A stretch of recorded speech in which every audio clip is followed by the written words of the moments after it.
Playa, mujeres fumando. Mira, tírame plan y son nalgas de mentira. Tan brinda, que chimba, colombiana linda. Siempre con los ojos rojos de Cali, con mi amiguita Mari.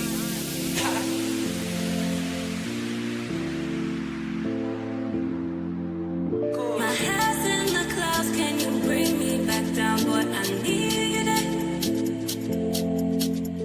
My head's in the clouds, can you bring me back down, boy? I need it. Need it. Need it. Need it.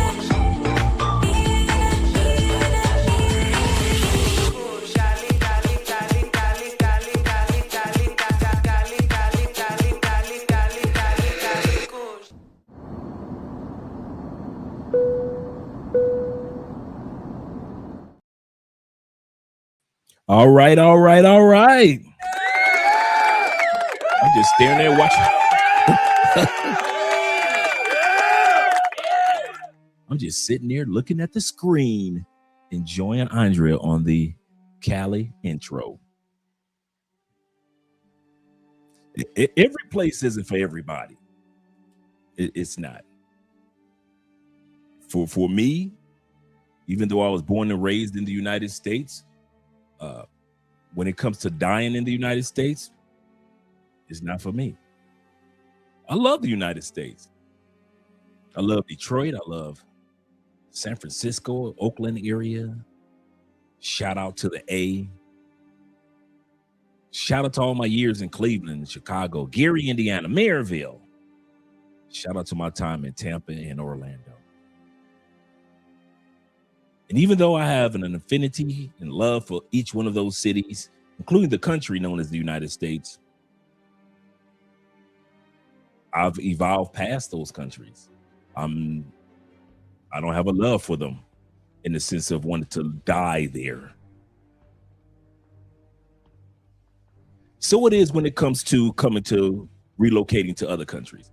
One of the problems I'm noticing that people that relocate to Thailand, Philippines, as well as other places, they spend so much time comparative shopping, comparing Thailand to Cambodia, Cambodia to Kenya, Kenya to Rio,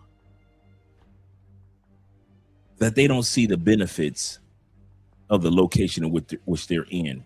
And they spend their whole lives just traveling from country to country to country to country, never really happy, never really content, never really finding a home because they were so busy comparing themselves or comparing countries.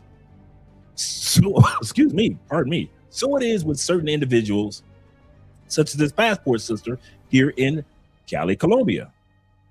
Just like many of you are starting to kind of like get burned out on your, day-to-day activity, that hypeness of Medellin, that kind of like energy that Medellin brings. Shout out to Medellin. Many of you starting to discover like, okay, Medellin is not the only city in Colombia. So you venture off to your Barranquilla in your coffee regions. You realize Cartagena is not the only city. So you go to Santa Marta in Bogota.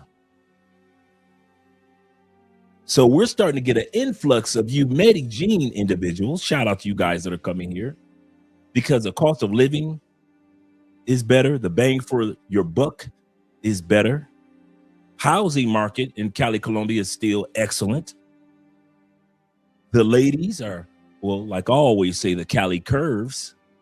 We're 40% Afro-Colombian community and growing. And so you all have managed to run this way to Cali, because even though Cali has its own type of crimes, petty crimes, even some major crimes, it's nothing like what you go through when it comes to the druggings and the robberies in Medellin. But here's the kicker. Too many of you are coming to Cali trying to compare us to your experience in Medellin. Like I've always said, Medellin is not Colombia, and neither is Colombia Medellin. So we're going to look at what the sister has to say about Cali, her 10 major complaints, in which I say we never asked any of you Medellin people to come down here anyway. And if it was up to us Cali people, y'all would go back to Medellin. We never asked y'all to come here. Not one of y'all. We never put out a banner. We are not a part of the advertisement for visitors and tourists. We never asked you for that. We actually asked you to stay away. We actually asked you to stay away. But then on the second half of the show, I'm going to showcase some of the amazing things about Cali, Colombia that some of you may know and many of you may not know about this wonderful, wonderful third largest city here in Colombia. Shout out to all you guys that are here.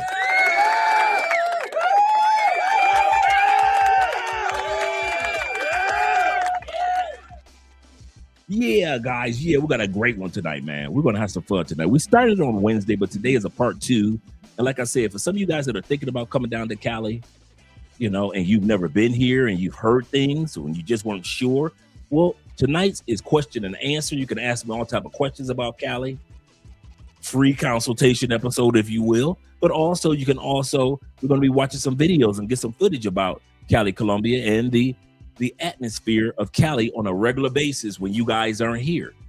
Once again, like I always say, Cali is a city that if don't nobody tell you where to go, the only place you will know where to go is back to the airport.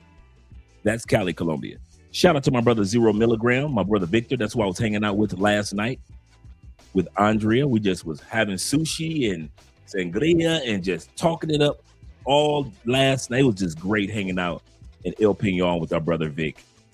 I am so proud of him and all that he's accomplished in his 6 months of living here. Well, actually almost 7 months of living here in Cali, Colombia. Shout out to him. Got a chance to see all the dignitaries that were at the Intercontinental. I got a chance to see the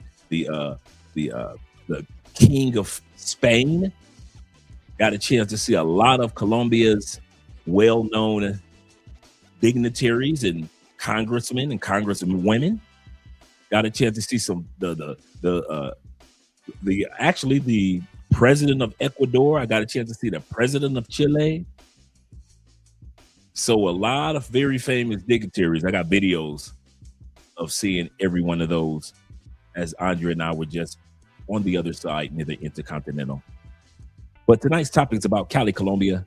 And I kid you not, this is a wonderful, wonderful city. And this is going to be a wonderful episode on that particular city.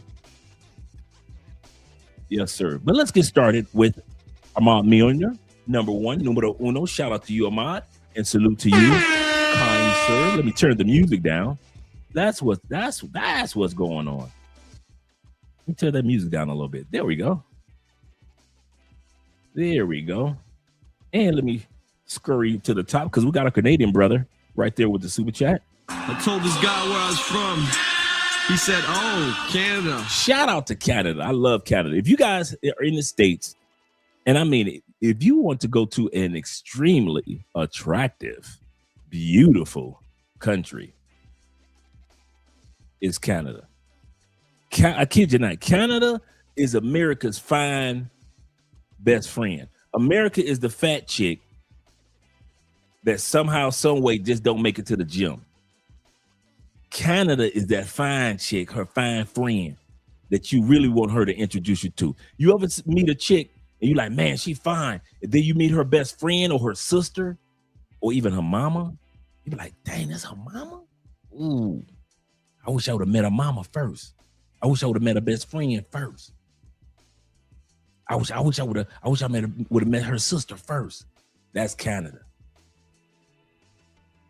I'm not saying Canada's better than America, America's better than Canada. What I'm saying is, visiting Canada, you will not be disappointed. It is a very, very beautiful country. Yes, it is. Shout out to my brother David Dice of the Dice family in the year of our Lord 2026. He said, to the passport sis, tell me you're ignorant without using words. A woman not using words. That's an oxymoron. He said, without using the word, you thought Cali was going to be just like Medellin. Dude, we get a lot of people down here like that. And like I said, Cali is set up that if don't nobody tell you where to go, you won't know any place to go but back to the airport. That's the only place we want people from Medellin to know how to get to anyway. Can you get back to the airport? You are from Medellin. We suggest you go back there. We did not ask any of you Medellin people to come down here. I'm going to say this again. We do not miss y'all. We did not ask for y'all. Cali is growing and expanding, and we do not need a bunch of people who had drug problems in Medellin as far as you got drugged and robbed. We don't need no YNs from Medellin. We don't need none of you Medellin pookies. They closing down your clubs in Medellin. That ain't got nothing to do with Cali. Y'all sitting back, y'all can't find no sisters in Medellin. That ain't got nothing to do with Cali. Y'all say Medellin food is bland. They don't put no season on it. That ain't got nothing to do with Cali. We season our food. We got black folks here. Just because Medellin don't know how to dance salsa, that ain't got nothing to do with Cali. Don't be coming down to our city as if we asked y'all to bring some seasoning. We don't need y'all seasoning. We good. We didn't ask y'all to bring reggaeton. We good. We got Afro beats. We got bachata. And especially we got salsa. We don't need y'all. We good here in Cali. Y'all trying to turn our city into a city. We don't want that. We love Cali being a city town. I'm going to say that again. I'm going to finish off what you were saying, brother. We didn't ask our city to be a city. All the people that's been here for generations upon generations, long before I got here, none of these people ever asked y'all to come and turn Cali into a city. Cali is a city town where everybody's close, everybody gets along. You see couples everywhere, holding hands everywhere, young people, old people together. Yeah, you got a few petty crimes out there. You got the crimes that happen in the hoods and the shootouts in the hood, but that's any major city. But I'm here to tell you, Medellin, Cartagena, all y'all dudes that can't afford to be in Medellin anymore, all you women that's looking for some black love from the Afro-Colombian brothers, so you run down here to Cali. We never asked y'all to come, and we don't want y'all here. None of y'all. Y'all come here with that Medellin mindset. Y'all act like y'all could go through Medellin, and then when y'all get drugged in Cali for using the dating apps the way that you use it in Medellin, you want to blame Cali because you did something stupid, like you was doing something stupid in Medellin. That's what I'm going to notice. I'm not going to notice that you guys going to come down here from Medellin, learn your lessons from all the hard knocks that y'all went through Medellin, and then y'all going to come to Cali and act like y'all got some sense. On the contrary, you guys who have mastered the art of stupidity in Medellin going to try to come to Cali and do something stupid, and then you want to blame the Cali women on Tinder for being just as bad as Medellin. No, your evil and stupidity follows you no matter what country and city you go to, and you don't want to admit it. It's you who keeps messing up your experiences in other countries and other cities. It's you who keeps going to beautiful bottom feeders no matter where you go. That's you. You remind me of a guy that I know down here that says, don't give me a 10, just give me 2 5s. Don't give me a woman that's a 10 in her behavior and her beauty and how she carries herself. I would rather be with two raggedy ass fives. I know guys like that. I know guys that will rather be with two raggedy fives than be with a woman with the qualities and the beauty and the heart of a woman that's a 10.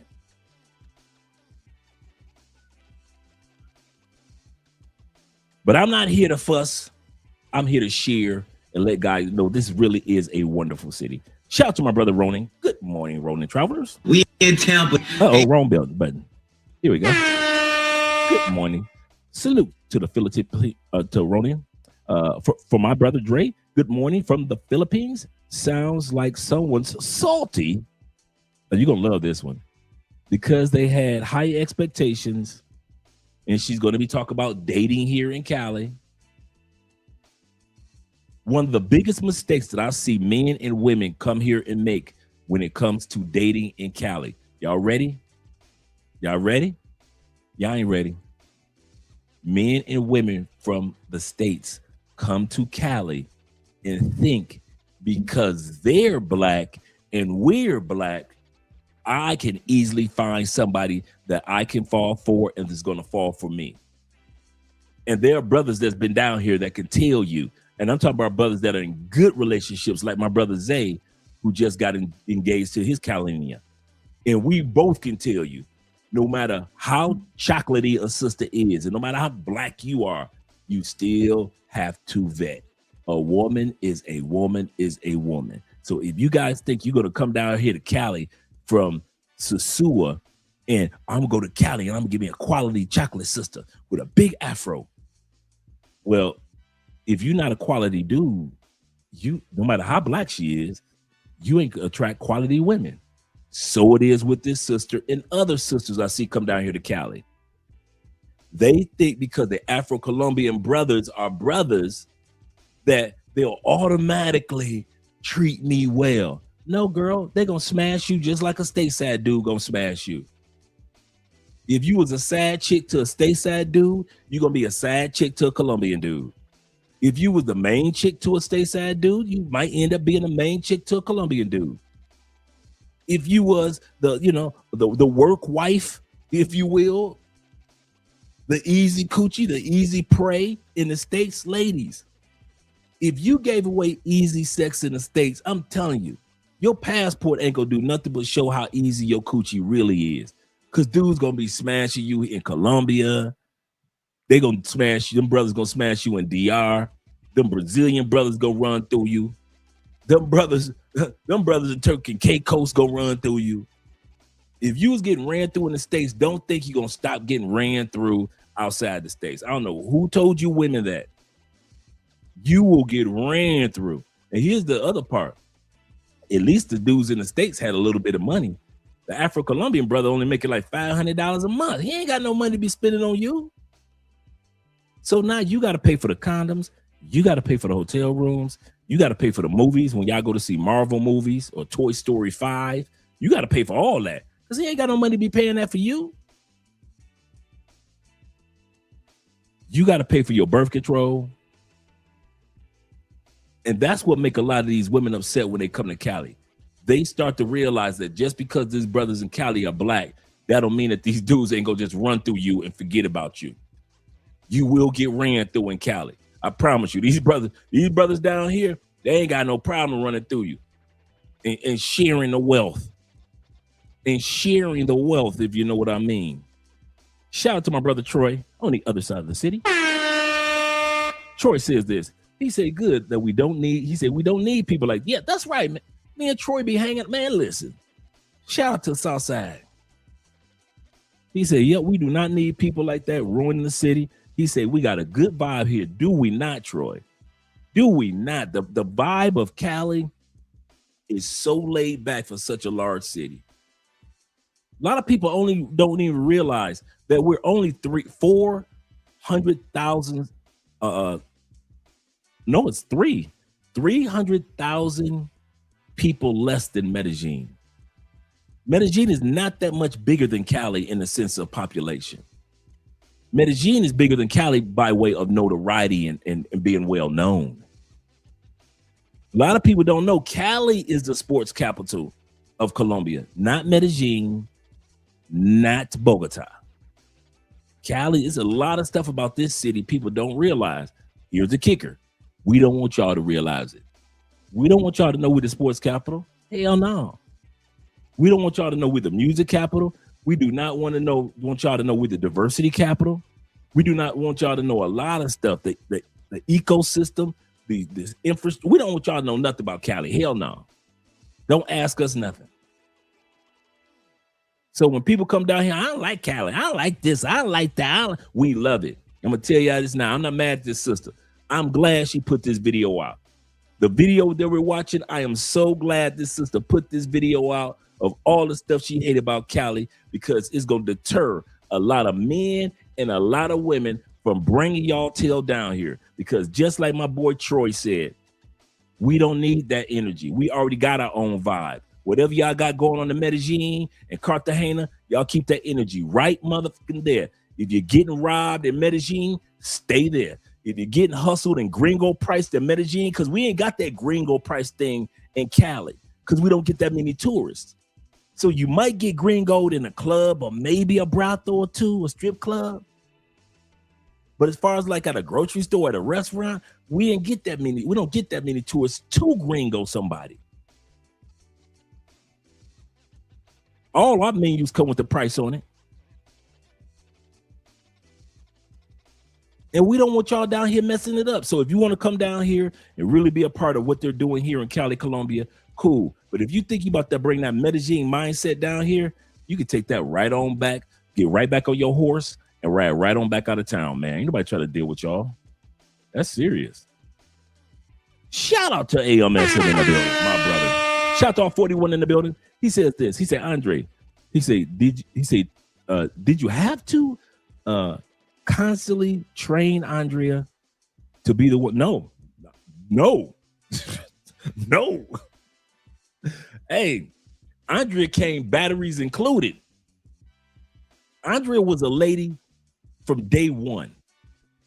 Andrea has been mature. When I met Andrea was 23. All of Andrea's friends are black. And I'm talking about people 35. All of Andrea's friends like in their mid 40s, late 30s. Andrea just getting into the 30 family.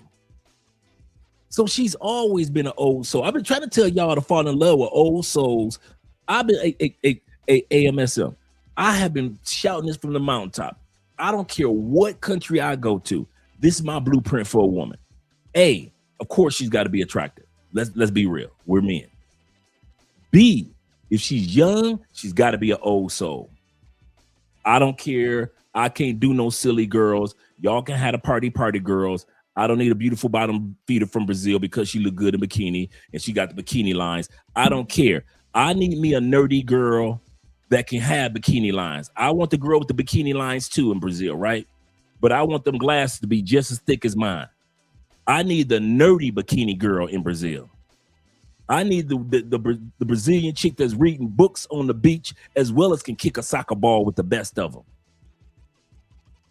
I need a woman that can cook, clean, do taxes, write books, take care of little kids in the community, and feed a partridge in a pear tree.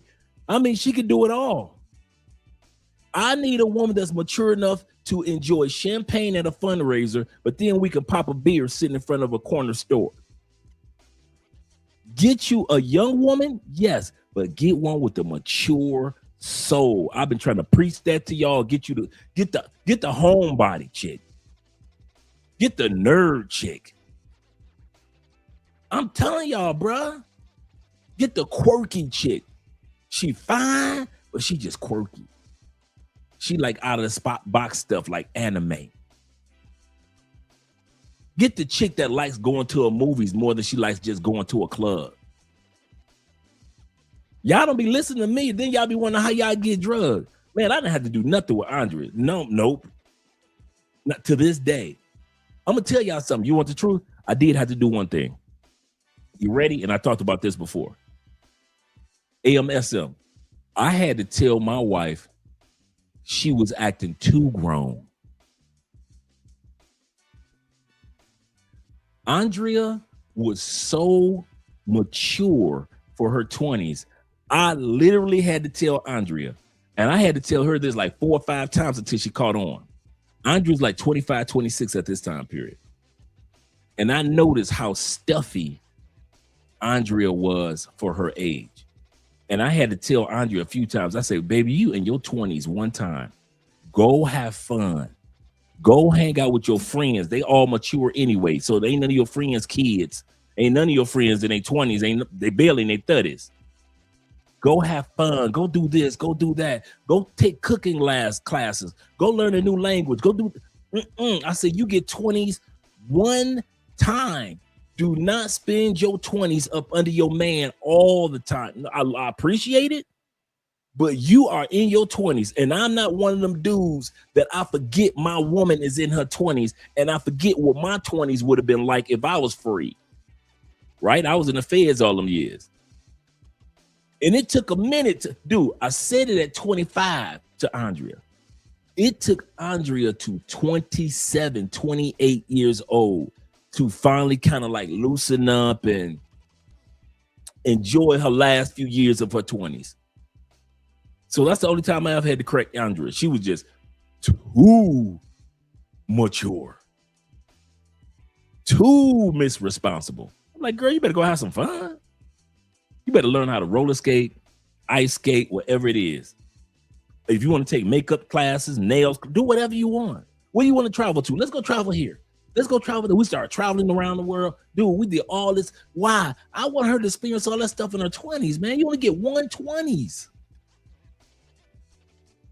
In your 30s, we talking about focusing on having kids, buying a house. We trying to decide on which country we want to live in as a second home other than Colombia. So in the 30s, we're a little bit more serious. So girl, enjoy your 20s. And you got a cool ass husband. You ain't got one of them stuffy husbands that's like, where you going? Where you back? Where you go coming back? Let me see your cell phone. Or I'm going. You ain't got one of them type of husbands. So you got a cool husband. He focusing on his business. He focusing on his goals. Why not focus on yours too? And so Andrea finally kind of like loosened up. It just now, oh my God, y'all think I talk a lot. See, I see Andrea off camera, and Andrea is kind of like quiet around people that she really don't know. But as she get to know you, oh my God, Andrea, she could go like me. So y'all think Andrea can't talk. Shh. I be sitting up there like, really? Yeah, man. So as you were saying, Andre, did you have to constantly train Andrea to be? No, that was her dad and her mom. Everything that makes Andrea a woman and made Andrea a wife, her mom and dad literally raised her to be a wife and a businesswoman. They raised her to get her degrees, to get her education, to be bilingual, to continue on with education, just in case you never have a man. But we are going to prepare you to be a wife, just in case you find a husband. And so I'm talking about batteries included. Everything that I needed, I have never if I kid you not. And I know I'm bragging on my wife, you dang right. Man, if I'm at that point now in our marriage, if I think it, Andrea will walk through that door with it. If I think it, Andrea knows me so well, and I know her so well, and I have never had to argue. Remember, Andrea and I have never had an argument in 8 years together. Disagreements where she had her opinion and I had my opinion, yes, but a back and forth banter. I think Andrea's arguments, our argument lasts maybe 2 sentences, if you want to call it an argument. I'll be driving. Andrea say, watch out for that. And I'll say, both of us can be drivers. Now, do you want me to pull over and let you drive? That's as far as I kid you not. That is the deepest argument that Andrea and I have ever had. We've never argued over money, intimacy, time, whenever there's something important, we discuss it. But I'm gonna tell y'all something. That spicy Latina stereotype, I don't even know what y'all talking about. The spiciest part about my wife is when she walk out that door, Andrea is not the type, she don't want men in her face. Andrea's not that she's not that type like, oh, I need attention from all these guys. Andrea's that type that she dressed like a lady. She smells, because I keep her perfume game up like I keep my cologne game up. Her purse game is on point. She dresses elegant, but she doesn't want people in her face like, oh, you look so good. She doesn't like that. Andrea is very protective of our marriage, very protective of her space. So she's one of those people. She's a Scorpion. That's Scorpio. And so she's like, you know, don't be in my face like that. Don't be in my face like that. That's how Andrea is. So, but at home, even her family be like, has Andrea ever showed you that Scorpio side? And I'm like, I don't know what y'all talking about. We both know, Andrea know there's an East Side Detroit me that she don't never want to meet. And there's a Scorpio side to her that I heard about that I don't never want to meet. So we both got sides of each other that we have never met. So let me finish reading what my brother said. He said, train a woman to be a woman for you in the U.S. Yeah, in the U.S. is exhausting, but I couldn't do it. Tried it, didn't work for me. Can't coach them. Can't play with them. Can't coach them. He said, especially when they repeat the same behavior towards you. Yeah, man.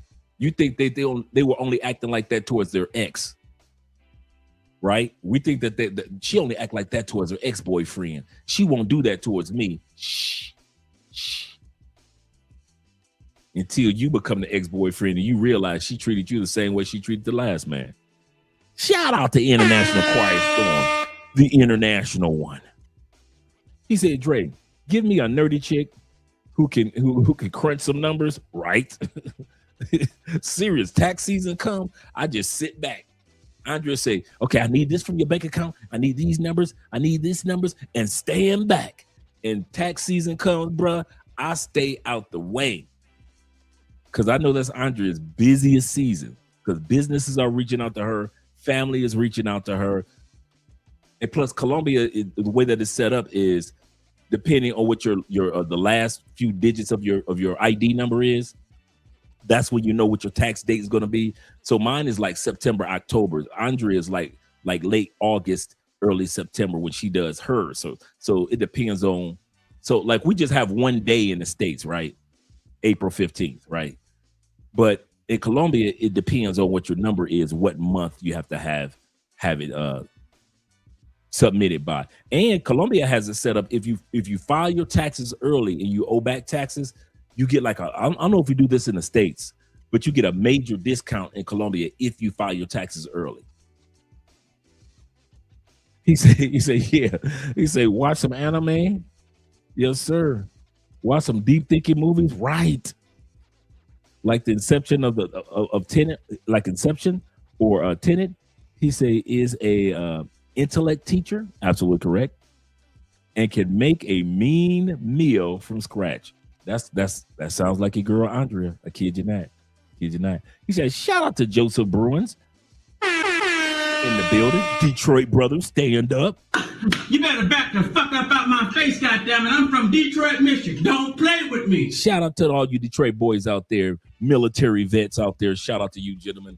Yes, sir. Glad to see you guys here. And is attending Petronio Alvarez next week. Yes, sir.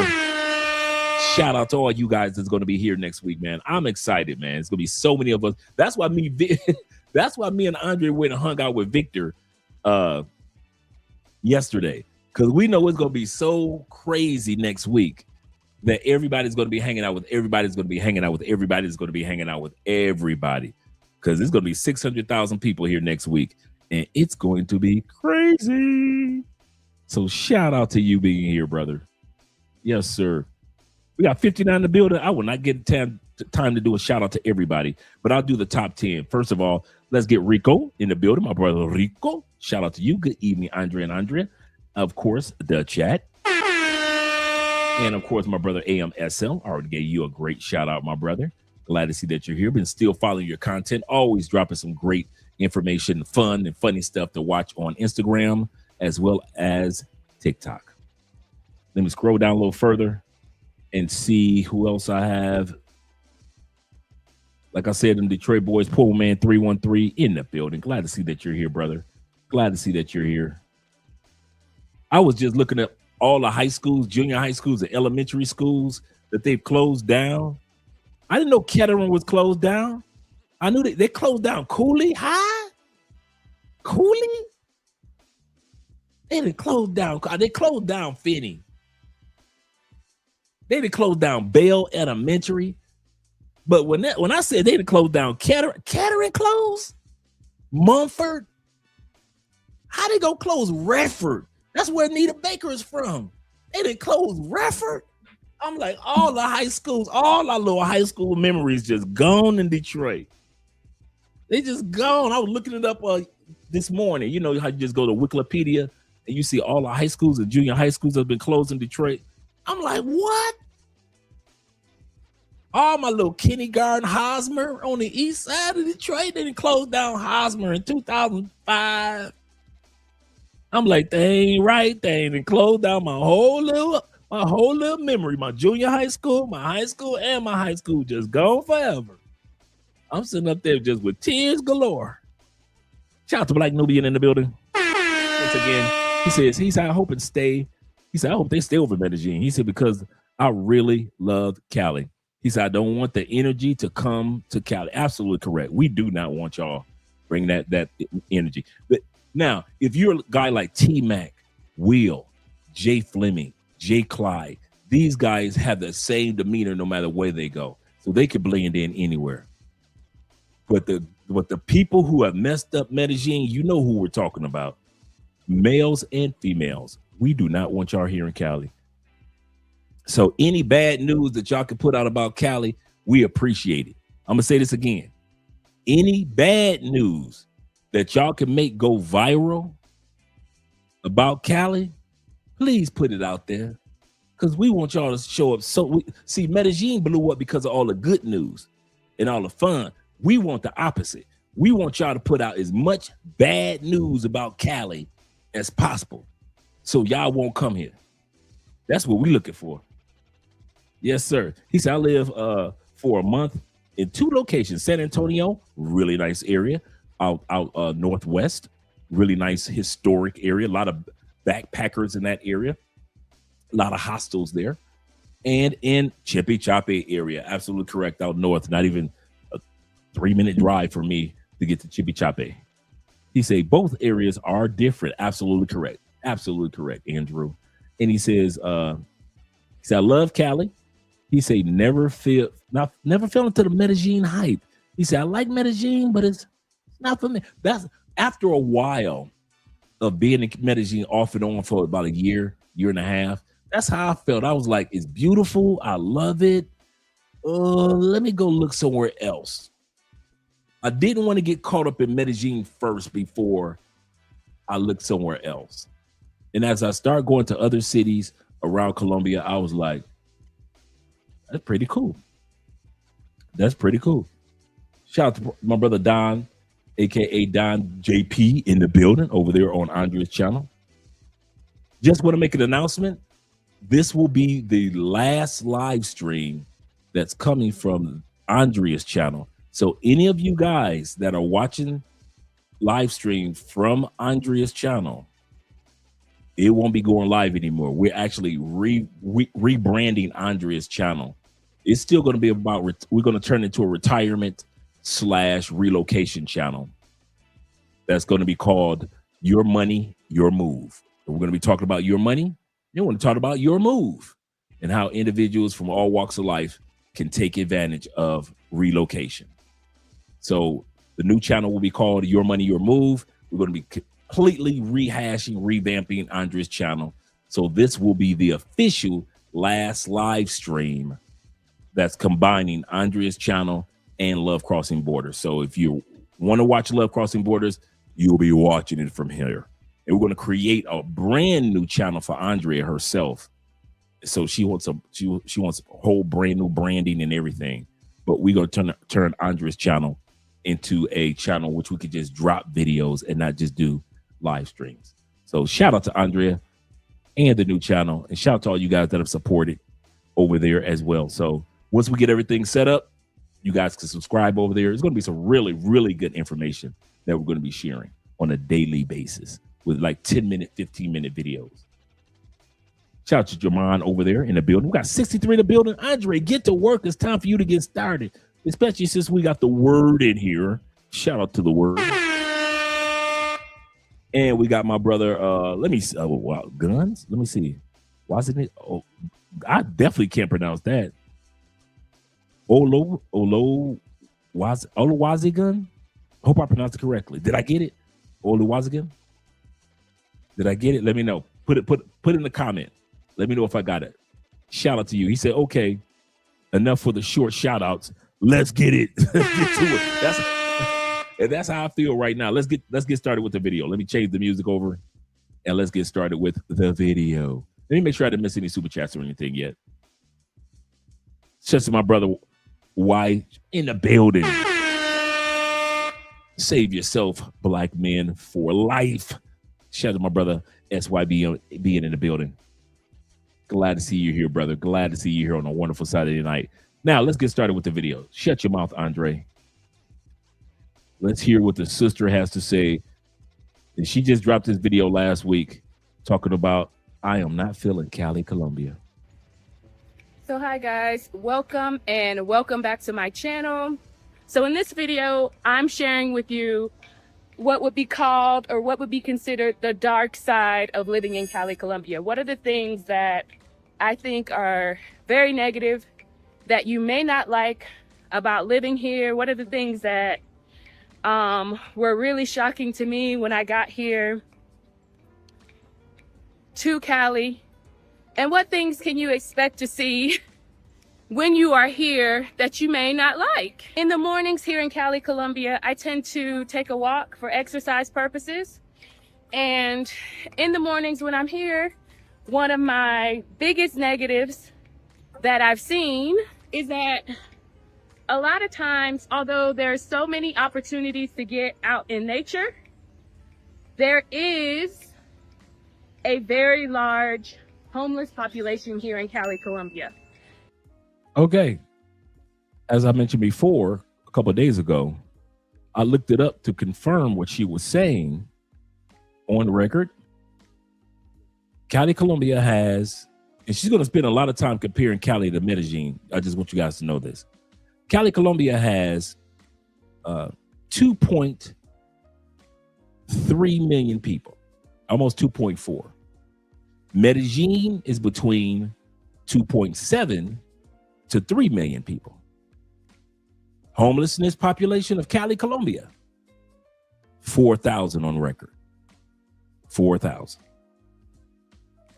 The homeless population of Medellin, 4,100.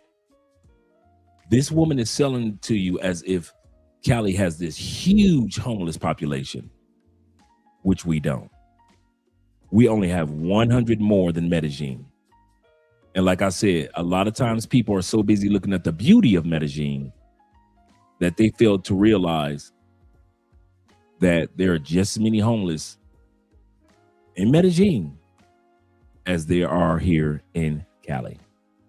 That would be like the first negative thing that really shocked me when I got here to Cali, because when I was in Medellin, there weren't as many homeless people in Medellin, like sitting outside.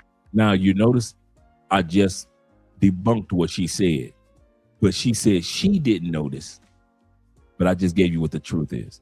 Laying outside, sleeping outside, as I see when I'm here in Cali, Colombia. So that would be the first negative.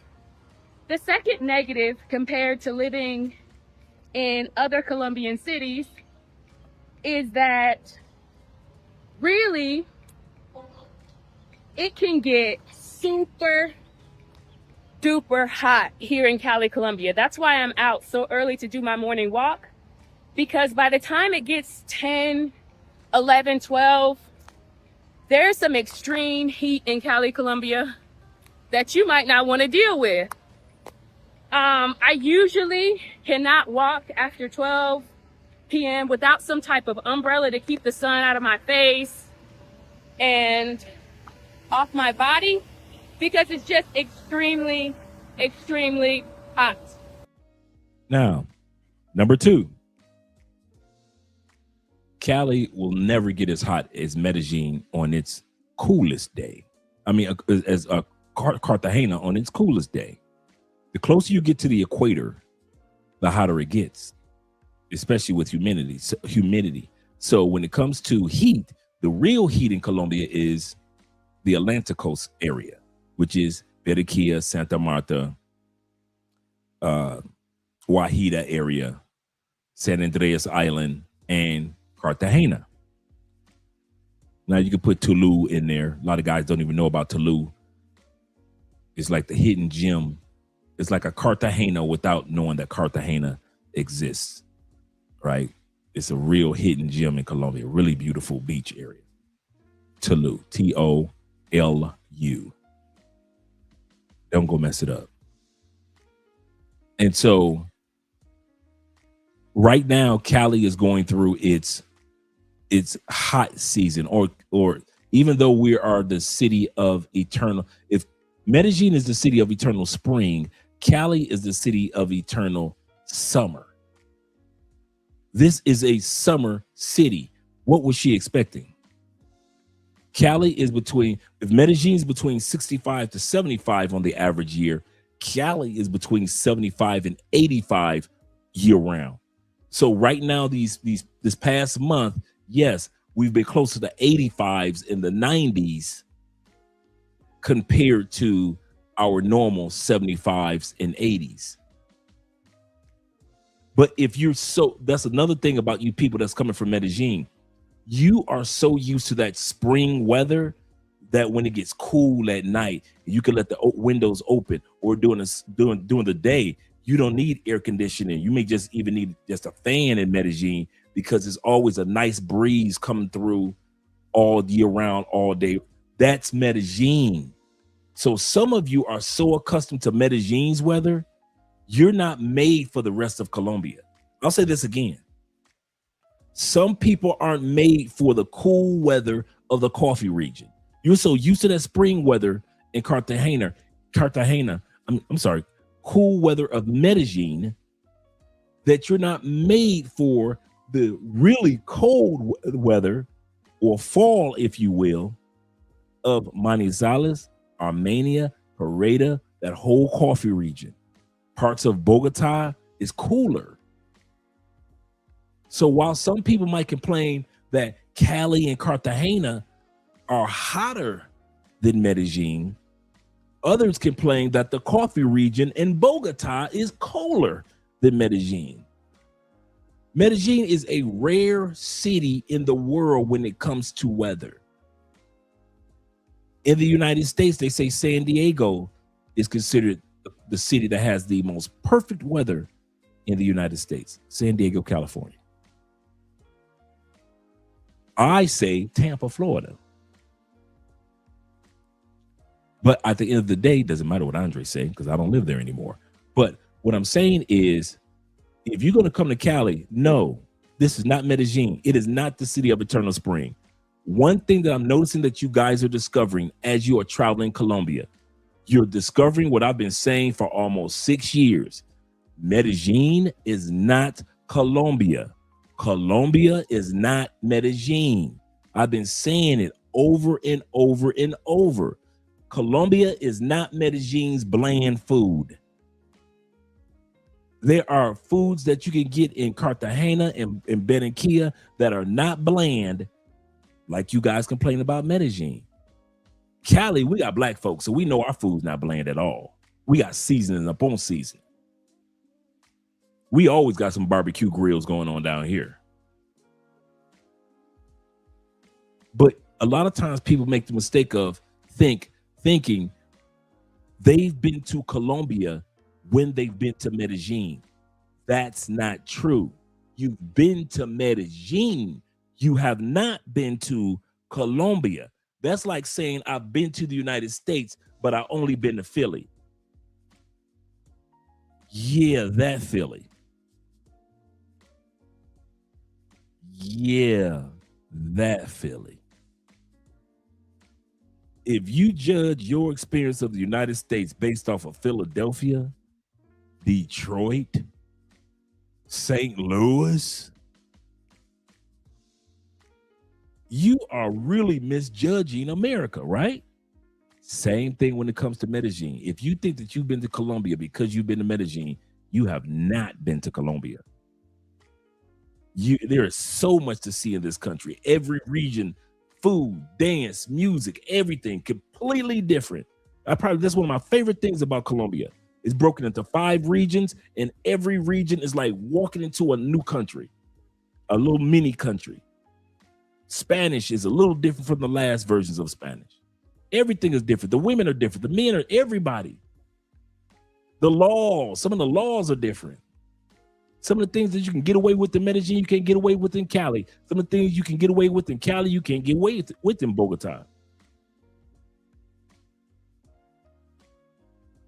So I encourage you guys, don't judge Colombia by Medellin, because Medellin is not Colombia and Colombia is not Medellin.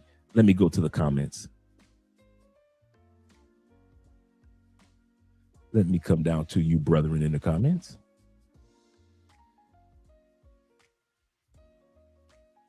Yeah, Cali weather is South Florida. Absolutely correct. Yep, absolutely correct. Chalupe. Well, he says this. He say, I come to accomplish. He said, I come to accustomed to Phoenix, Arizona hot. See, that's hot. Summers, hot summers that Cali feels like San Diego compared to this. Absolutely correct. He said, I was in the coffee region 2 or 3 weeks ago. Shout out to the coffee region. I like it out there. I like it. Bring a jacket, but I like it. He said, that's true. I've been to Florencia. He said, first time I saw a horse walking on the street. Shout out to you, brother. Yes, sir. Shout out to Passport Persona. And Kenny People says this. He said, your time is winding down. He said, it's almost time for you to come to the U.S. Las Vegas heat. I know, right? The Black Manosphere Conclave. Shout out to the Black Manosphere. And Troy says this. He said, it rains all that. That's another thing. We don't have that rainy season that causes Medellin to keep that greenery that it has.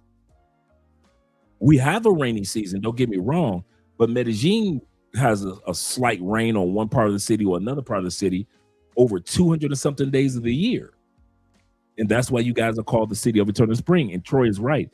He says this, he said, rains all the time in Medellin. To me, Cali has weather similar to Hawaii. Gets just enough rain. Gets just enough rain. He said, yeah, San Diego doesn't have humidity. I would take that. Yep, San Diego does not have humidity. Like Florida. I mean, like Tampa. Now, Tampa's got humidity. Jay says this, salute, fellas. Shout out to Jay. Let's continue on with the video, guys.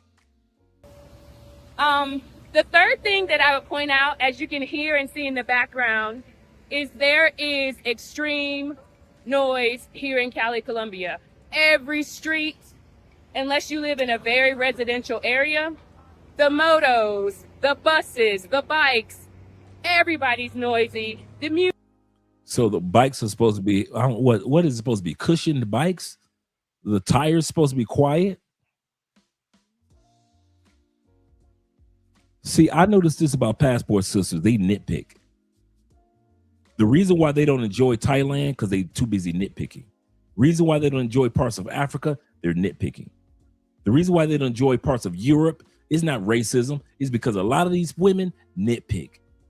They'll go to Italy and say, Italy is racist. And then when you find out the truth, you find out that Passport Sister was nitpicking. I noticed that a lot with the Passport Sisters. When they go to Panama, nitpick.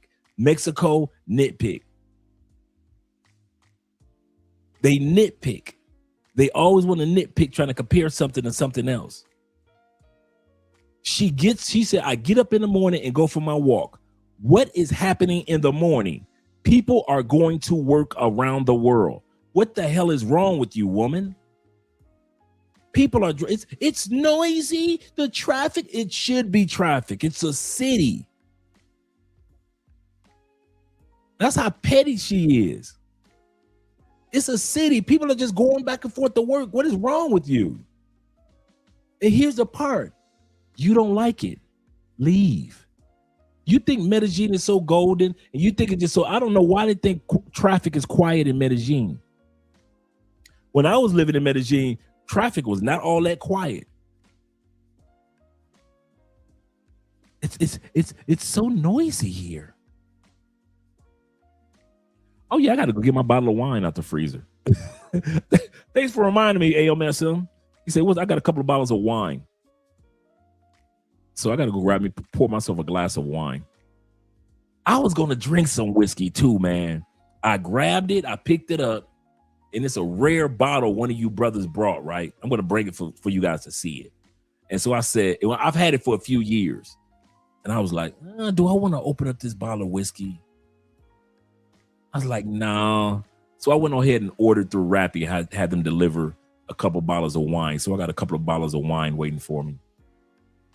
But I was so close to having some whiskey with you, brother. That sounds good too. Yeah, she answered her own question. Yeah, I don't know what's up, Elham. I don't know what's up with her. He said, I stayed in San Antonio area next to a busy street. Not a big, you know what? San Antonio is right there by one of the busiest streets in Cali. And you're right, it's no, the whole neighborhood, it's not a big deal. And plus, you in San Antonio, as you well know, excuse me, because it's one of the oldest areas of Cali, what is really nice out northwest, out in this area, the streets are narrower. So you'll see cars driving down and the streets are narrow, but it's no big deal. I don't know why this woman wants to sit back and take a walk in a park while people are going to work and then say, it's loud out here. He said, which one of your Cali? Somebody broke our heart. That's what I was thinking. I say either she ain't had none or she had some. And whichever Afro-Colombian here broke our heart. Yeah, she upset. Let's continue on listen to her pettiness. I'm gonna let y'all listen to her while I pour myself a glass of wine.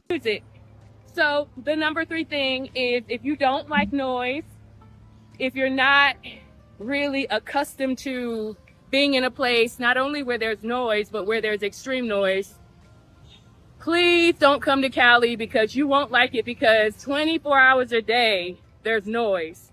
In the mornings at about 4 a.m. on my street, sometimes there's motos, there's bikes, there's buses, cars that are very loud. Extreme noise, I would say, is what some people would consider to be a problem here in Cali, Colombia. Another thing that people have pointed out correctly in my comments is that Cali is a place where there is a lot of crime. Statistically, if you look up the statistics, it's one of the most dangerous places to live here in Colombia. However, I feel comfortable in Cali based on the neighborhood that I choose to live in. But if you want to live in a more local neighborhood where there's a lot more locals, you might run into a lot more crime. You might run into a lot more theft. One of the things that happened to me recently was I had a pair of shoes that got wet, and I put them outside for a couple of hours so that they could dry out. And do you know those shoes were not there when I came back? I feel like that was my fault. I don't feel like that's Cali's fault that my shoes got stolen. I feel like that was my fault for putting the shoes out. But a lot of people would say, well, oh, I'm leaving because there's theft there or people steal there. No. People steal everywhere. But as a lot of the commenters have said, I do want to point out to people who are considering moving here, living here, or even visiting here, that Cali Colombia does have crime.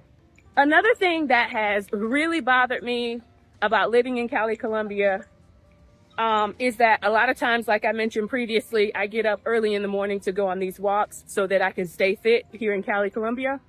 There's a lot of homelessness, guys, and there's a lot of people sleeping on the street. And what that causes, not only is this overall feeling of being unsafe or more nervous than you would be if you didn't have to walk over homeless people when you were walking, but one of the things it does is it causes a lot of the areas to be dirty. I don't think that they do a good job of cleaning up after a lot of these homeless people. What I've seen as I've gone for walks, whether it's in the morning or afternoon, is homeless people just stopping, peeing on trees, defecating on the street. And there's not a lot of... Okay. I ain't gonna let this woman keep tearing down my city.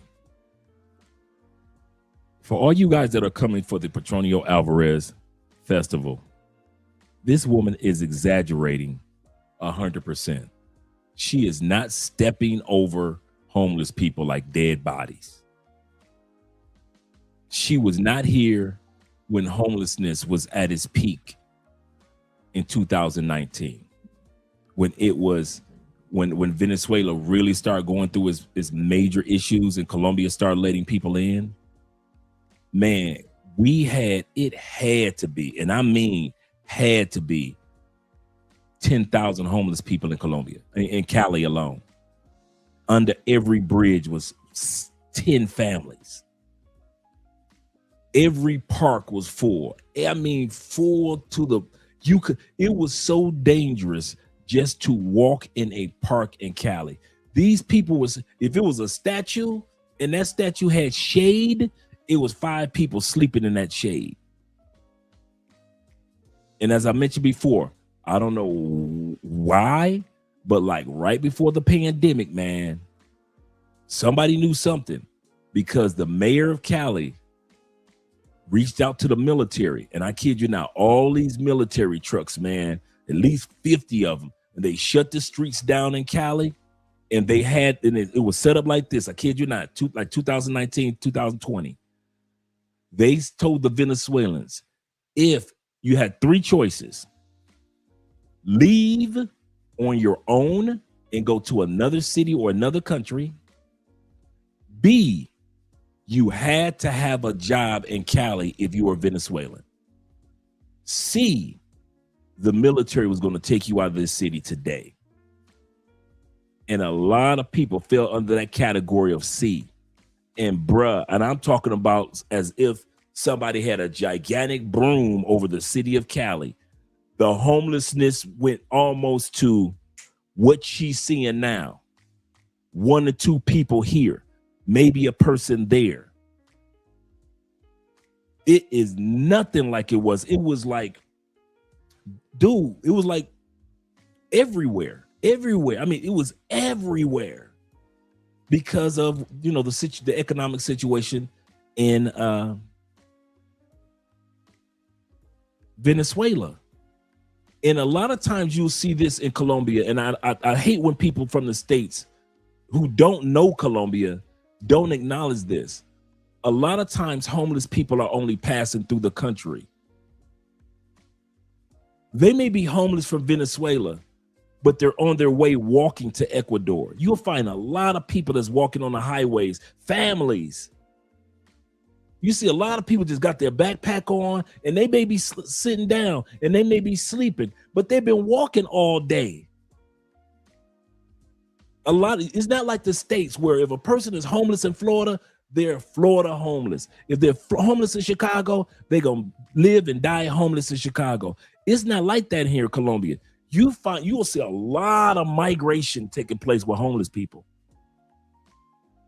A lot of migration. But if you don't live here in Colombia, you'll see them people like, oh my God, look at those homeless people. Those are just migrators, man. Leave them people alone. If you see so many, here's the kicker. American woman, if you see so many homeless people, can you tell me how many of them did you give $1 to? A bottled water to? A couple of coins? Let me see something.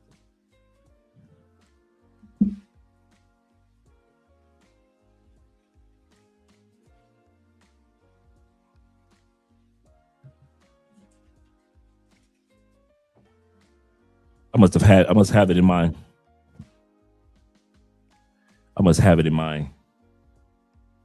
my backpack. I keep a backpack. I keep a bag of coins. I don't use the. Some of you guys in Colombia, you know what I'm talking about. All Colombian coins. I don't use Colombian coins.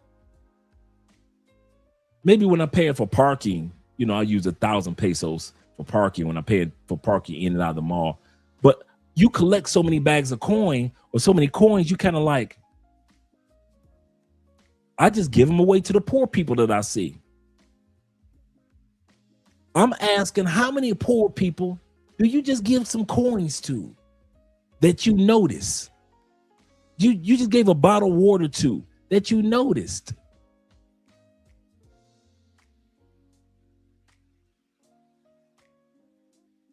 Easy to criticize, but not just as fast to help. Oh, this is the drink that one of you guys brought. Actually, it's a cognac. Really nice, man. Really nice. I like that bottle. My brother brought it from Canada.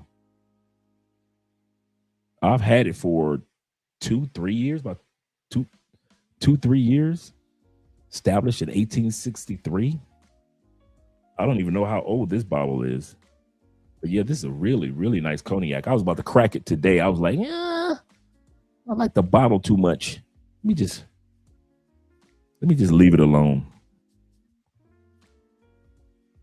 Just really nice, man. 40% alcohol. That's a strong one.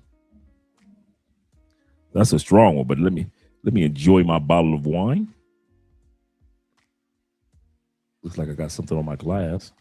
Okay, cool.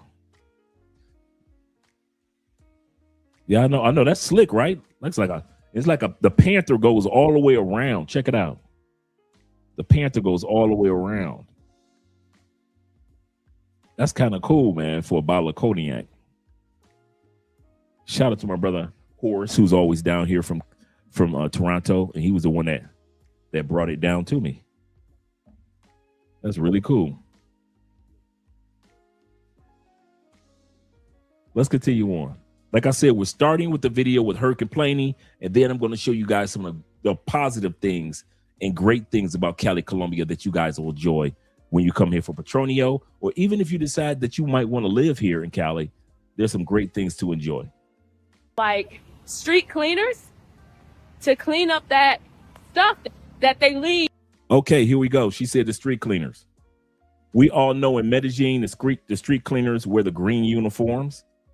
Cali, the street cleaners wear the green uniforms. Here's the problem. Here's a problem that she's not telling you guys. Did she not say that she gets up early in the morning to go for her walks? Everybody behind her is driving to work, so it's still early. The street cleaners don't start until they get to work. What time? 9 o'clock, 10 o'clock. So she's out there early in the morning showing you guys trash, but the street cleaners aren't at work yet to come and clean up that trash. Once they get to work, I promise you, Cali Colombia parks are not filthy. She's trying to sell you as if, look at what I see right here at 7 o'clock in the morning before everybody gets to work. That's what gets me. These sisters be coming to these countries, man, nitpicking. All over the place. So a lot of times, a lot of streets here in Cali, even in some of the best areas, once the homeless people find those areas, then you are going to see a lot more trash. Now, in the more nicer areas, you'll see things like this.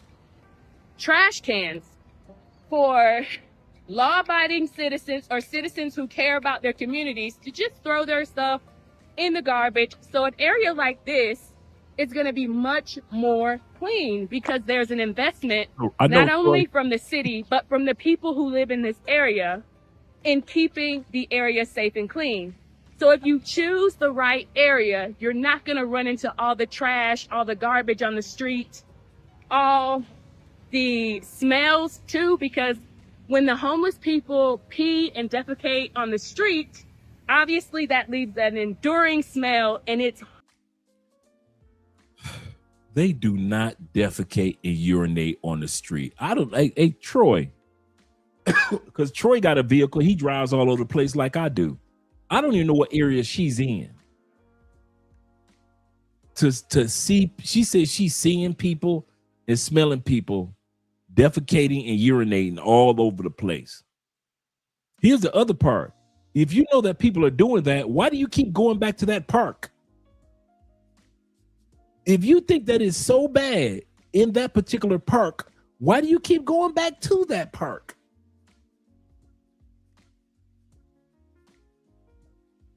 He said, I don't remember that. I don't either. I don't either. horrible. I remember like a few days ago, I went and bought some ice cream from one of the local vendors, and I sat down on a bench to try to eat it. And some homeless person had used the bathroom all over that area, so I could not enjoy my ice cream. I had to go back home to eat it. Now that's an example of something that's annoying. Shout out to the Boondocks. I see P coming. I move out of the way. Shout out to Riley on the Boondocks. You see P, you stand there. I see P, I move out of the way. Shout out to Riley. I caught that one, Black Nubian. But not a deal breaker to me here in Cali, Colombia. The next thing that is highly annoying or would be considered a negative is the language barrier. Here, how is a language barrier and she speaks fluent Spanish? Here we go. She's going to compare Cali to Medellin. in Cali, obviously, we speak Spanish. Yo hablo español con fluidez, entonces en cualquier momento yo puedo hablar español. Pero for the people who don't speak Spanish, two things you should know about Spanish in Cali. It's a constant, and the accent in Cali is very different than what you will find in Medellin. Here in Cali, they speak faster. They don't pronounce all the letters in the words. And so oftentimes, if you're just learning Spanish, you will get confused with the Spanish here in Cali. Not true. This is the funny part. Hey, Troy, she said Cali Spanish is broken. And Cali, I know Troy said, oh, no, she didn't. Yes, she did. She said our Spanish is broken. This woman has never been to Cartagena. She ain't never been to the Dominican Republic. She ain't never been to Barranquilla. You want to hear some broken Spanish? Go to the Atlantic coast or the Pacific, or not Pacific, but Atlantic coast or the Caribbean. You want to hear some broken Spanish? Haitian, Dominican, Puerto Rican. You want to hear some broken Spanish? You want to hear some Spanish? You don't know what the hell they saying? Go on to Cartagena.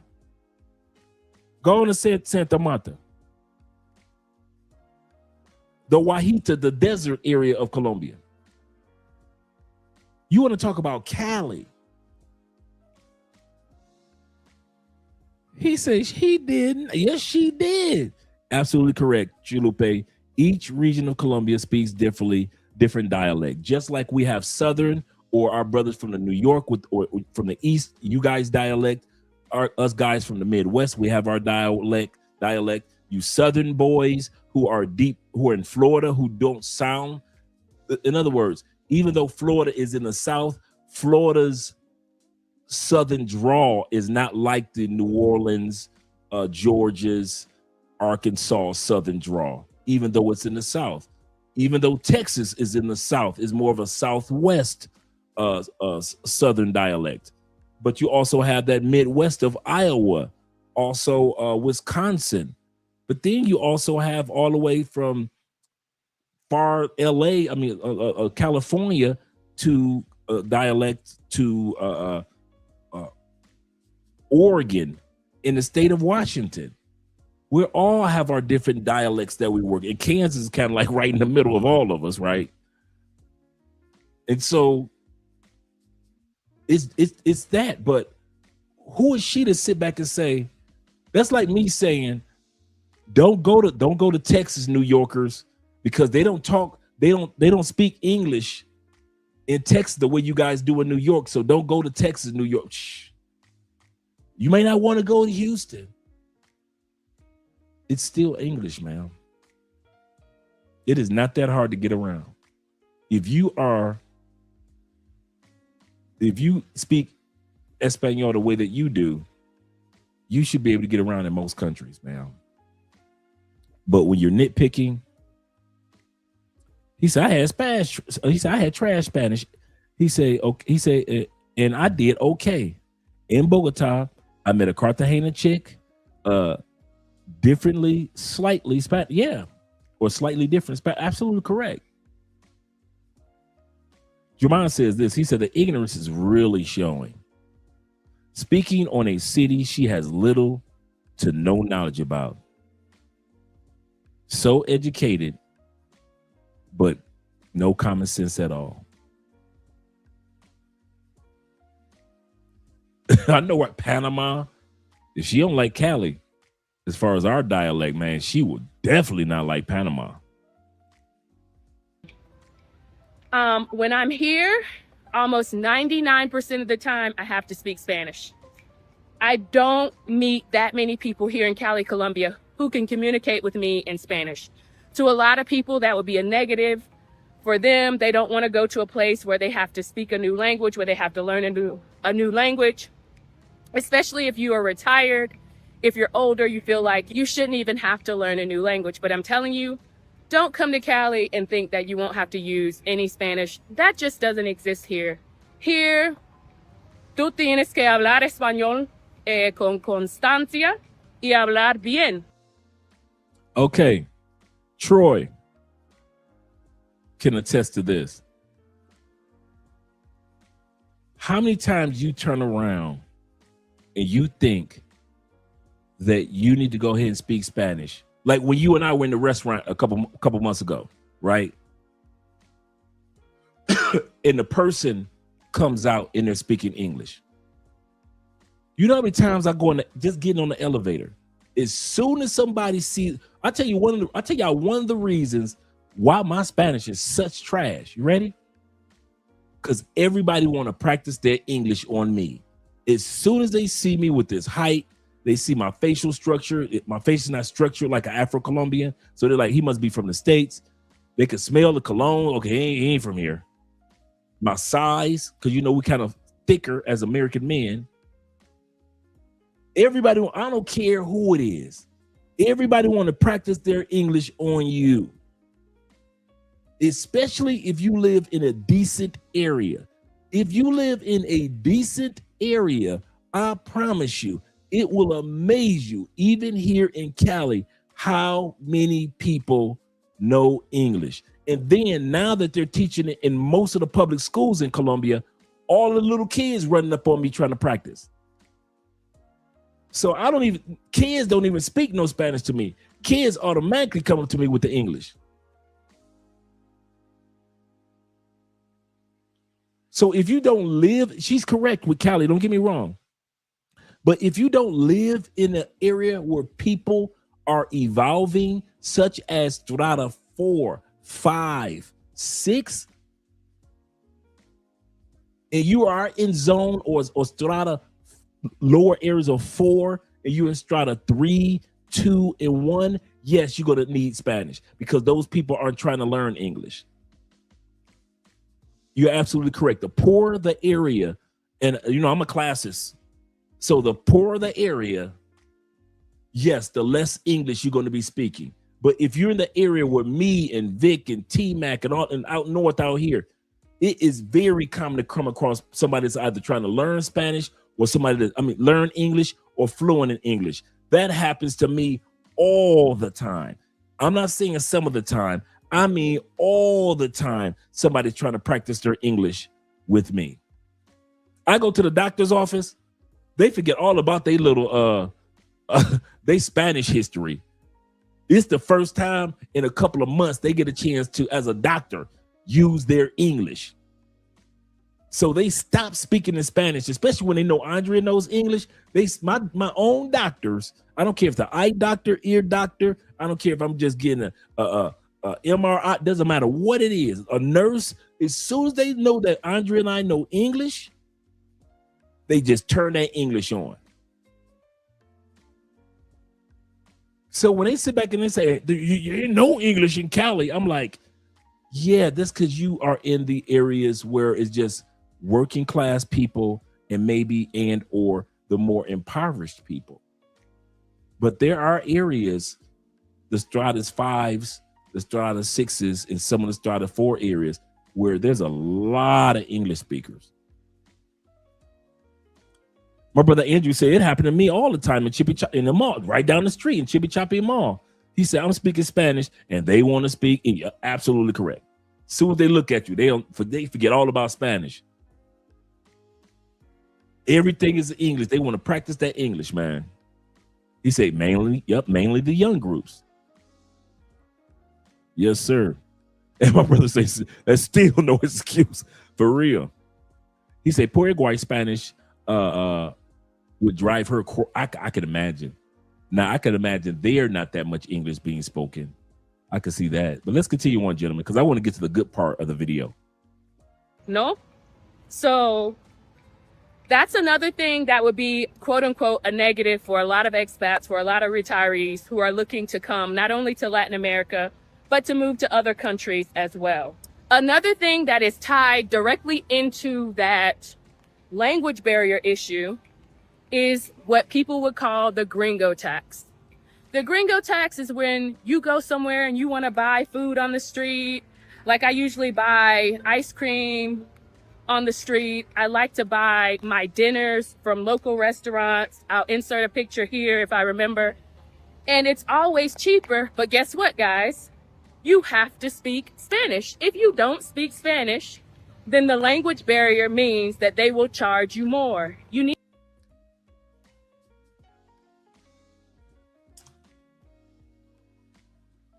Okay, I'm gonna say two things. Yes, there are areas in every city of South America where you can get gringo tax. I agree with that. If the price is not on the menu, you will get gringo tax.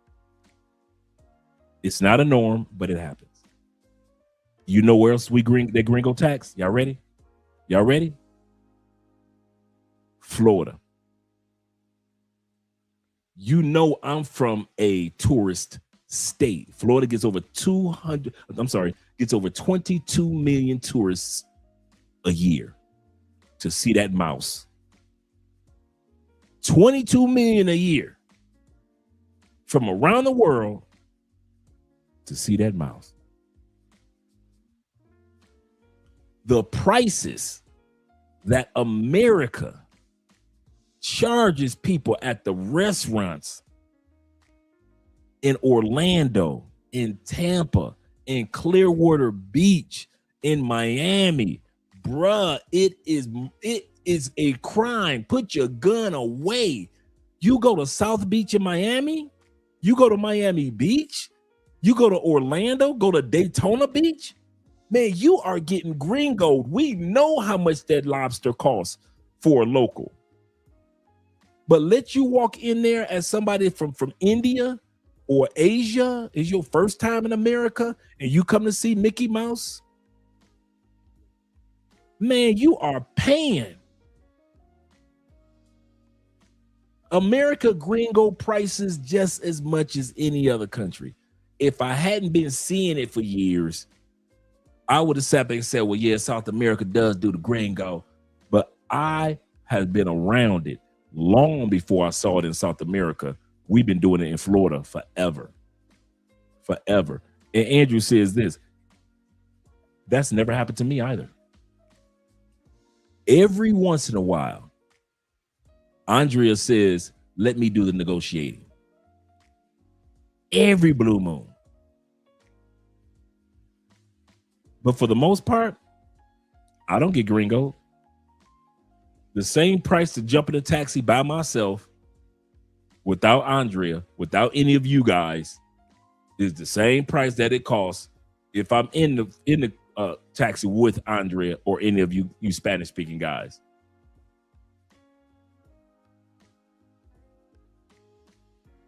Same thing. The type of restaurants that I go to have the prices on the menu. Now, do I go to mom and pop spots like she was talking about? Yeah.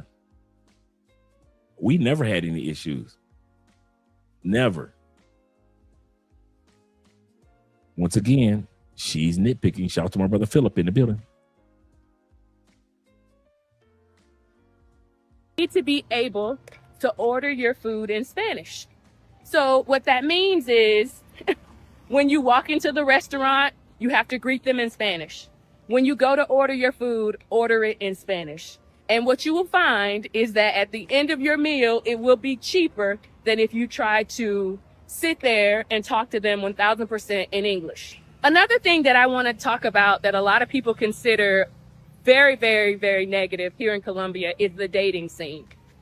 A lot of things go into the dating scene, but the thing that I want to focus on for a lot of expats, retirees, tourists who want to come here to Cali specifically is, listen, Colombian men and Colombian women have a reputation, guys, for being players. They have 3, 4, and 5 husbands and wives. You're not the only one. So if you come, oh, she sound like she sound like she's saying that from personal experience.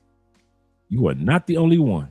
come here, you fall in love with a Colombian girl or a Colombian guy, just know that culturally, I'm not saying it's 100% of the people. Culturally, it's not really in their culture to be faithful. It is in their culture to lie and tell you you're the only one, that you're so special, they're gonna marry you, you're the one. No, don't come here and fall for that, guys. Do your research, do your due diligence when you are dating people here, because as you've seen from other people's videos, when you don't do your due diligence in Colombia, it can cost you your life. So it doesn't pay to come here and not know the language, not understand the culture, not try to learn anything about the context in which you are living.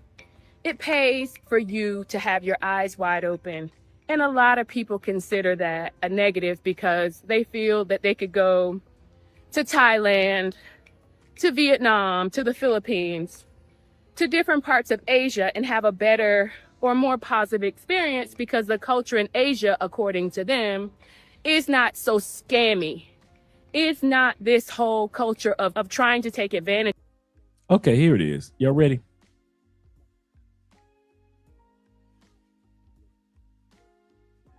It's a catch-22 scenario when it comes to cheating here in Colombia. Y'all ready? And I'm going to be honest. Colombia ranks number 2, and I forget who's number 1. Number 2 in the world for cheating. Meaning when Colombian people cheat. And I'm talking about on a level you ain't never thought about. But it's so much part of the culture that a woman can say, that's why I got a man, another man. And a man can say, well, that's why I got 3 other women. And they're going to be mad. But they kind of expected it.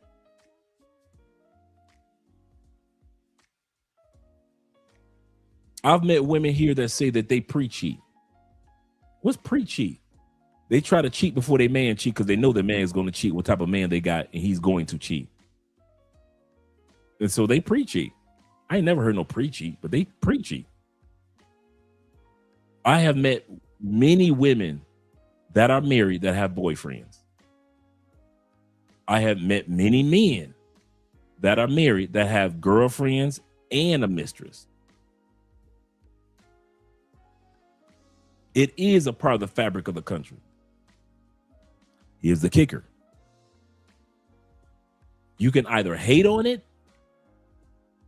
because you want somebody to be your only one, because the only people that bitch about it are the people that want somebody to be their only one, or you can embrace the culture and tell yourself, I can find me a main chick, I can find me a girlfriend, and I can find me a wife in Colombia, and they're more prone to get along than if I tried to do that in the United States or in other countries.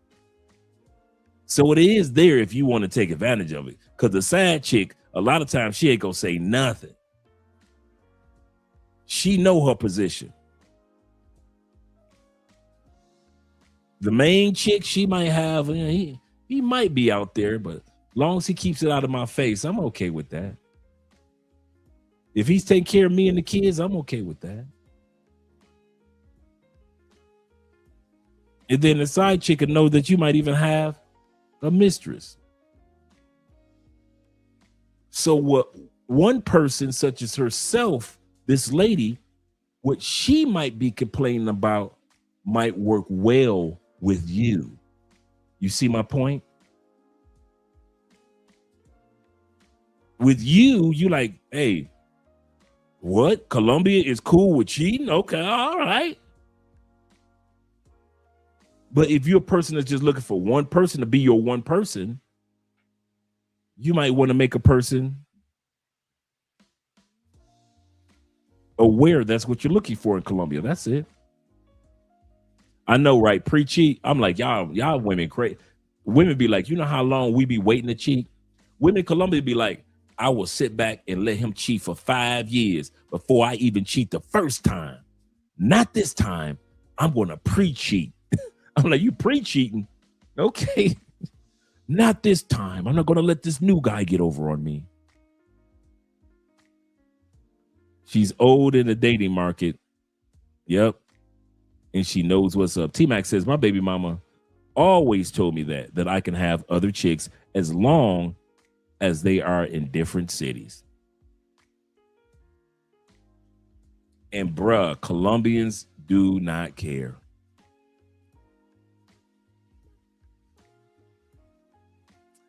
Okay, you ready?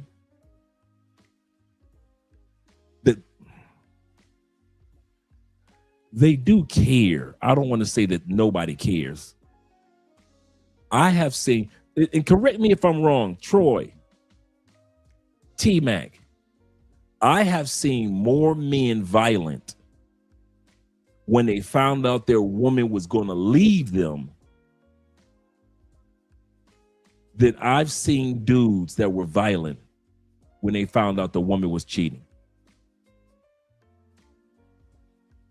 I have seen more dudes pull that thing out, that click clack out, and she leave him. Fly out, fly out, fly out. Then I have seen, now, don't get me wrong, I've seen dudes lose their mind once they found out the girl is cheating. But if she keep it undercover, I'm telling you, a lot of Colombian dudes ain't gonna say too much because they doing their thing.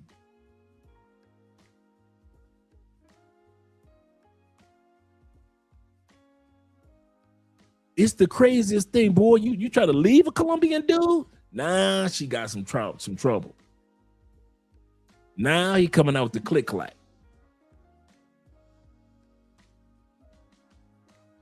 He said, I admit that.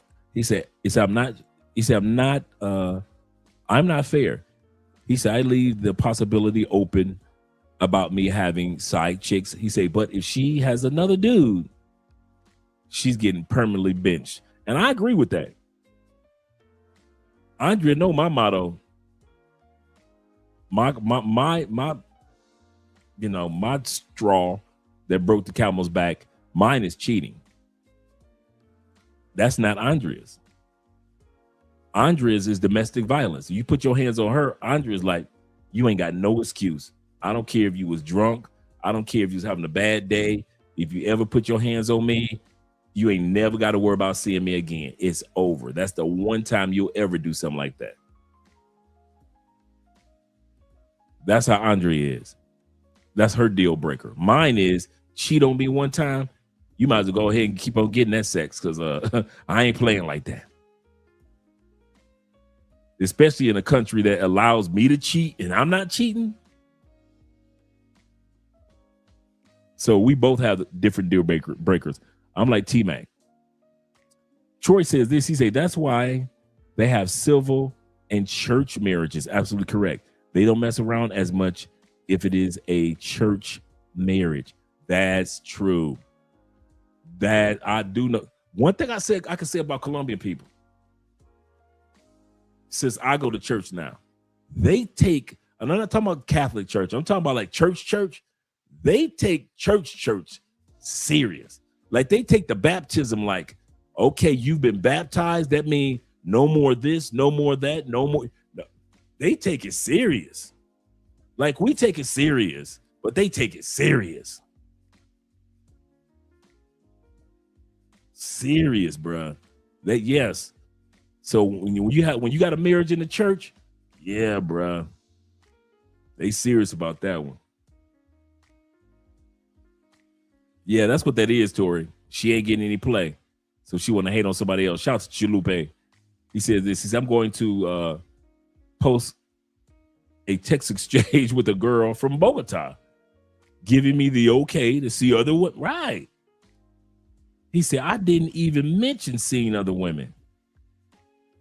Bruh, Andrea did the same thing to me. I told y'all, Andrea just pulled me to the side one day. Okay, here's what I need you to do. Well, I'm thinking like she's talking about like pick up something from the grocery store or like take out the trash or something. I'm like, what do you need me to do? Listen, don't bring nobody in my face. Don't bring nobody in my family's face, so don't embarrass me in the streets.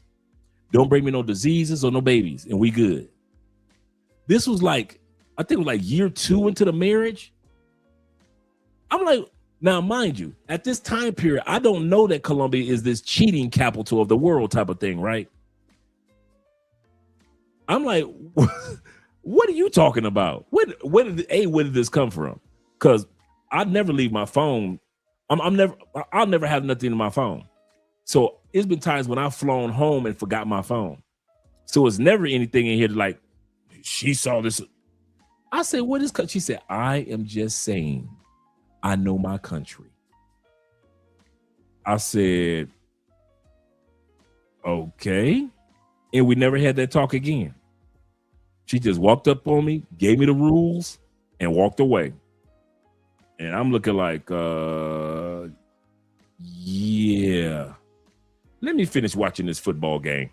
Because I'm thinking to myself, like, what is this crazy woman talking about? Don't bring no diseases, don't bring no kids, and don't embarrass me in them streets. I'm like, oh, okay. He said, I've been to Colombia with 2 O's, no U. That's Colombia, which is in Georgia and in the state of Washington. I think it's in Wisconsin. That's Colombia. We're talking about Colombia with 2 O's.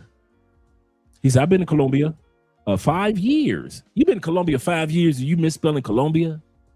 And you know how sensitive they are about spelling Colombia correctly? Come on, Fred. You know better. Come on, Fred. He said, I've been in Colombia 5 years. He said, I've been in a relationship I've been in a relationship. At some point in any relationship, we always know what we are dealing with. This is true. With some just choosing to accept it. This is true. This is true. And it's very common, guys, here in Colombia. I kid y'all not, man. I told y'all I've had women laugh at me for not cheating. Girl, he said he married. Kiki. I'm like, they laughing at me. Colombians are just practical. They know that men have their options. A lot of them have many options. So many women don't consider cheating a big deal breaker. That's true. That's true. Like Andrea says, that's not her deal breaker. If you're a good man and you getting a little bit on the side every once in a while, that's not a deal breaker to my wife. So I know Chalupe. I know what he was thinking. Shame, Fred.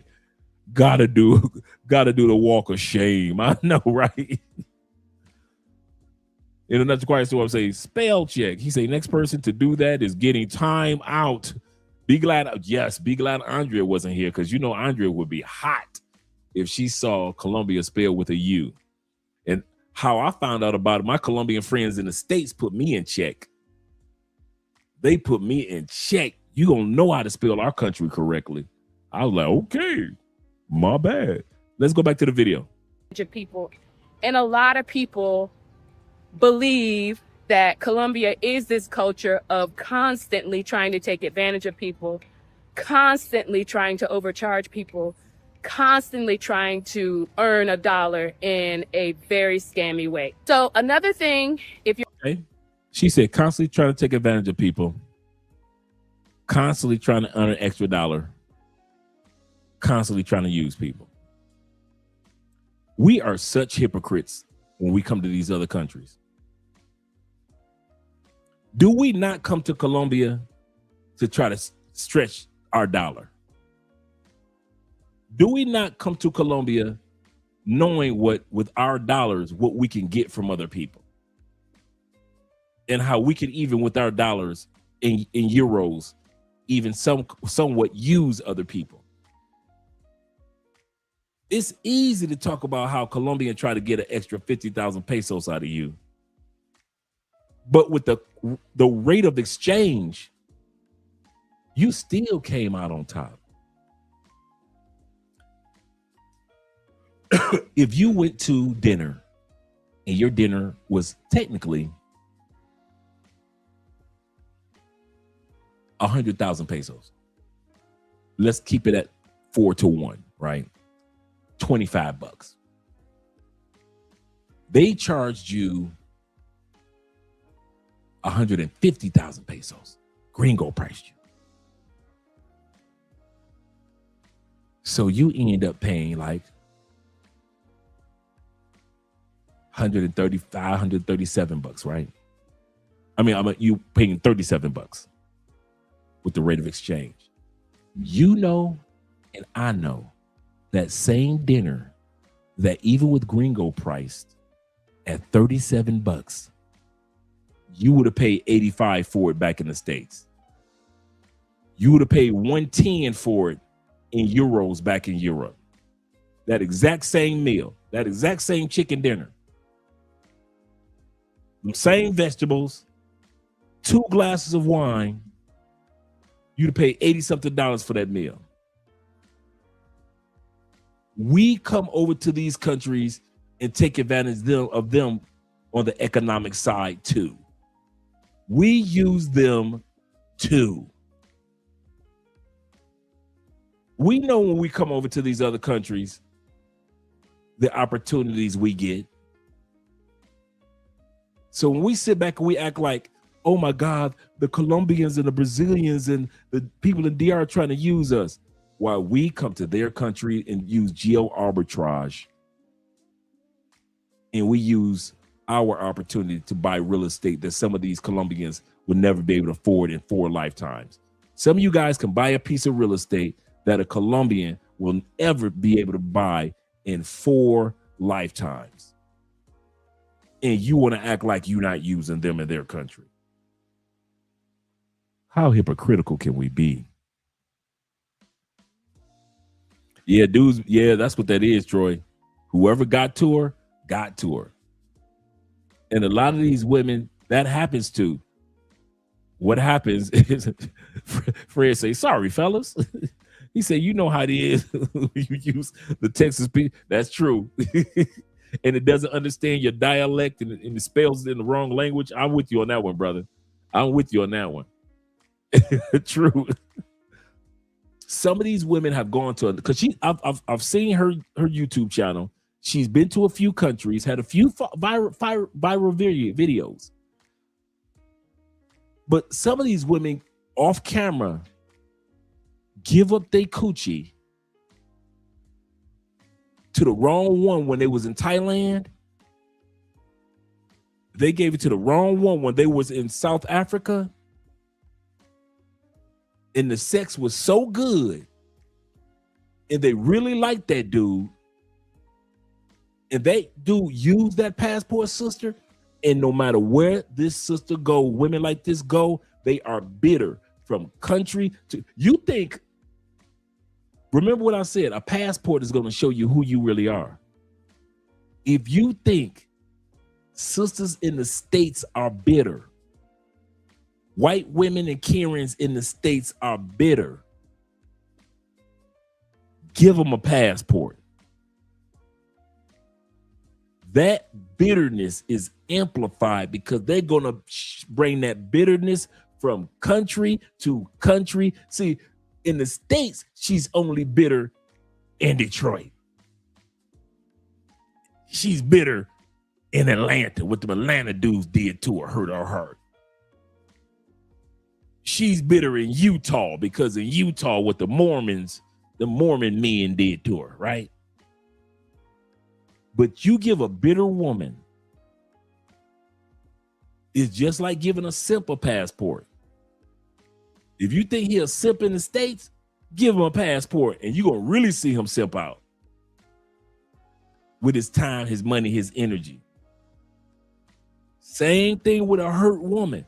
Y'all let these hurt sisters, boy, get a passport and they are bitter in Thailand, bitter in the Philippines. It ain't like the regular bitterness in Atlanta where they could just sit back and do girl circles. No, they are bitter. And a lot of times they go to France and they are by themselves. Bitter in Italy, bitter in Panama. Bitterness is amplified. Tenfold bitterness. Everything is evil. Everything don't work. Everything is broken. Everything is racist. Boy, that bitter, they find every little thing to be bitter about. Man, listen here. If you ever want to see some bitter women, give these women a passport and some money in their pocket. Damn a therapy. We don't need therapy.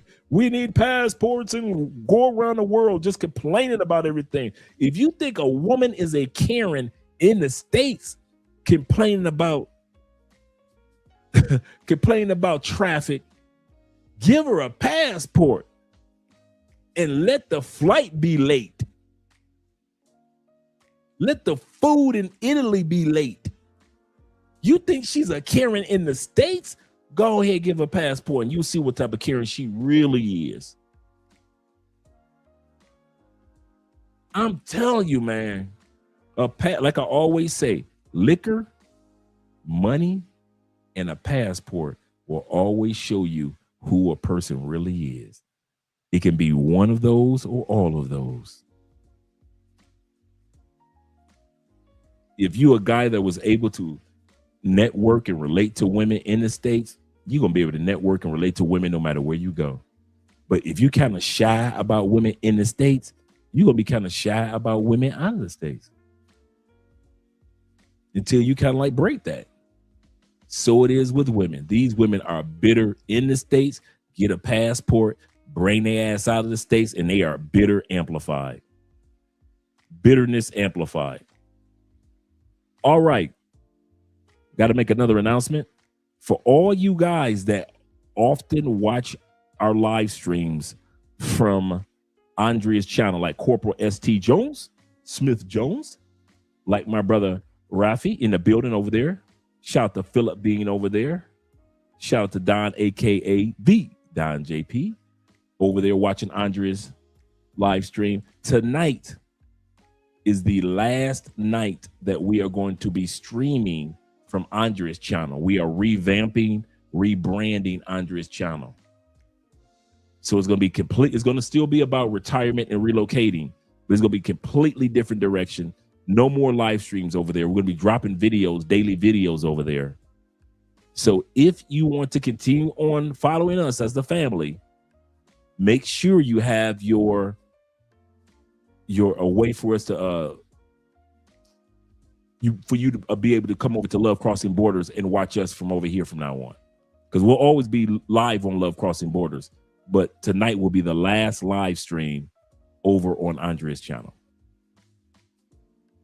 We're going to revamp, remix that into another brand channel, and then we're going to create another channel for Andrea. So this is the last night for that. Yes, sir. You have to be realistic. Good call, Elham. Shout out to Mike King in the building as well. Mike says this. He said, I don't want gringo prices. He said, give me phenomenal service.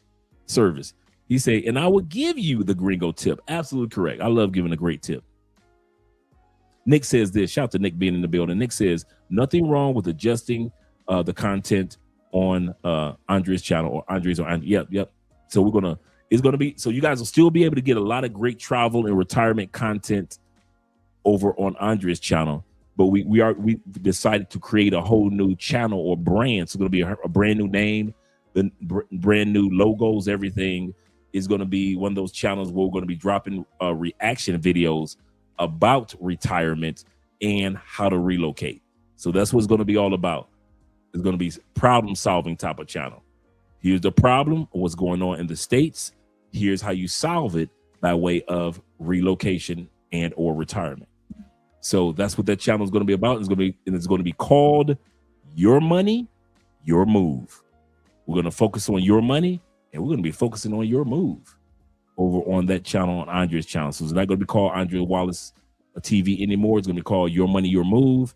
And we're going to be having everything from retirement, politics, anything that has to do with relocation, anything to encourage the average American that they have options. It's not going to be one of those channels that tear down America to say, you got to get out of there to the chopper. No, it's not one of those channels.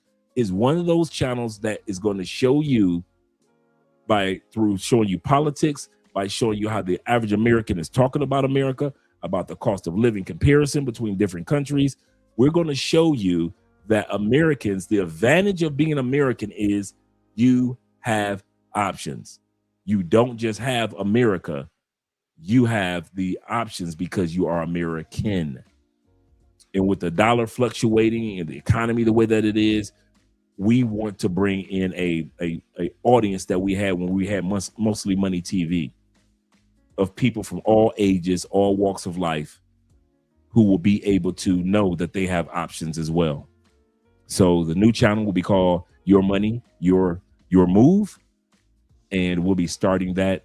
It'll be launched next week, but we're going to take a week off of Andrea's channel. So I'm going to be dropping like 70% of Andrea's, if it doesn't have anything to do with relocating or moving, 70% of Andrea's content will be taken off, put into Dropbox, and then we'll be re-uploading it as we launch her new channel.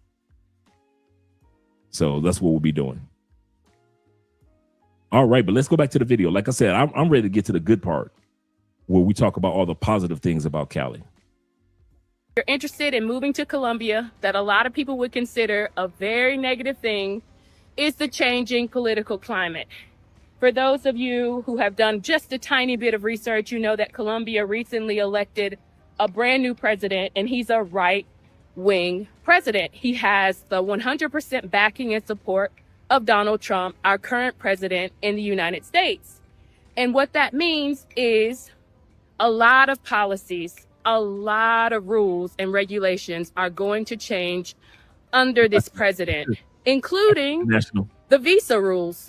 One of the most notable things about the new president of Colombia, I'll insert a picture here, is that he is likely to change a lot of the visa rules that were currently in place for many, many years here in Colombia.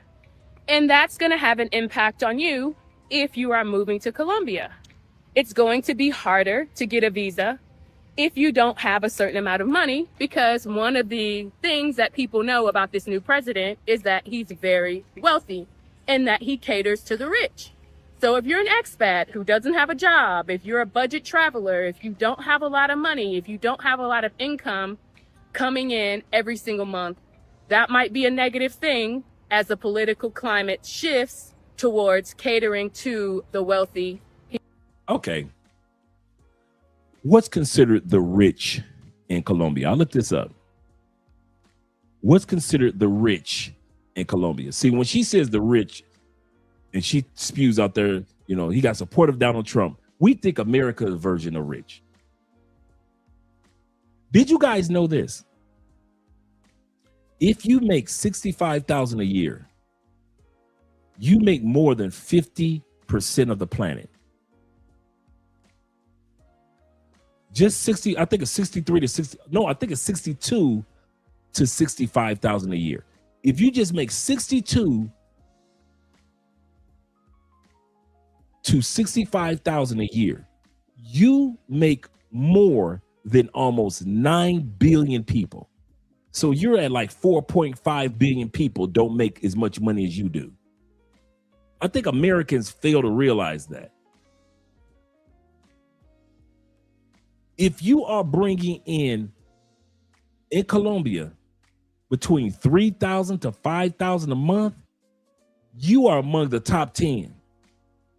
I don't think people realize that when you live in Colombia.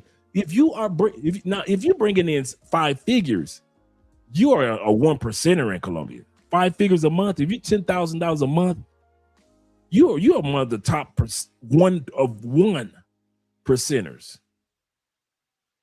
Colombia has billionaires, but I looked it up. I think Colombia has like maybe 11, 12 billionaires. We kind of take for granted that we got all these thousands of billionaires in the United States, right? We take it for granted.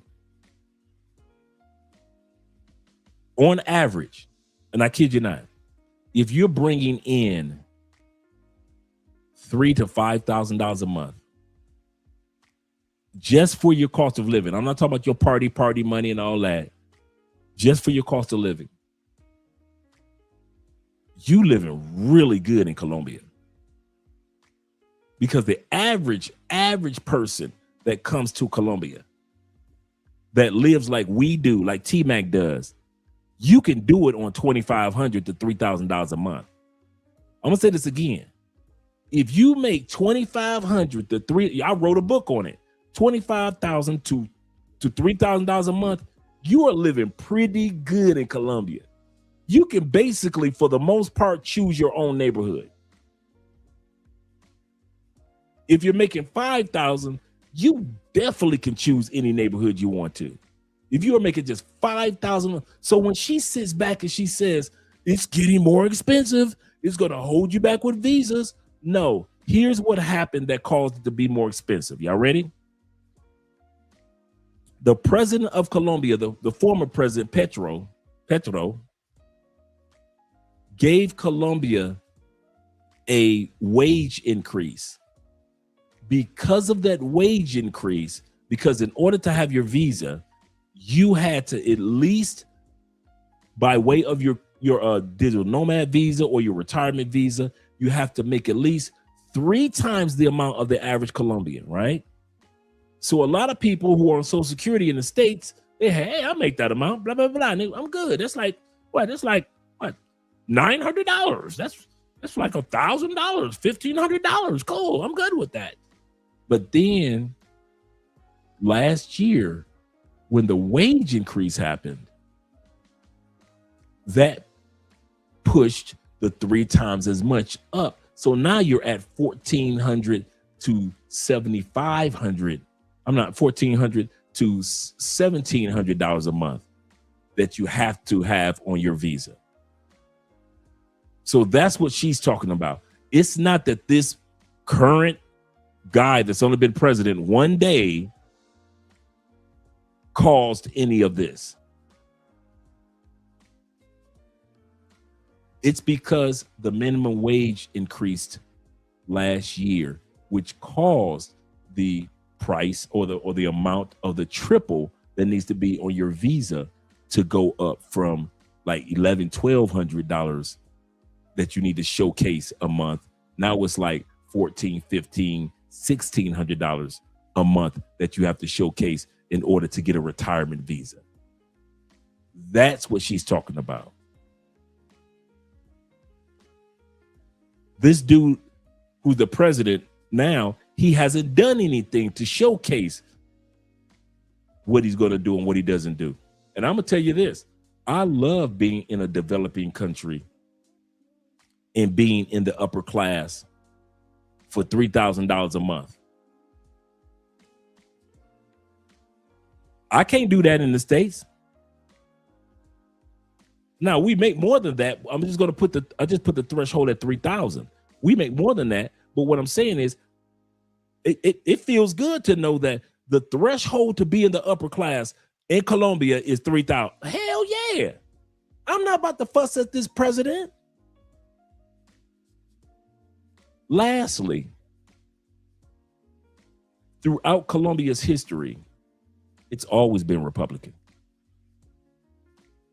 Petro, the last president that they just had,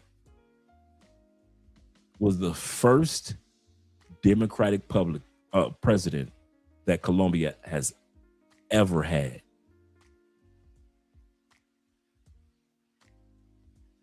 But people like this woman would sell it to you as if because of Donald Trump, he influenced Colombia to become Republicans.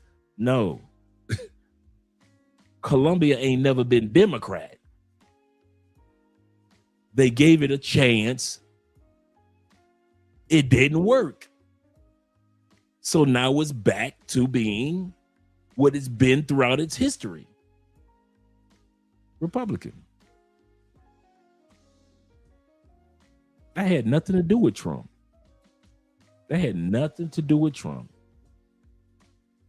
Trump can say, I support something, but Colombia was going to go in the same direction anyway. We gave the Democrats one shot. They didn't work. And so they're like, hey, we going back to Republican. He said, Drake, Tory says, Drake, most of us have realized she didn't do her homework, or she knows, or does she know what she's talking, or does not know what she's talking about. That's why we have love crossing borders. I know, right? You got dudes like me and T-Mac that like a little history, with a little history buffs. He said, I remember if you're making a US 50K per year, you're absolutely correct. So it's just going up like another 10,000, 10,200, like almost 1,500. I mean, 15,000. So yeah, if you're at 65, between 62 to 65,000 a year, you make more than half the planet. We're talking about, that includes lawyers in certain countries, actors in certain countries, sports figures. And think about it. You're 65,000 a year. Let's be real. Certain countries, you make more than a senator, a person in the House of Representatives.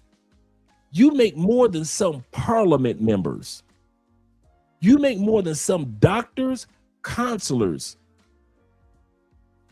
If a person owns a company that is a plumber, electrician, construction worker, like I said, school teacher, school principal, board of education, you make more than some mayors in some countries, in their cities.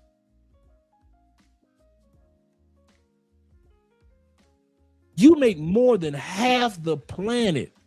We're not talking about just you make more than people that are impoverished in the Congo. No, bruh.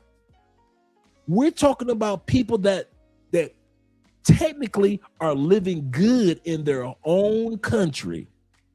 But because you make more by way of currency exchange, your 65,000 has the buying power of, in some countries, $300,000.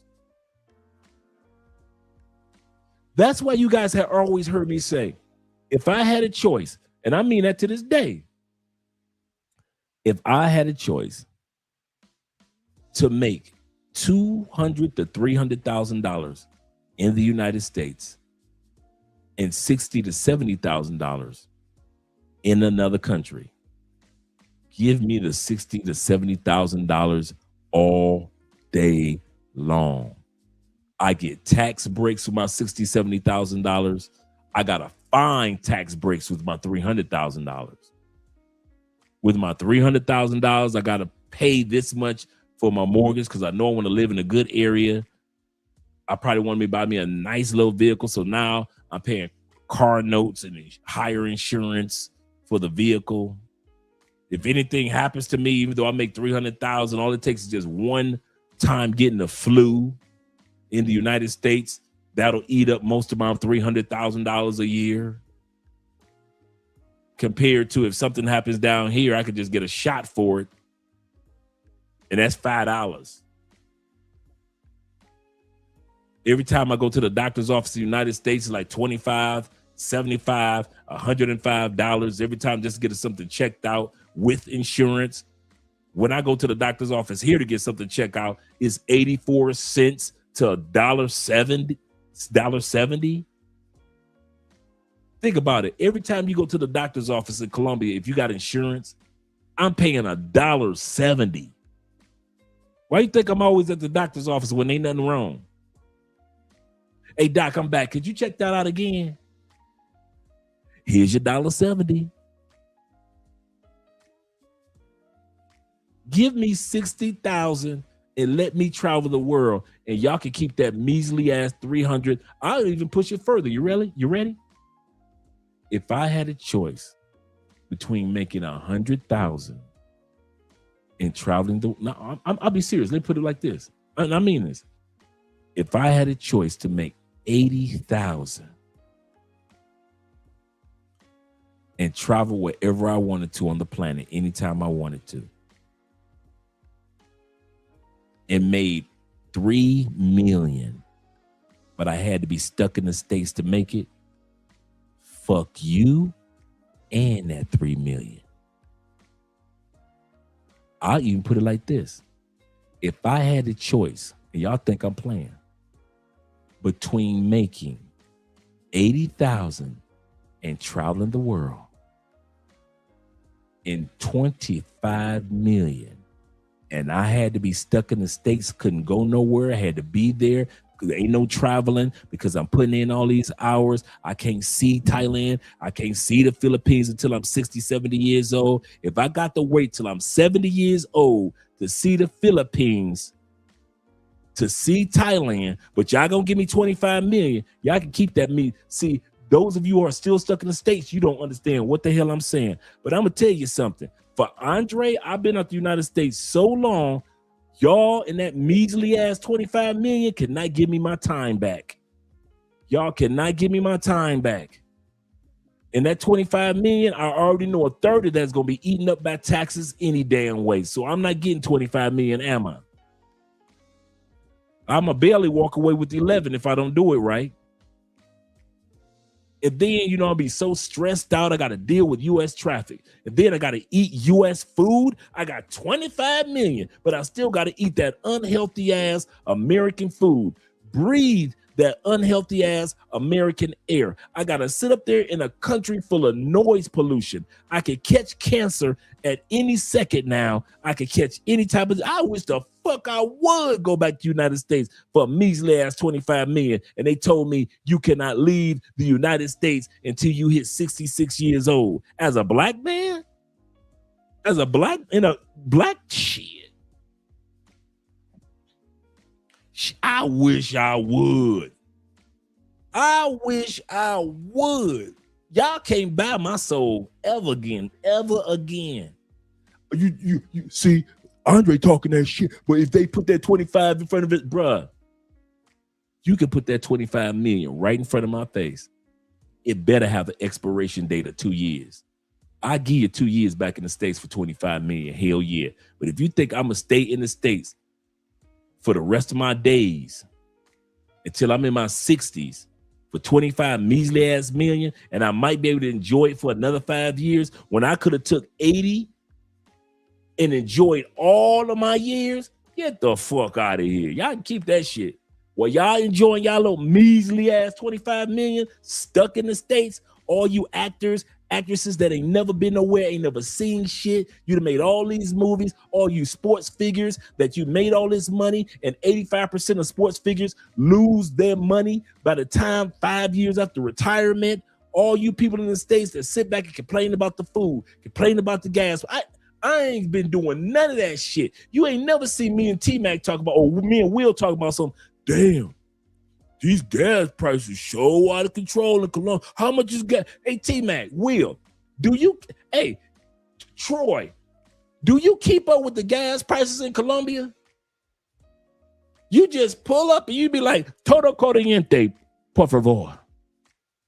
That's it. Todo corriente. Sí, todo. You don't be looking at the mother. Every once in a while, you driving past a gas station, you will actually like look at it and say, okay, hold on, I see it. Oh, it's going up a little bit. Okay, cool. You don't be seeing your ass around talking, pinching no damn pennies like you be in the States. Like, okay, hey, well, I got enough. This is the money I'll put to the side for gas this week. You don't be doing that shit in Colombia. I ain't never looked at no gas prices and do no damn calculations. I just pull up and be like, todo corriente. Todo. Por favor, gracias. No. That's it. Let me get the best gas, please. Thank you. Todo corriente. That's it. You don't be sitting up there looking at, do I get the premium? Do I get the regular? You be walking up, corriente, the best of the best gas. Todo, fill it up. I ain't never been to the gas. Not one time have I been driving these last 6 years. Have I ever drove up to a gas station and said, let me get 25,000 pesos on pump 3. Yeah, let me get the regular. Every time I pull up to that motherfucker, I be like, todo corriente, por favor. Todo. Fill it up with the best of the best of the best gas you got. I don't care what gas. Y'all don't be doing that in the States. Don't be acting like y'all be doing that in the States. Y'all don't be in the States putting up in y'all motherfucking Mercedes talking about some todo corriente, por favor. Shit. Man, please. All them headaches you got to deal with them 25 million. You can't trust your family. You can't trust your friends. I was just looking at a documentary on lottery winners. I was just watching a couple days ago because I couldn't sleep. It amazed you. Every time somebody won a lottery, they dad conned them, they sister killed them, you killed your mom. One woman was so nervous because she had won $200 million. This old woman was on Social Security. Poor white woman. Now it couldn't have been me. But she was so nervous, she couldn't even sign the lottery ticket to get the money. She said, son, for me and your daddy, could you sign my lottery ticket for me, son? My loving baby boy, my only child, the one who's been with us since day one. You've been living with us because you ain't got no job. We only living on Social Security. We're broker than Charlie in the chocolate factory. Could you please sign it for me, son? Because I'm so nervous. The son signed his name, not his mama's name. They gave the 200 million to the son. You know what the son gave his mama? $100,000. Buenas amor. Buenas. Te amo, amor mío, amor. How's everybody doing? I know that. I already knew that was going on. I knew that was going on. I knew that was coming. That's why I'm glad you were by yourself. Andrea's, congratulations. They asked me, Andrea, are you serious? Are you serious? Ever gonna have a baby? Ever? Yeah, for sure. Obviously, if I not have that, if Andrea and I would not agree to have a baby in the future, we'll never be together. Right. And I said that is in God's plan, you know? Amen. Yeah, but she's like, you ever say ever? Like, what the hell? Andrea's cousin, shout out to her. She just found out that she was pregnant. So you know what that means. All the pressure is on us now. So everybody in the family looking at us like, just made the announcement like yesterday, the day before. And now everybody looking at us like, so she went over there to the family and kind of like took all the slings and arrows for us today. So the family was like, are you guys ever going to have a child? We're like, yeah. We definitely want to have children. We definitely want to have kids. My brother Hannibal says, he said, hey, I pay 30 a month with the, 30 per trip with the insurance. That's not too bad. I ain't gonna lie about that. Shout out to Abraham, father of many. Abraham, you coming down this weekend? Next for the festival. Let me know if you guys are coming down for the festival. With the $20 love. Shout out to all my truck driver brothers out there. Shout out to all my truck driver brothers out there. He say Dre talking. Dre was right. We can imagine the conversations off camera. Yeah, man. Yeah. He said, Andre, you soldiers better be get to my. Oh yeah, man. They now I knew it was coming.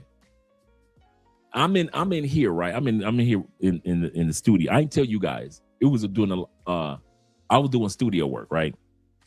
And I hear Andrea scream, but I recognized it was a scream of joy, not a scream of fear. Okay, she on the phone with the ladies. So they, like I said, Colombian women got a video chat for everything, got a WhatsApp group for everything. Ain't nothing but a bunch of the family, the ladies on camera. After they all celebrating and happy, guess who they look at as the first male who shows up on camera? Me. I'm standing behind Andrea. So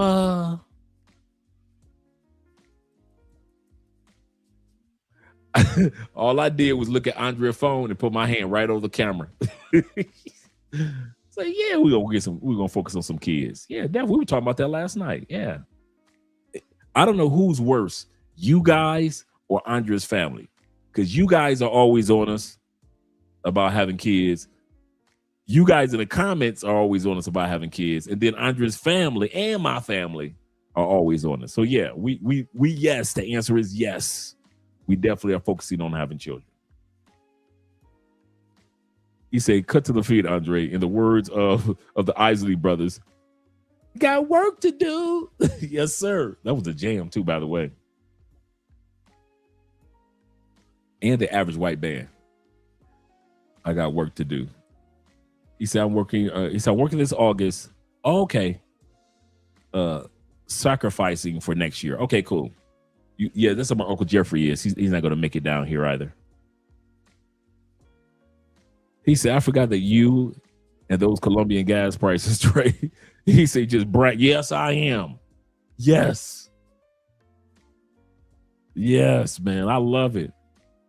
Todo corriente. Gas for everybody. You just feel like you should be going to the gas station like gas for everybody.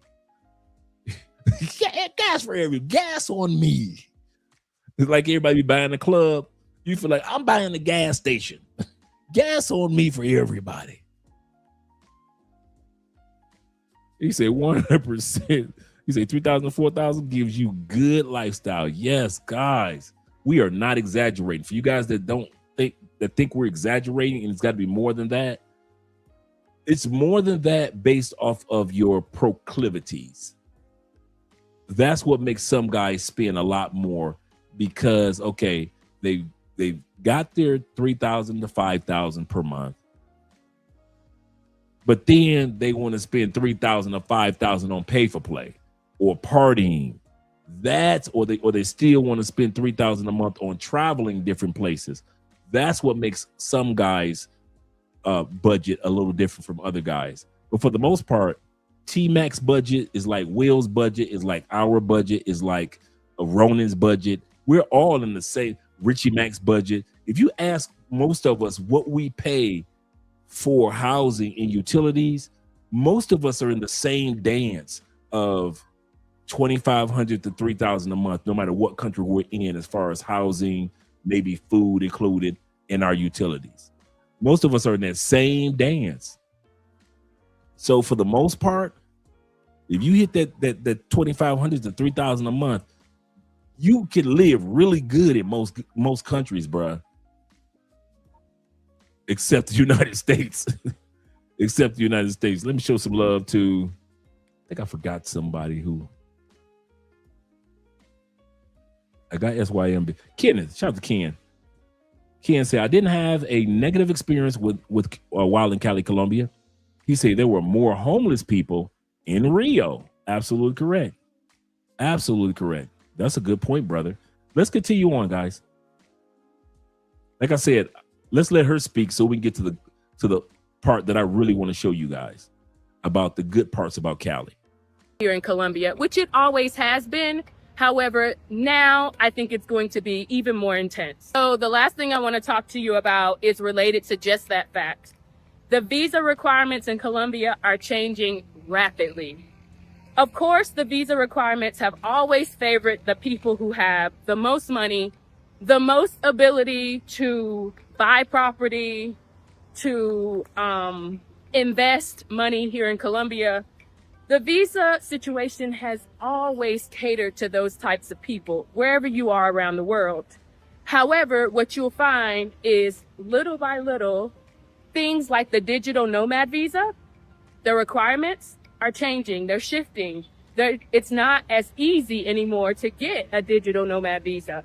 It's not as easy anymore. And when I say easy, it's not as affordable anymore to get a investor visa, a retiree visa.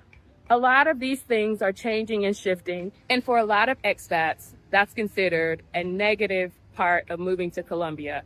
How difficult it has become, and sometimes impossible, for people to get their visa, whereas earlier or years ago, it was much easier to get your visa here in Colombia. Okay. And she's correct. What is it that made it different? Y'all ready? The beefing, one of the reasons is the beef between President Trump and President Petro made getting visas for Colombians a lot harder to get a visa in the States. So Petro said, F Trump, we gonna make it hard for Americans to get visas in Colombia.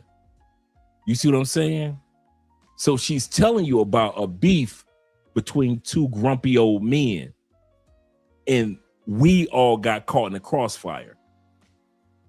Whether it be the retirement visa with the military dudes, whether it was the digital nomad visa, she's correct. It did become harder, but not under this president. See, she's trying to make it, she's trying to sell it as if it happened under the Republicans. Remember, Colombia's only been back to being Republican for a day and a half, right? Not even a day and a half. The inauguration was yesterday. So let's see what happens. But I kid you not, once them two grumpy old dudes got in office, Petro and Trump, all havoc broke loose with visas going to the States were being rejected. And so Colombia said, well, we're going to reject your visas. And so visas were being rejected here in Colombia because of two grumpy old dudes. So let's see what's going to happen with this next administration. Not the administration that she's talking about. So those are like maybe 9 or 10 things that I would say are the dark side or the negative aspects of living here in Colombia that I've noticed from being here, boots on the ground, here in Cali, Colombia. If you have any other things that you'd like to add to the list, feel free to drop them down in the comments. I always read all of the comments here on the videos. And if you're interested in following my journey here in Cali, Colombia, don't forget to hit that like and subscribe button. And I'll see you next week in my next video. Okay, before she says her goodbye, oh, you better believe I went to her comments. Oh, I had that left 7, 8 comments. She even commented after my comments. I said, nope, I don't care what you say. I'm doing reaction to this. Like Kevin Samuel said, I'm gonna make you famous. I'm gonna make you famous.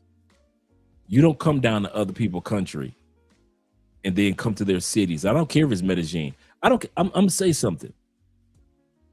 No city, no country where we go to is going to be perfect. Our country and our cities aren't perfect. So you would not see me. I've gone into countries and cities that there were things about it that I didn't agree with, but that's not my place to go on social media and bash that city, because I found a couple things I didn't like about it, but 80% of the things I know I did like.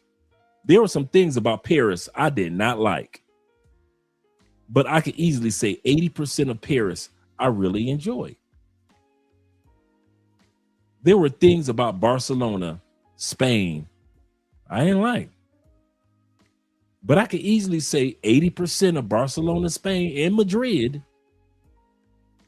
I liked. Cancun, Playa. No matter where you go in the world, there'll be always something that you can nitpick about. And that's what gets me about the Passport Sisters. They always look for something to nitpick about. And just because they're having a bad dating experience, that doesn't mean everybody's having a bad dating experience like the Passport Sisters. Now let's get to the good part. In the words of Houdini, when we're going to get to the good part. Now let's talk about the positive things about Cali, Colombia. Bye. That you guys will like. The very because Cali is the southern part of Colombia. Mm-hmm. So just imagine the south, the Atlanta, the Louisiana. So they cook. The music is different. The energy is different here. You've got the third largest Black population in all of South America. Number 1 is Salvador, Brazil. Number 2 is Cartagena, Colombia. Number 3 is Cali, Colombia. So they know that there's such a selection here. Now there's a growing Asian population coming to Cali as well. So a lot of y'all women, when they see that you thinking about coming to Cali by yourself with all these Cali curves, and these women are still down to earth. And since Cali is off the beaten path of tourism, Cali women still have a I call it the last of the real Colombian cities outside the small towns. Cartagena is too touristy. Bogota is big city. Medellin is too touristy. So you don't get that real big city Colombian feel. The last one that's really truly Colombia without having too many tourists. And of course, yesterday this was here in Cali. The first time any president has done their inauguration outside of the capital of Bogota. And he did his inauguration here in Cali, Colombia yesterday. And I'm talking about all the dignitaries and all the military was out yesterday. And it was great to see. No violence, no crimes. Everybody was respectful. Shout out to the new president, and let's see what this new administration does. It's Cali. And so a lot of y'all girls know about Cali women, and they're like, oh man, he going to Cali. Like one guy told me, his girl told him when he got ready to come to Cali, from Bogota, she said, I'll never see you again, will I? And I started laughing. And I said, okay, if she was lying, I said, how many times have you called her since you've been here? You forget about her. He said, well, I texted her 2 times. I texted her 2 times. I said, you've been here a month. You texted her 2 times. A lot of times Colombian women know about Cali, and they are not going to let their man come to Cali by themselves because they feel like they're going to lose their man to a Cali woman. Exactly. This is why I say Andre is my travel agent fan. Got results. Become Mrs. Andrea Spence. Lesson learned from your show. The city of Cali is the ultimate girlfriend test city. Yeah. Then I saw it for myself. I get it. Especially when you guys come down for Petronio, the Afro-Colombian festival. We got someone here who they are Black Caleña. Wait a second. Cali is so damn nice and super chill. Pookies stay out of my city. Yes. Jay, Yes. Jay, you can tell. Yeah. I mean, here they are beautiful chocolate women. Yeah. You guys love chocolate women. Got a bunch of them here. Yes. Probably go to wait 21 years to see what that Cali and Asian mix is going to look like. Yeah, I know, right? And plus, right now in schools, they're teaching a lot of kids English now. So there's so many. The next generation of Colombians will be I would easily say 30 to 40% English speakers, because these kids know English like it's nothing now. And they gotta know that. Yeah, because it's mandatory in school now. Yeah, the chick I'm speaking to say she don't like it there in Cali, but Dude, one of the things that you'll notice, I'm at that point now. I think I can base. I think T-Mac probably is at that point too. I know Troy might be. Shout out to Troy also. Let me know. You can tell from facial structure, for the most part, what part of the country a woman is from. When I first came here and I saw a video, it was a white guy. He was from the States, and he knew all the dialects. And when he saw they blindfolded him just to hear the voices, and he was like, "This person's from that area. This person from that area. This person from that area." And then they took the blindfold off, and the women couldn't speak. And all he had to go by was their facial structure. Facial. He was like, "Okay, you look like a model." Medellin. And Medellin is the model capital of Colombia. Actually, of really one of them of South America, outside of Brazil. And then he turned, he said, "You're from Cali." Because if you notice with Andrea and a lot of the women in the video, Cali women have more of a rounder face, almost like many Asian women. It's not necessarily fatter face, just more. If you notice, as you're looking at the ladies, I'm going to bring it back.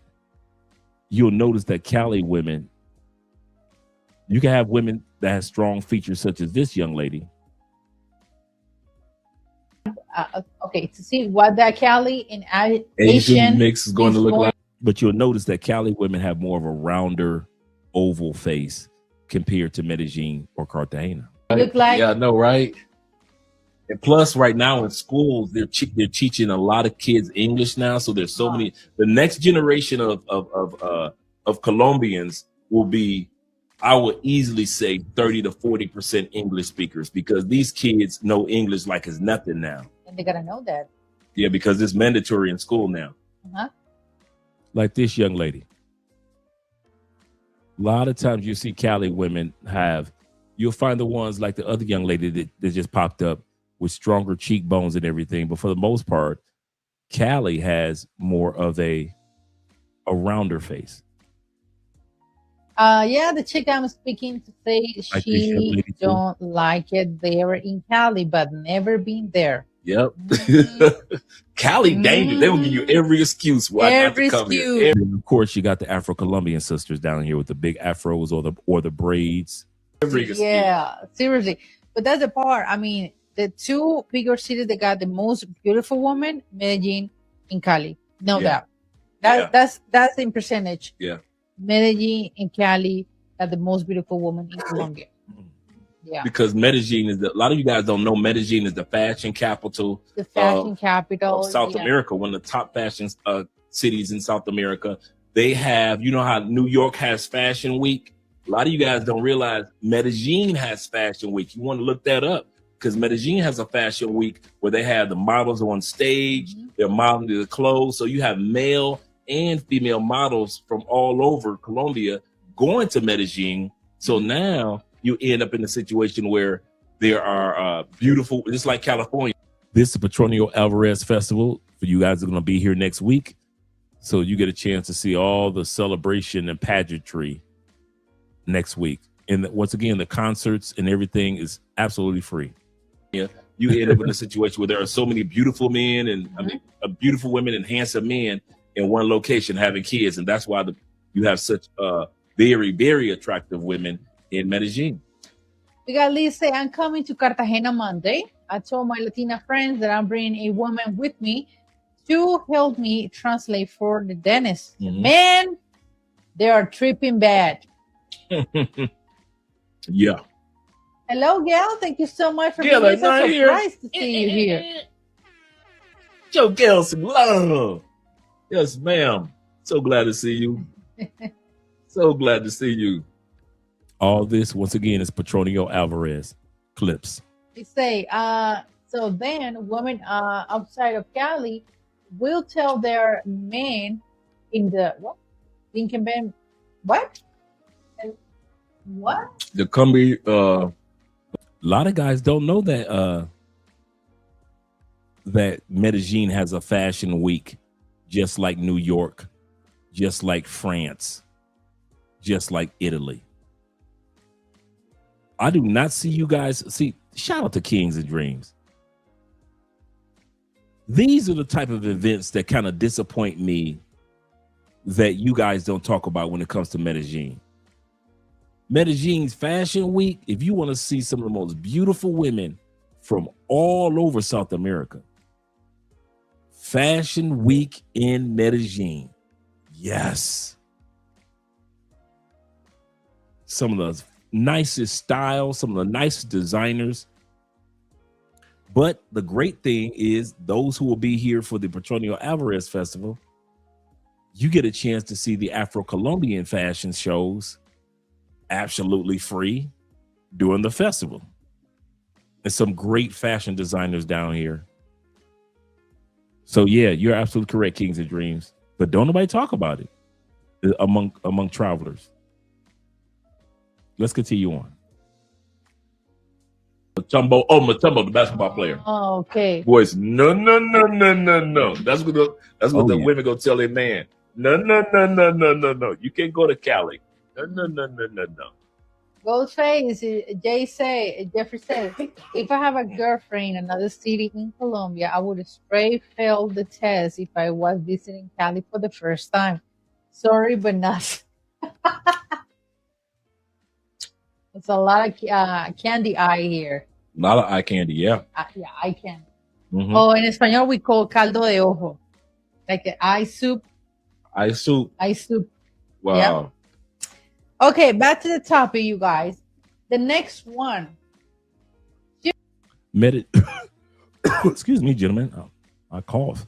Medellin Fashion Week is the month of July.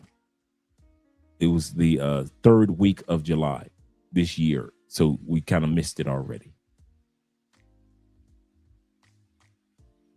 Respect your boundaries, no pressure, no manipulation, or this is Cali right here. Everybody dancing with everybody, dance with everybody. Doesn't matter what age you are, no matter how you look, everybody just having a good time. That's one of the reasons I love about Cali, and knowing your salsa, your bachata, your merengue. guilt trips. Right. She respects your boundaries. Your boundaries and your Standards. it's boundary standards are the word. Standards when it comes to your decisions or your opinion or the thing. That's a nice club. If you ever want to go to a club where it's just 8s, 9s, 10s, yeah. That Valentino is really nice, bruh. They got some baddies up in there. They right around the corner from us. They got some baddies in there. So you guys who are coming from Petronio, you might want to consider, if you're coming to Cali at a different time of the year, yeah. And they stay open till like 5, 6 o'clock in the morning. And they keep the baddies. That you like, that you don't like. For example, if you're a guy that you are really healthy, you don't drink, but you know, Colombian women, we like to drink. We're not saying that I'm not saying that we are alcoholic, but we like to hang out, got beers or got some tequila shots or some sangria, some cocktail. There's nothing wrong with that. But the fact is that she needs to respect the fact that you don't drink. That's true. That's true. And a lot of you guys that come down here don't drink, but you meet some really good women. So that's the... Okay, y'all believe that this woman is in her 40s, going on her 50s? She's in her 40s, going on her 50s. This is not a young image of her. This woman is a prime example of when I mentioned to you guys, if I was on Tinder, there are women, and you already got some kids, you don't need no kids, you retired, your kids already grown. There are some women in their 40s and 50s that will give women in their 30s and 20s a run for their money. I don't know why y'all keep going on these apps, getting with these women under 35 that drug, rob, and scam y'all, when y'all can go on that same app and look for women over 35 that already got their own, and they look just as good as the younger women. But hey, and I understand. No, I'm tell you something. In that photo, you're absolutely correct. That's filters. Got news for you. I've interviewed her and been on other interviews with her. That's the only reason she made it to the montage, because I personally have interviewed and been on actual interviews with her several times over.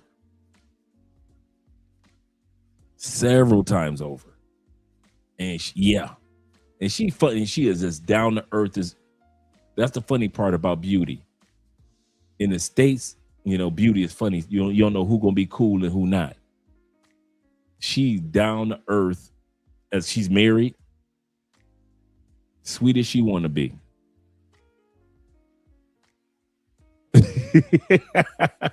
Yes, sir. The fact is that she needs to respect the fact that you don't drink. That's true. And a lot of you guys that come down here don't drink, but you meet some really good women. So that's the other thing that you may want to appreciate, or know that you can trust being yourself around that person. I'll say that again.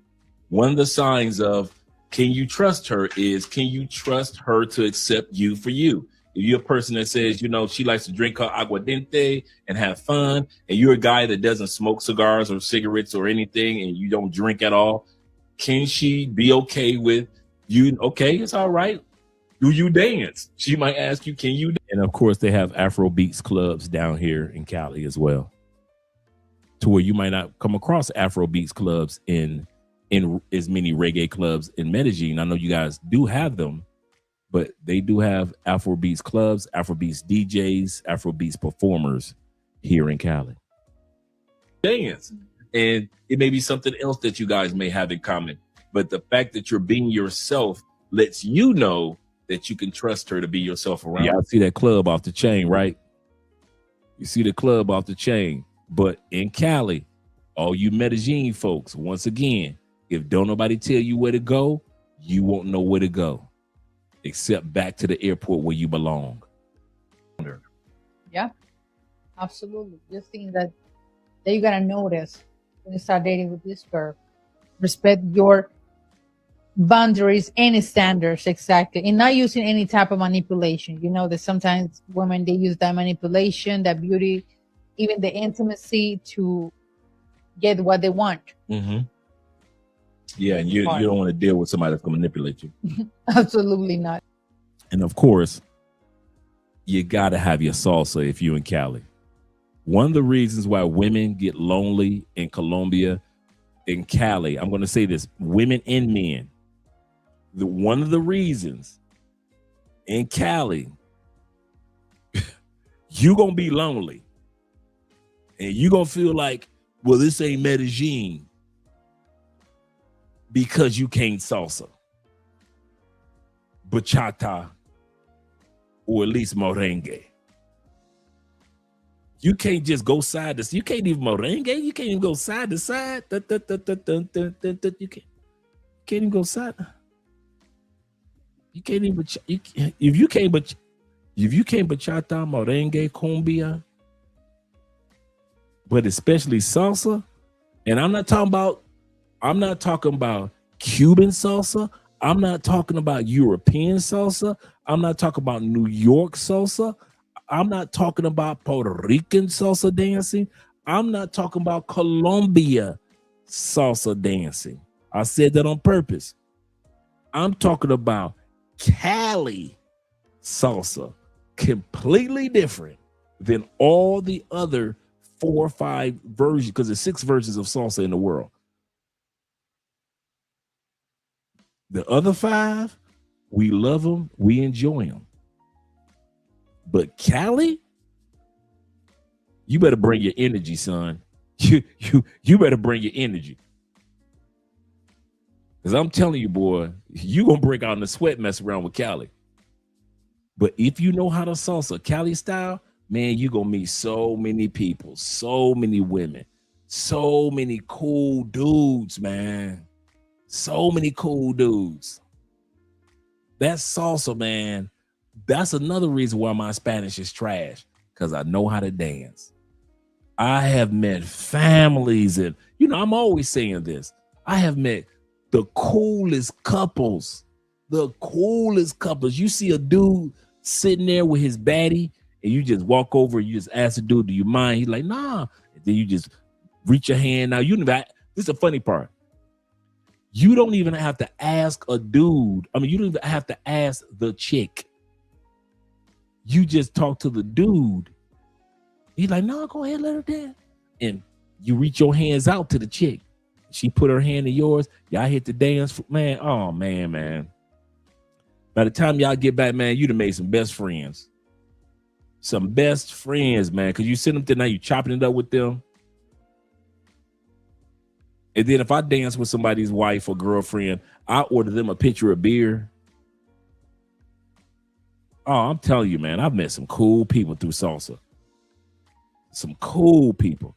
And salsa is ageless. So you see dudes that's like 71. You know they got to be in their 70s.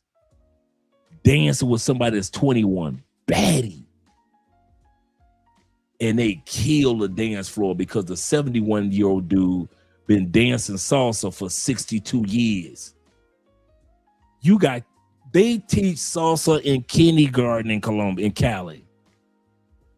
These little kids, you know how we have pageants, like the talent show in elementary school and high school. Man, they be having salsa performances for little kids that be like 6, 7, 8 years old, man, in Cali.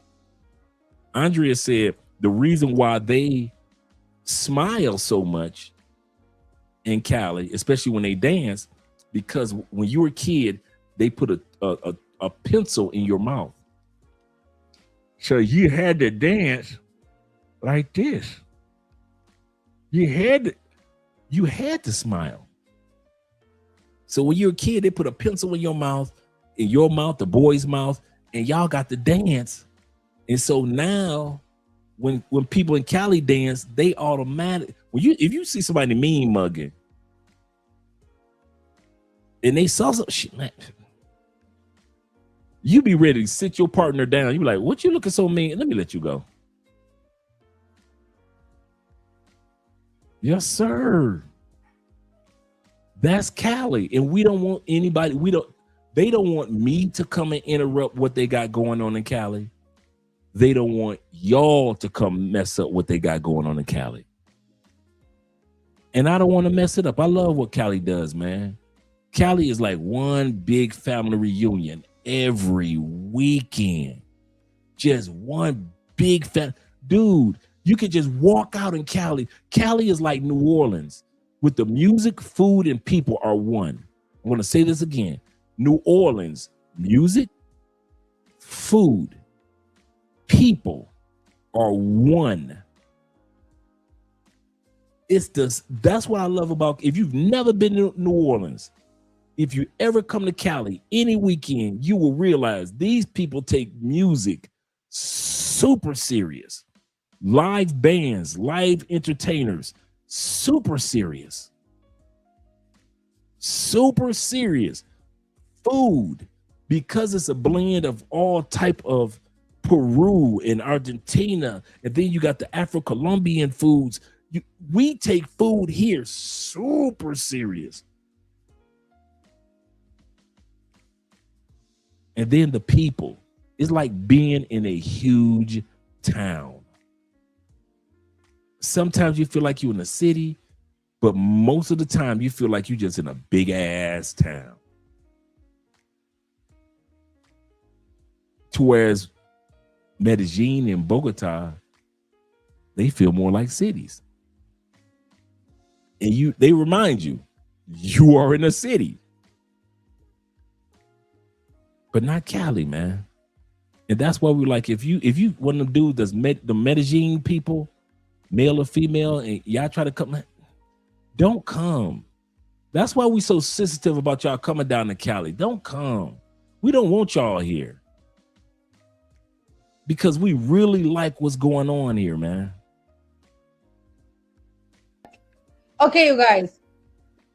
The next one is she's open with her phone. And y'all knows how I always say Cali would not. Remember what I said? I said this a couple weeks ago. I'm going to bring this back a little bit. I said this a couple weeks ago. The one thing that you'll notice about Cali women, butt to thigh to calf to ankle ratio is crazy. Cali women will have these small waists, then all of a sudden they just flare out to this butt and these thighs and the calf, and then all of a sudden these small ankles.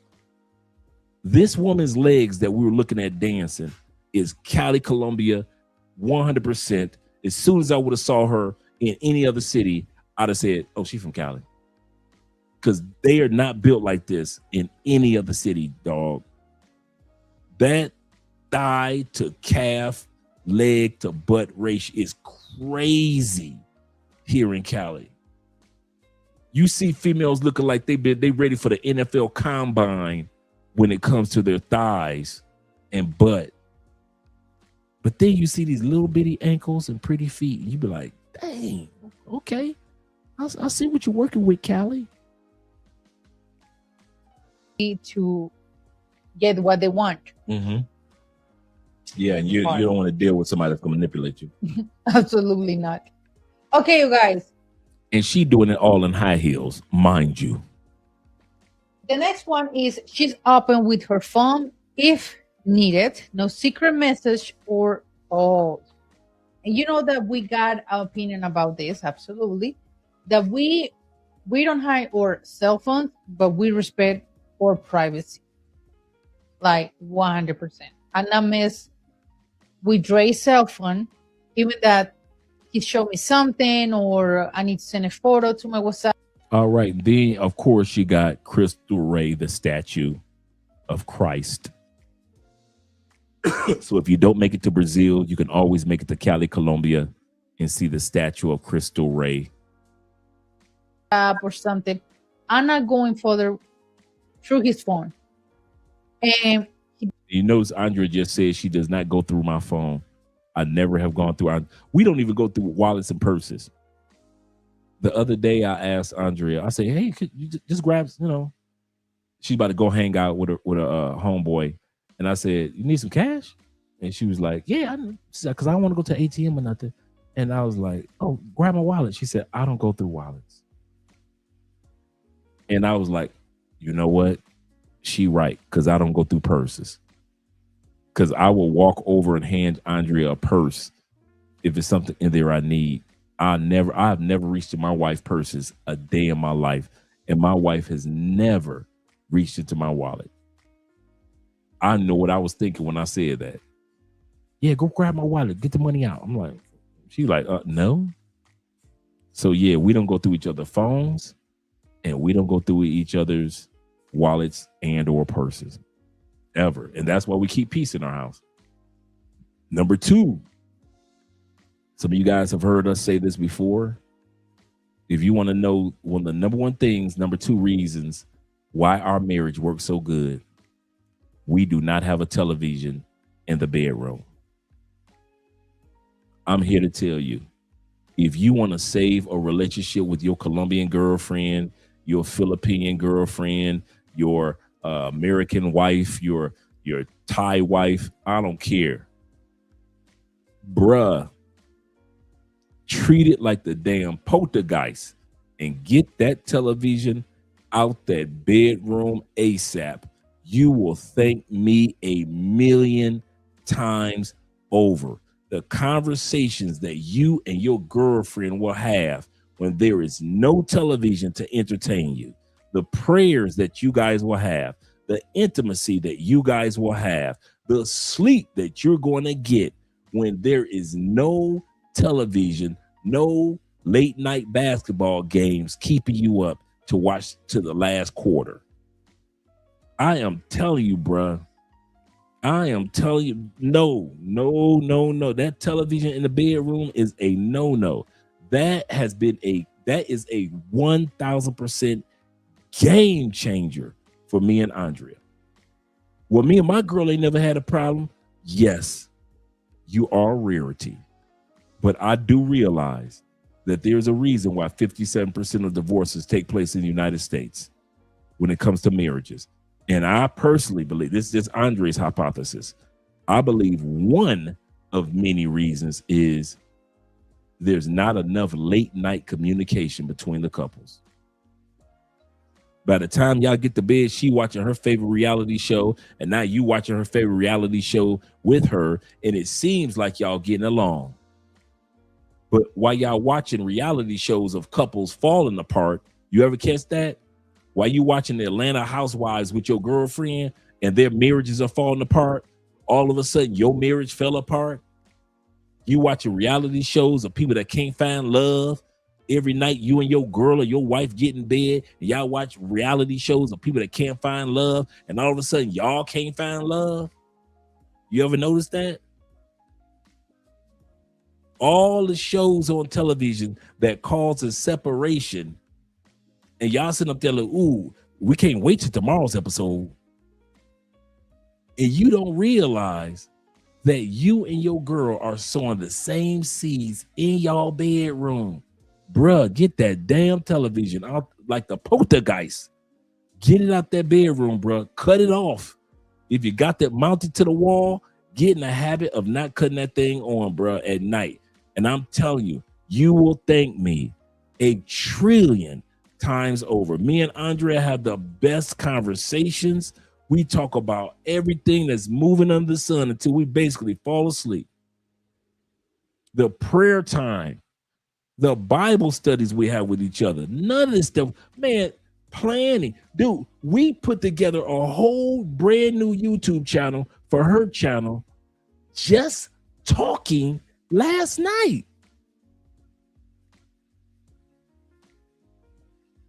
Man, the compliments.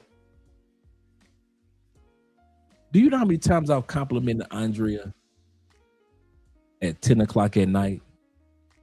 That if I had a television, we'd be watching sports, Sports Center, ESPN. But since there's no television in the bedroom, I remember, oh, let me compliment my wife. Or Andrea will compliment. Last night, Andrea told me, dude, this had to be 10 to 15 at night. Most of y'all with y'all girls watching television, 10, 15 at night, right? Andrea turned to me and she said, I am so proud of you. She said, I'm so proud that I have you as my husband. If I had a television in the bedroom and we both were in the habit of watching television at 10, 15 at night, compliments like that don't happen. You got to wait till a commercial for a compliment. Y'all got to wait for a commercial to have sex. Y'all got to wait for a commercial to talk about important things in y'all relationship. Man, get that damn television out your bedroom, bruh. Push that motherfucker in the hallway like poltergeist. I'm telling y'all, bruh. I'm giving y'all some of the top best game that me and Andrea have to keep. You wonder why ain't nobody cheating? Because we are at night entertaining each other instead of another person at night entertaining either one of us. Man, okay. Y'all think I'm lying. Y'all think I'm lying, man. I'm telling y'all, that damn television in your bedroom, man. Never again. Never again. I will die with all type of stuff in my... Okay. Y'all ready? How many of y'all saw Coming to America? Most of us, right? We watched the movie Coming to America. He had the giant bathtub, right? He had the ladies that would bathe him, right? Brush the dude, but what was it in Eddie Murphy's bedroom in Coming to America? A television. Whenever you see the rich, lifestyles of the rich and famous, here's our movie theater room. Here's our dining room. Hey, here's our living room where the guys come over and we watch the game. You ever notice what's not shown in rich people's house when they show here's where all the magic happens? The bedroom. Guess what in that damn bedroom? Among the rich, a television. You ever notice that? You could go back to all the lifestyles of the rich and famous episodes from MTV. All the truly rich people don't have televisions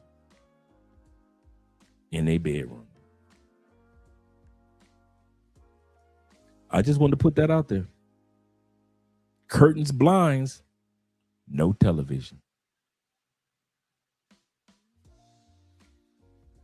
People that are about something, they ain't got no television. They'll have a television in every room of that house, but the bedroom. My brother said, I purposely avoided Medellin. Shout out to Booker being in the building. He said, I met a few DJ. Shout out to DJ being in the building as well. He said, I met a few women in Colombia. He said it was in Colombia that was caught up in the reality shows. He said, I couldn't stand it. Yeah. Like Andrea watch on her show, on her television, like old school from the 90s and 2000 telenovelas. We'll watch those every once in a while, but yeah. Late night, no. Let's go back to the video. Cali, Colombia. So this right here is the Crystal Ray statue, like the one in Brazil. Is just a little shorter, but this is how you get to it. It's really nice, man. All this beauty was not there when I moved here. It was just dirt.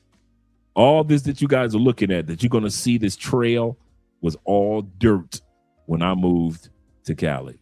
So I love that they fixed it up. It looks really beautiful. Doesn't do it with my phone. I think you got, and this is more when you. Yeah, all this was just dirt. You live with someone. I mean, I think you see like 24 hours, 24/7. They need to keep something for yourself. And I'm not saying that you got to hide your phone or your emails or your social media. I'm not saying that. But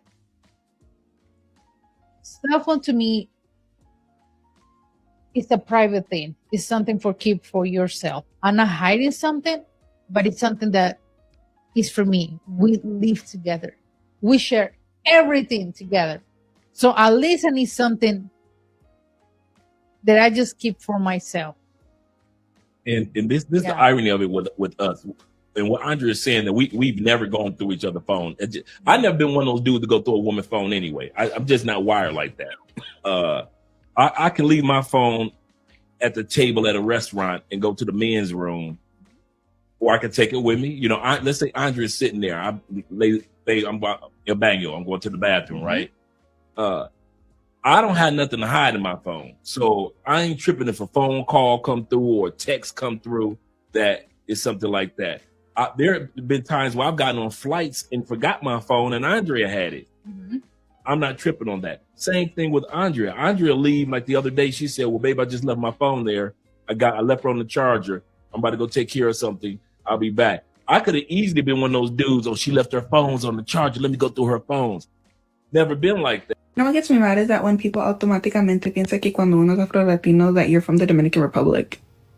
Girl, I am from Cali, Colombia. Soy caleña. Déjame en paz, por favor. Like, literally, the Dominican Republic is not the only place where you're gonna find Black Latinos. I'm sorry. Like, there's literally Blaxicans. You can literally be Black from El Salvador. Like.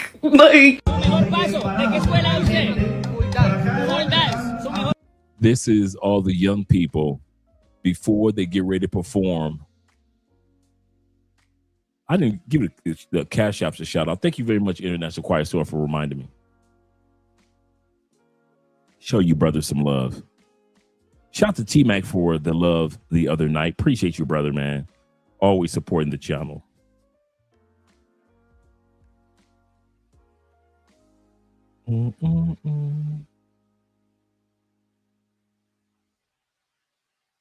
Shout out to Tyler with the $15 love. Appreciate you, brother.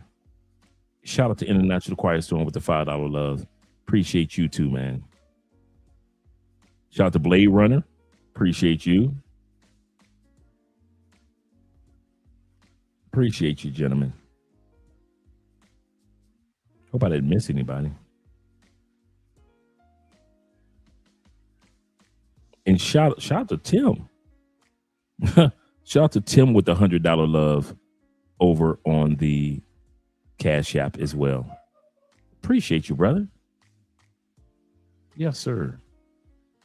These are, if you're going to come in December, this is December Petronio out. I'm sorry, December when it is the La Feria, or the Festival of Salsa, to where the top schools from all over Colombia's top salsa schools from all over Colombia come to Cali for a big parade, big celebration, as well as the top 300 schools from around the world for salsa dancing. So if you are it in your country, you will end up in Cali for salsa. And everybody has their flag and represent their country. That's another cool thing, because it's cool. I ain't gonna lie. Whenever I see America doing American salsa and celebrating with all the other countries, I'm a proud American. It's not too often I get a chance to be a proud American outside of America, but this is one of the times I get a chance to see us doing our thing in another country, letting everybody know that, hold up, don't sleep on that New York salsa, because that's what we do. You know, hold up, don't sleep on the Puerto Rican salsa, because that's what. So I love seeing America being represented in the La Feria. And they also have the super concert during the evening, which that concert, bruh, we went twice. That super concert is off the chain. But the main performer, let's say it's Mark Anthony, he ain't getting on stage till at least 1:30 in the morning. He ain't leaving till at least 2:30, 3 o'clock in the morning. So that super concert, it may start and the music might start at 8 o'clock, but you ain't leaving. You ain't going nowhere. And it is a huge, this is what I love about the Latin community. I love the Latin community. I have never been to a concert with so many people dancing ever. I have been to 250 concerts in the States. I've seen Beyonce twice, Jay-Z 4 times, Kanye West, from Mary J. Blige all the way to Shaka Khan. I've seen Earth, Wind and Fire. I saw Frankie Beverly and Maze 3 times before Frankie Beverly died. I have, if they've been in concert, I've seen Drake, Lil Wayne, I've seen Waka Flocka Flame. I've seen them all, bruh. I've seen them all. Tamara, Missy Elliott, Alicia Keys. I've seen them all. But one of the last concerts I went to was with my Colombian friend. Shout out to her. And we went to go see Janet Jackson when she came to Tampa. When she did an outdoor concert in Tampa. So when I am telling you, I have been a concert junkie. I've had women take me to concerts. I've seen R. Kelly like 6 times. Charlie Wilson at least 4 times, my favorite. Gerald Levert, yes, I've seen him twice. Isley Brothers, I've seen them. I've seen the Whispers at a fundraiser, a black tie event, and they were the singers for NAACP. And none of them can compare to a Latin concert. A Latin concert, you gonna drink and you gonna dance. You are not sitting down, bro. You can forget about that one. You sitting down and you gonna eat as long as the performers haven't performed. But once they start performing, you are not sitting down that night. It's everybody dancing with everybody, dance with everybody, dance with everybody, dance with everybody. I love it. I love it. Yeah, they had Crystal Ray shut down for about a year and a half, almost 2 years to do all that reconstruction. So this right here are the young people that are performing in that salsa festival, and they haven't put on their clothes yet. So they're just getting to the event, but they haven't changed into their concert apparel, or in other words, the parade apparel. Yes, sir. Yes, sir.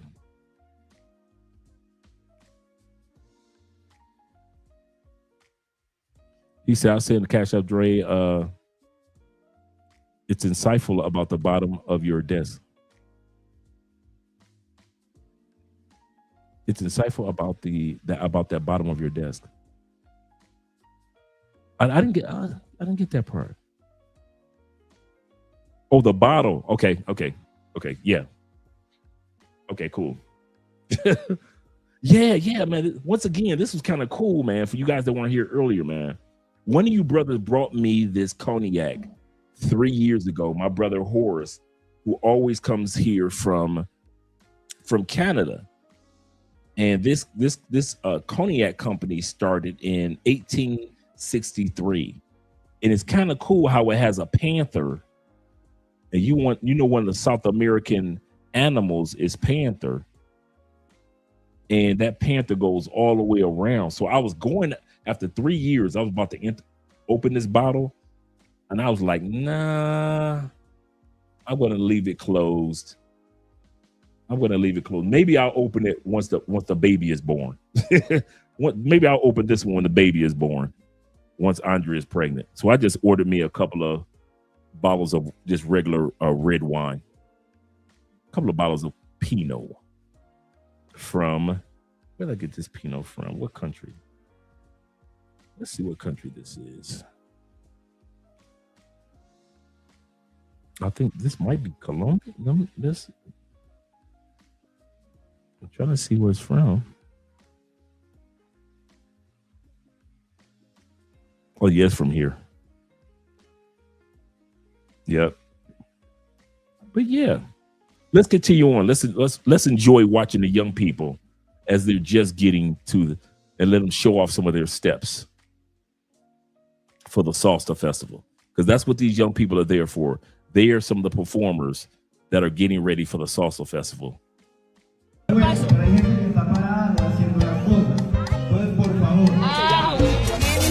es Alma Saya Mosquera. ¿Qué escuela representa? Estoy bailando con abuelita. And that gate that you see behind her is once they're dressed in their costumes and their uniforms, and that's the gate where the festival, like, she'll be on the other side of the gate, and hundreds of performers will be on the other side of the gate. So she's on the entry level where they first come in to put on their uniforms and everything, because it's going to be hot. Aguanile, muéstrame tu mejor paso. So he's asking each person, show me a little bit of your skills. Show me a little bit of your skills. Ah, güey. ¡Ay! Bien, mami. Excelente. ¡Espera, viene! Did I not tell y'all about that Cali Colombia waist to thigh to calf to ankle ratio? It doesn't matter if you're a younger woman like this young lady. Cali women have really solid thighs, man. Solid thighs, solid butts, man. It's the craziest thing. You'll see a person with a small waist, and all of a sudden their thighs just flare out, and then they have nice calves, and then all of a sudden these small ankles. Ah, pues. ¡Ay! Bien, bien, bien, mami. Excelente. ¡Tercera viene! ¡Bomba salsera! ¡Bomba salsera!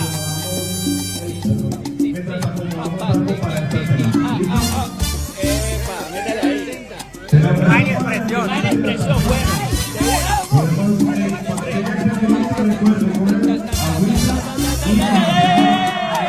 ¿Qué la representa? Combinación rumbera. La catedral de la salsa, su mejor paso. Ay, ay, ay, ese es Carlitos Paz, pero con el pelo largo. Representa. Imagina expresión. ¿Y de dónde viene usted? 19 como una 20. Ah, bueno, para que respeten, suelte. And that, what I like about Cali is this: by the time you're like me and you think you've gotten Cali salsa down, there's always the urban salsa that you got to learn. That there's a romantico salsa, there is a salsa that is like, it's almost like it's almost like a dance hall version of salsa, where it's kind of like it's slower, and it's almost like if you could take the slower music of dance hall and you're doing, and it's in a black community, and I'm telling you, bruh, you be looking like somebody about to have a baby, and it's salsa dancing, and you like, yeah, somebody about to get pregnant right now in this club. So even with my years, there's still levels to this thing. There's still, I kid you not, the urban level of salsa. Soon as you get the white version of salsa, if you will, you got to learn the salsa that the brothers and the sisters do in our community, because it's completely different.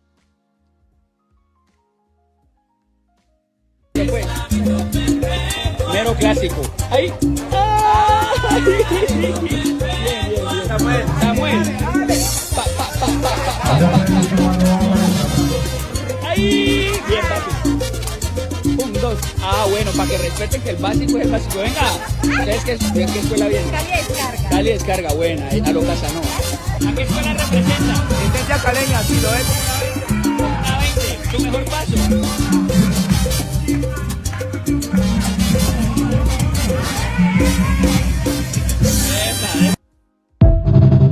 Oh yeah. Cali's a really cool place. It's Colombia's 3rd largest city, and you've seen videos of us talking about it. We're actually going to be going back there later this year for New Year's, and I would say that if you're looking for a good place to relax and you're looking for a more chill environment during the day, Cali's perfect. But then at night, the nighttime's unbelievable. That's when the city really comes out.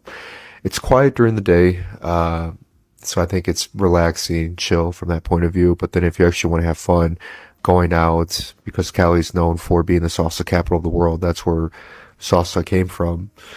Lots of clubs, lots of bars. You can be out all night. It's a really good time. Now, before she speaks, as a Latina, a Black Latin Latina, I love how she put that. Before she speaks, for those who don't know, and I know Puerto Ricans will say beg to differ, salsa actually started from a mambo music, and then before that was different versions of salsa. It started with the slaves that came to Cuba, and the evolution came down from Cuba to Puerto Rico. From Puerto Rico, Puerto Ricans took it to New York, and then the actual sounds that we all kind of know and love came through New York, Puerto Rican. So the salsa tot tot tot tot tot tot tot tot tot tot, that is the centerpiece beat of most salsa music, is New York and Puerto Rico, when all those Puerto Ricans in New York you know, people from New York were just coming together in the 60s and 70s and 80s, and the sound came together. That's how you had from New York, Willie Colon meeting Hector Lavoe. Hector was Lavoe was this 17-year-old guy. Just think about Hector Lavoe as the Luther Vandross of salsa, right? So just give you guys and how he got his last name is Fouo, Hector Lavoe, which is the voice in French. So it's not Spanish. They actually gave his name in French. It means the voice. He is not a voice. He is the voice in French. Hector Lavoe. Or it's not even Hector. It's Hector. The H is silence. Hector Lavoe. That's how you pronounce it in Espanol. But actually, the Lavoe is actually French. So you got, think about it. Willie Colon, this trumpeter, who is like, think about in the black community, Quincy Jones. Quincy Jones is a trumpeter who became a music producer. Willie Colon, trumpeter, becomes a music producer. Quincy Jones brings the best R&B voices together, right? Same thing with Willie Colon. He reached around New York, Puerto Rico, Cuba, and he brings the best voices. He discovers this young 17-year-old kid, Hector, not Hector. Andre had to correct me. The H is silent, even in the name, is Hector. Hector Lavoe, right? Because the Lavoe is French, or Lavoe. Brings the kid who doesn't know Spanish to New York. Willie doesn't know English. Willie Willie doesn't know Spanish. Willie says, hey, I'm from New York. You teach me English. You teach me Spanish. Hector said, you teach me English. And the combination of them and all the other performers created the sound of salsa that we all celebrate to this day, even with some of the newer artists, such as the Bad Bunnies and the other performers out there. But it all started from the black slaves in Cuba. The black slaves and that sound from their drums were a part of their religion. So salsa, going all the way back past mambo music, all the way past there, originally started with the slaves that went to Cuba. Oh yeah, I would consider them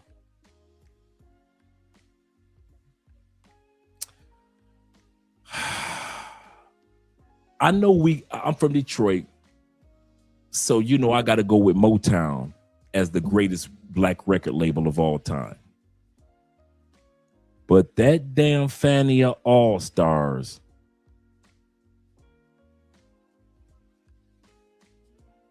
with Johnny Pacheco, Willie Colon, Hector. I mean, dude, you had nothing but hit makers after hit makers. You had a girl from Cuba. What was her name? I should be wrong. The queen of salsa music. And I know when one of you guys write it in there, I'm going to be mad at myself, because she was on that same record label. Celia Cruz from Cuba. She on there. We're talking about, dude, it was like if you could take Bad Boy, Def Jam, and Death Row, put them all on the same label. That was this label right here for salsa. I'm talking about monsters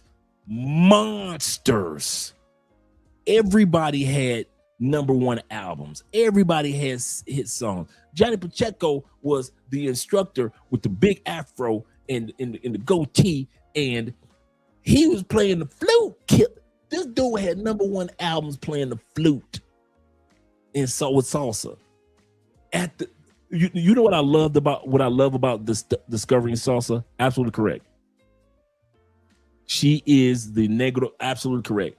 If you want to get a image of who she was to salsa music, her voice was you know what I love about salsa, Bobby?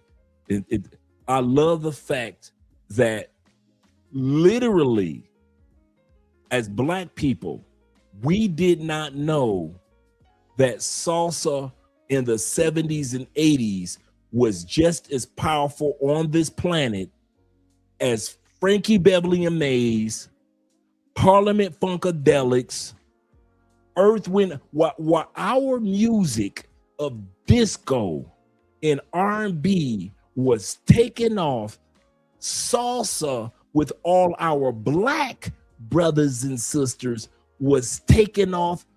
We didn't even know that their music existed. You got salsa performers filling out stadiums in Africa, live performances in Africa, long before Earth, Wind, and Fire ever. The 70s and 80s for salsa was just like the 60s, 70s, and 80s for Black people. And now that I live in Cali, I get a chance to enjoy all of both genres of music. And you sit back, you like, man, this is crazy how these people had the same version of #1 hit makers as Latins, that Blacks were having #1 hit makers. I kid, man, boy, if you study salsa, man, you be looking like, man, these people was killing it. I'm talking about filling up stadiums like we were filling up stadiums. The same time we had Frankie Beverly and Mays killing it, Teddy Pendergrass killing it, Charlie Wilson and the Gap Band killing it, Isaac Hayes killing it. They had their own performers that was killing it like just bad as we were, just as much as we were. It was no different, bruh. No different. It wasn't like, well, Black people doing this, but then the Latin people was doing. No, bruh. It was like we had hit makers, they had hit makers. In the 70s, 80s, and 90s, man, y'all better do y'all homework. There's some monsters out there. Monsters. Like Willie Colon just died, about 4 or 5 months ago? Sad, man. Like I said, he was the Quincy Jones of salsa. Sad, man. The producer brought all these people together. He I think it's like one more person of that record label is alive, like 1 or 2 more people. He said they were the group of the established salsa in New York. Absolutely correct. Absolutely correct. And then when you sit back, you think about it from all the documentaries I watch, you sit back, you think about watching New Yorkers with the evolution of hip hop. And I'm watching New Yorkers with the evolution of R&B. And I'm watching New Yorkers with the evolution of this sound and the sound of Philly. You can't take out Philly sound of R&B. And I'm watching all these performers, not realizing on the other side of New York, salsa music was just as strong as our R&B. That's the crazy part. That's what I love, man, about Cali. You would never understand this type of history outside of living in the salsa capital of the world. You really wouldn't. Now you sit here and you listen to certain salsa songs and you kind of like, oh my goodness, you have a good time. Let me go here. Let the sister speak. This part is about dating Blasian women. He's probably out with other bitches right now. That's true. If you want to date an Afro-Colombian women, yeah, you might want to think about, because remember, they know that y'all gonna cheat. So she gonna think about all the time. She gonna be wondering, he might be out there cheating right now.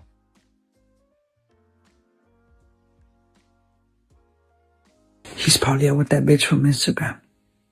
No, I'm just overthinking. I'm overthinking. From the mid 1970s to the 1990s. He probably wants me to overthink that I'm overthinking, so I won't overthink it. No, that's just me. That's just me. He told me good night. He's probably asleep. Or he's probably having a fucking good night with the fucking girls he's with. No, dude, it's just me. It's just me. That's what he fucking wants me to think, that it's just me when it's really him. I'm gonna get ready, dude. What's up, everybody? It's Hakeem with Live Be Do. I'm down here in Cali, Colombia. Shout out to my man Hakeem. I need to schedule an interview with my dude. That's my dude, man. Hakeem is probably of the brothers from the States. I ain't gonna lie to you. Hakeem is probably the most pro bringing everybody together brother that's here in Cali. Nobody brings the Afro-American, Afro-Colombian culture together like Hakeem. I would give number two tours by D. I'll give D number 2. But the person that really puts in the work coming from the States and introducing black dudes and black women to the black community here in Cali, nobody. Hakeem can go to neighborhoods. I know I ain't going to. I'm the dude that will fund Hakeem. Hakeem, you need some money? There you go. That's Andre. But as far as like doing what he does, yeah, he one of them pro. He kind of like the Dr. Umar of Cali, if you will. Not in just talking about it, but Hakeem, I give it to you. He be out there like, hey, we're about to feed 300 families in the poorest area of Cali. That's Hakeem. We about to introduce some brothers from the States to some of the Afro-Colombian. That's Hakeem. That he knows everybody. He can go out east and be respected. Me, I go out east, I'm gonna get robbed. I ain't gonna lie to you. They gonna already know I ain't got no business out there. They can see it written all over my face. I don't have to say. Yeah. You say, who is there, Barry White? You know what? I don't know. I don't know, because I kid you not, because salsa doesn't have a baritone sound in it.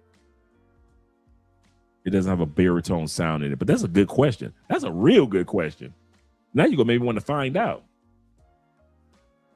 But let me go back to our brother Hakeem. He's been here for a minute. Really good dude, man. He does a lot of, and I'm gonna tell you something.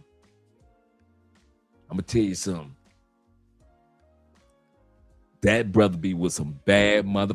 I ain't never seen him without a baddie. And he dressed like that every day, just regular t-shirt and his little African little beads up. That month, I ain't never seen him with the same baddie, and he be with some bad ass sisters, bro. I ain't gonna never lie. And he'll walk over to your boy, we'll talk, and the little female will stand right there until he say something. She don't say nothing, just stand. I'll be like, damn. I'm gonna tell you something. Every time I see him, I'm guaranteed to get some eye candy a show. I kid you not. He a good dude, man. Good dude. He connected with everybody. A couple of dudes are like that. Shout out to Chris. Shout out to TA. A couple guys out here that really work with the all over Cali. They can do it. Your boy Dre. I don't. There's hoods in the States that know that brother ain't got no business being here. He don't belong here. I was born in the hood, and they told me I don't belong there. No.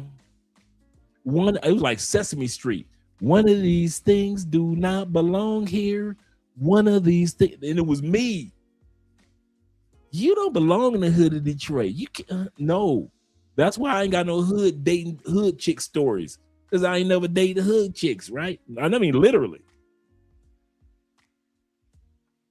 But Hakeem, I kid you not, he's a good dude. Does some great things in Cali, man. Great things. Surrounded by beautiful black women dressed in black with photographers. Check this out. This photo shoot is part of a project called Magia de Chicas Negras, and it's created by a local artist named Julian Renteria with his collective of local artists, photographers, and young women.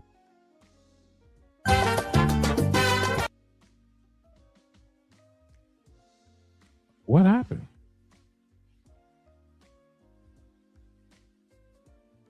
What happened? Let's see.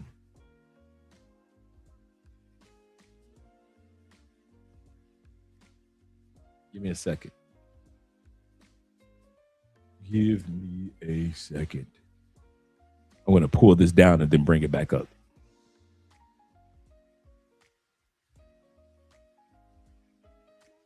Yeah, he's good people, man. And he always invites people from the States to the Petronio Alvarez Festival. Shout out to my brother IMFF in the building. Yes, sir. Let me scroll down. And that's the Hakeem is a perfect example of the type of brothers that you will see here. So hi guys, welcome. But you don't realize how many of us that are brothers and sisters from the States Thriving. And one thing I want to point out is that these women don't know each other, but when they all came together, they all spoke to each other. They all greeted each other, even, coming and walking in late and things like that. And I thought that was dope. I thought it was so dope that they introduced themselves to each other and greeted each other. I mean, not that it's strange or anything like that, but it just added to the whole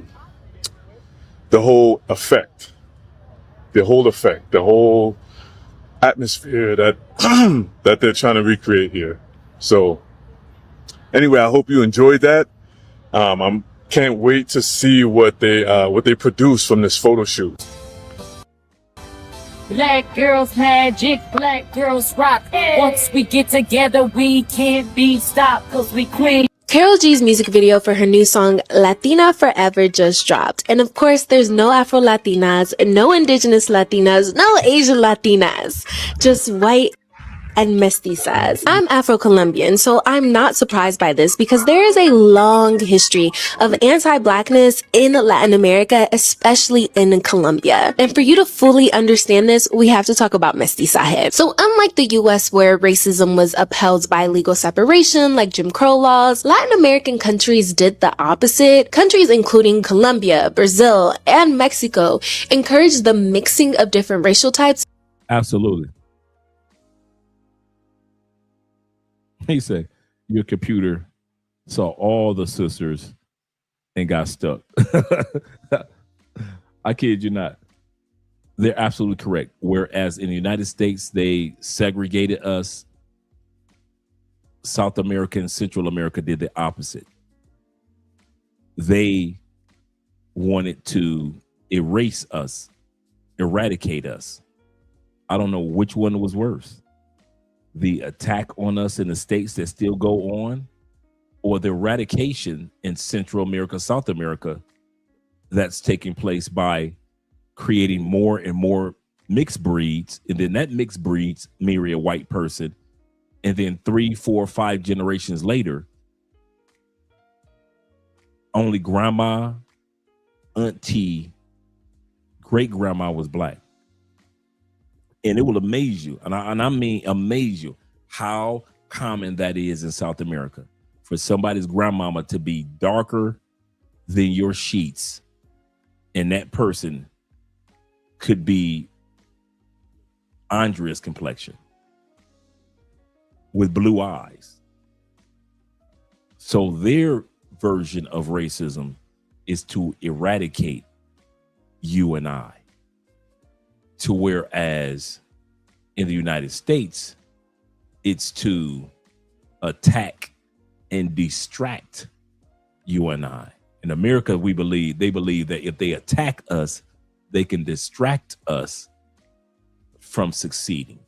In South America, they just eradicate you by making you thinking that, or cause you to think that it's better to be lighter and brighter and whiter. It's crazy. And it's all from the same slave ships. Of the 20 plus million slaves,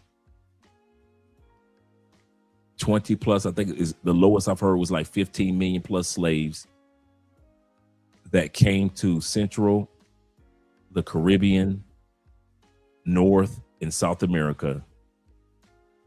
A lot of people don't know only 400,000 slaves landed in the United States. I got a bit of trivia for y'all that's gonna hurt your feelings in the United States. You ready? One of the first slave owners in the United States, you can look this one up. One of the first slave owners in the United States was a brother. And at that time period, he got several slaves that came off the ships.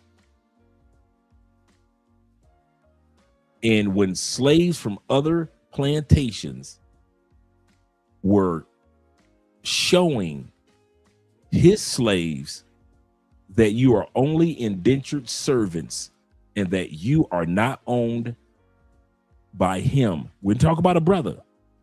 For life. For life. His slaves were the only ones that didn't know that they weren't enslaved for life.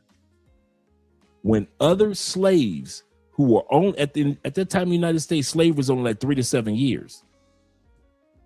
If you were a slave, initially in the United States, 3 to 7 years. Afterwards, it's done. Do you know it was a brother that went to court over his slaves and fought to keep us as slaves for a lifetime? Wasn't a white man. This is not propaganda. This is not the white man trying to divide us. This is Black history at its finest. We always want to talk about the good parts of Black history, but we have a black part of Black history. Just like white people got a dark side of white history, we got a dark side of Black history. And a lot of people don't know the person that went to court to keep our asses locked up for years and our great grandkids and great great grandkids until it got down to us and they had to fight during the Civil War was because of a Black man that went to the courts to fight to keep his slaves for the rest of their lives. And you can look that one up real easy. Real easy.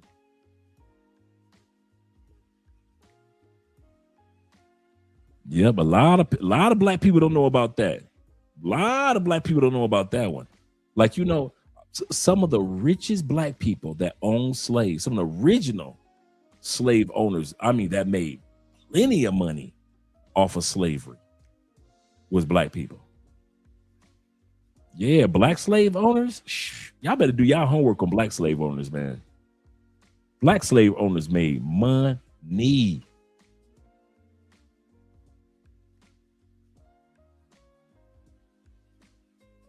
Yes, sir.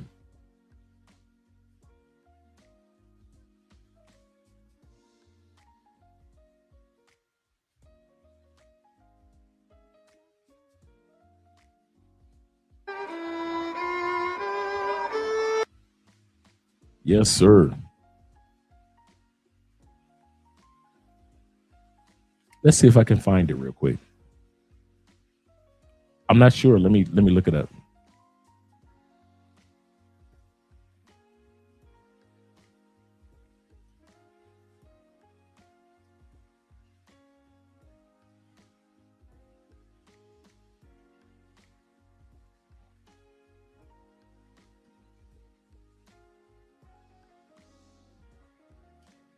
Let me look it up.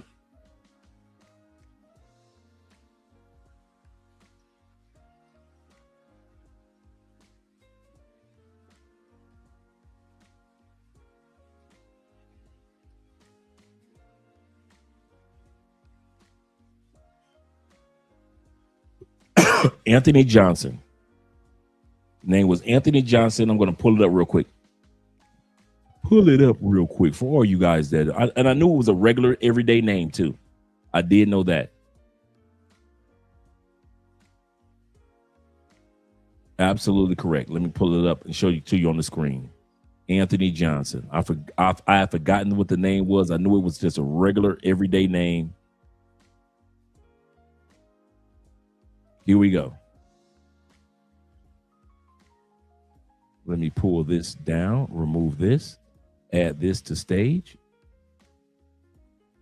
Let me move me out of the way. Yep. The man was Anthony Johnson, an African-American landowner in the 17th century colony or colonial Virginia. So when we talk about colonizers, see, black people want to talk about black people who were colonizers. Black people don't want to talk about black people who was colonizers too. In 1655, he won a civil case in Northampton County Court against a white neighbor named Robert Parker to legally retain John Casey as a slave for life. And here's the breakdown of the dispute and the ruling. John Casey argued that his period of indentured in servitude, which in the United States at that time period, of course, like I said, was between 3 to 7 years, had ended, and he attempted to leave and to work for the neighbor, Robert Parker. So this was Anthony Johnson's neighbor. Anthony Johnson sued his neighbor, the black man. Anthony sued a white man to get a black man back enslaved. I'll say this again. A black man sued a white man to get a black man back into slavery for the rest of his life. And the black man was a colonizer.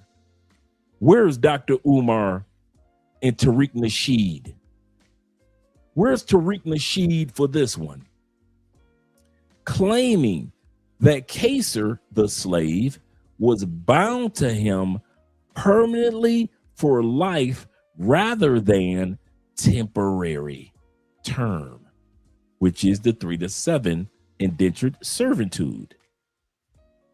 The ruling of the courts said, and this is how slavery, after this ruling, became for life. After a black man sued a white man to re-enslave a black man. The ruling of the court said the courts ruled in Johnson's favor, forcing Carson or Kaser to return back to Johnson's farm and providing one of the earliest legal precedents for life involving servitude in the English colonies.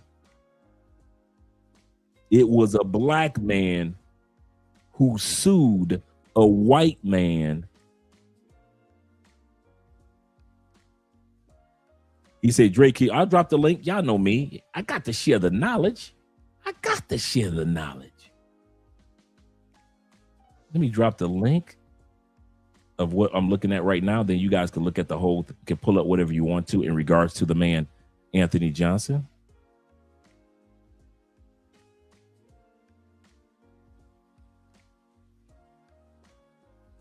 Yes, sir. Let me send that link to you guys that we're looking at right now. So that's the link that we're looking at right now, so you guys can pull up any other information on Anthony Johnson. There we go, right there. That's the court case. Black man court case legalizing slavery. I'll drop that link too. I can't believe a lot of guys don't know this. I've been knowing this. A lot of people don't know this. So let me drop this link as well. Where is Tariq Nasheed and Dr. Umar?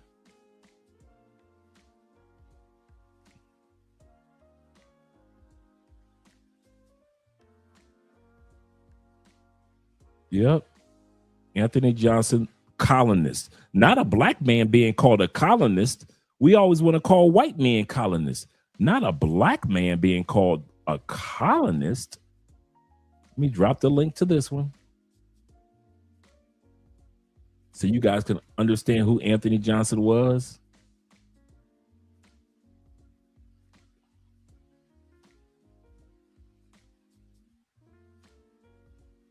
He lived in Providence, Maryland. He had a tobacco farm.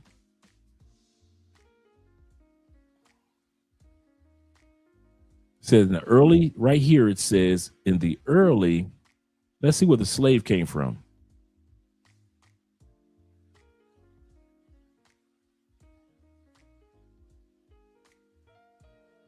Let's see if you guys see the same. Okay, we're all looking at the same screen. Okay, right here it says in the early 1620s, African slave traders kidnapped the man who later was known as, so he was a slave at one point in time. African slave traders kidnapped the man who will later be known as Anthony Johnson. Portuguese Algeria or Angola, sold him to the Portuguese. So Anthony was a slave. Think about it. A man who was a former slave from the Portuguese slave trades, who named him Antonio, sold him to the Atlantic slave trade. A colonist in Virginia acquired Antonio as an indentured servant, meaning he didn't have to be a slave for the rest of his life, for all of his life. Remember, there was no such thing at that time period when you came to the colonies. He worked as a merchant in Virginia. My bad. That was my bad. Let's go back. He worked as a merchant in Virginia for the Virginia Company. He received he was received into the Roman Catholic Church. Let's scroll down.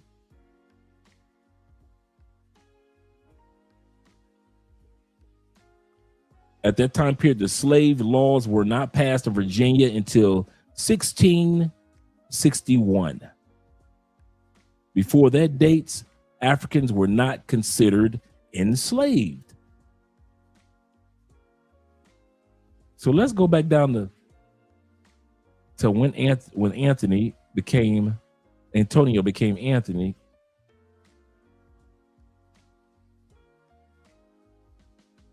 So him and his wife, Antonio, in 1635,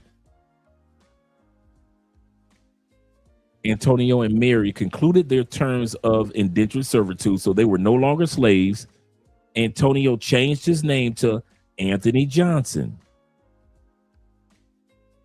He first entered legal name as an unindentured man, or free man, in other words, when he purchased a calf in 1648. Now remember, in Virginia, slavery didn't become official until 1661. So all this time period, he's technically a free man. On July 24th, 1651, he acquired, that's a lot of land, 250 acres of land.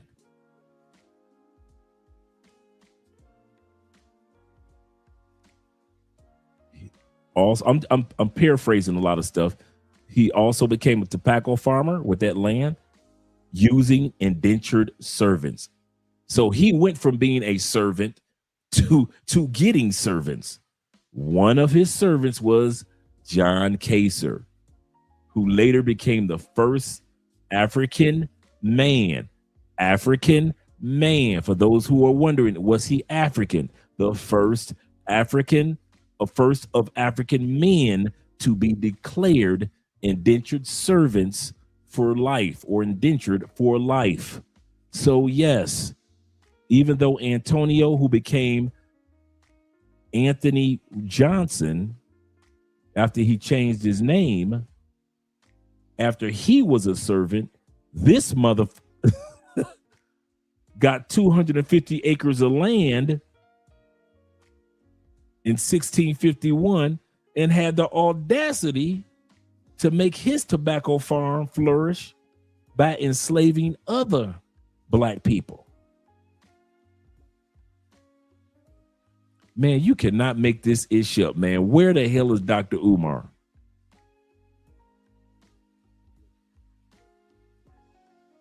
Where is he? Said, I guess that's why you don't hear Portuguese as much in the States. Absolutely correct. He said, imagine you got a year sentence only to be told that you're going.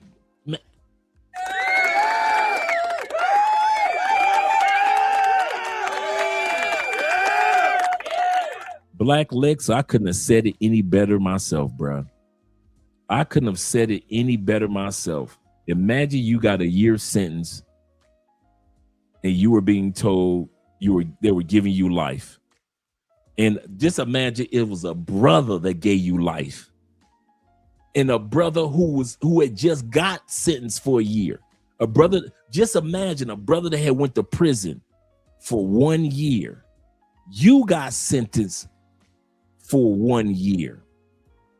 You worked for that brother while you was in prison. That brother went, after your year was up, that brother went to court. That brother went to court. That brother went to court to get you locked up for the rest of your life after he had gotten locked. All skin folk and kinfolk. That's why y'all be talking that black love bullshit. All skin folk and kinfolk.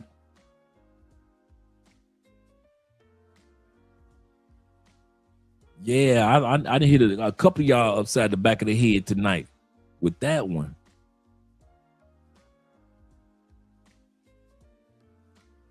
This was the crazy part that gets me. What would slavery have been like for all of us? For all of us. All Kacer had to do when Anthony Johnson freed him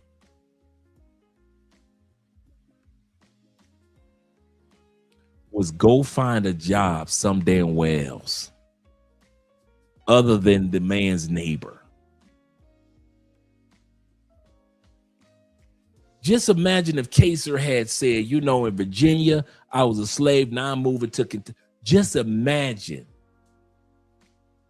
no lawsuit to keep us enslaved for life ever existing. If only Kacer, once he got free from Anthony Johnson, would have looked for another job in another city or another state. Just because he got a job with the man's neighbor, Johnson was so pissed that he took it to court.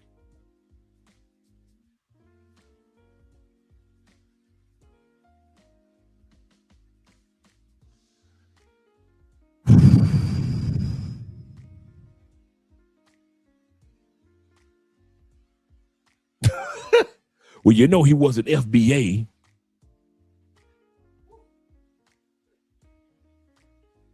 There's one in the refrigerator. I know, but I'm not missing. I just drink it. Oh, okay. Oh. You know, I got some chips in there. All All right, sexy boo.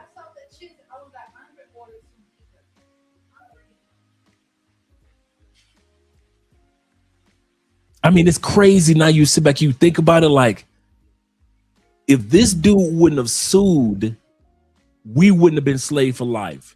And if this other brother who got out of his servitude, Kaser, if he wouldn't have worked for the neighbor and had got a job in another, do you talk about the butterfly effect? You talk about the butterfly effect. This had nothing to do with the white man. This is the crazy part. Everything that we've been through in the United States, the foundation of it had nothing to do with the white man. It was us. Kaser was the slave. If he had went anywhere else, there wouldn't have been a lawsuit to keep us locked down for life.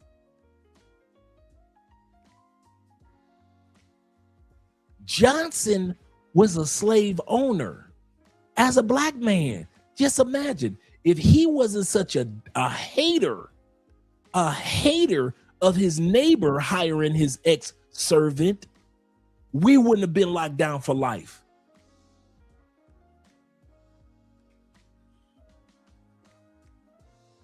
Two ninjas effed up. Dude, everybody that's skin folk and kin folk, do your black history, bro. I've been knowing about this one a long time, but I never did my homework on it in details. I never realized that all it took was two black men.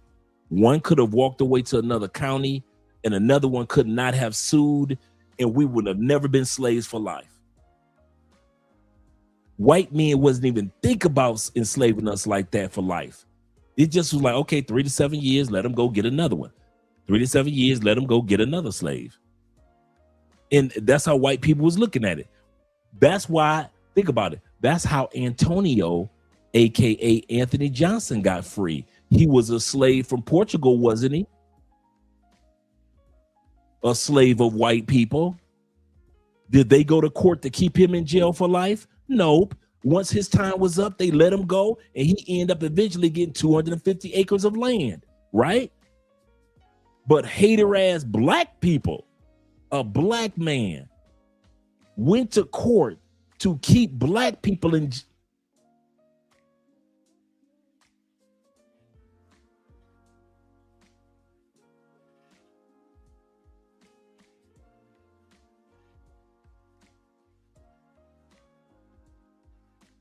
When you sit back and you think about all of this that we've been through, if you think about all the money that's been made off the backs of lifetime slavery,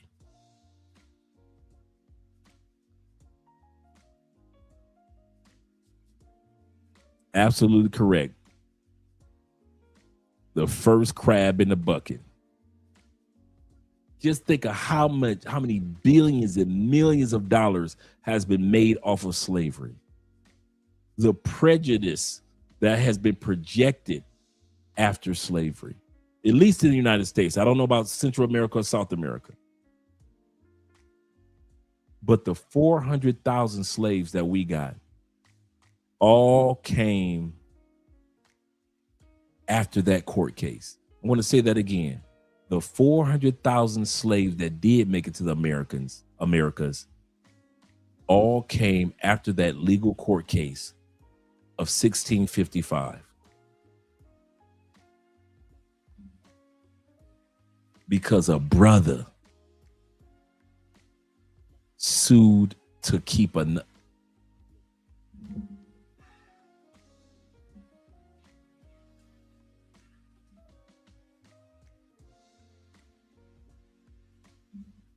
That's effed up, bro. I can't put it any other way. That is so effed up.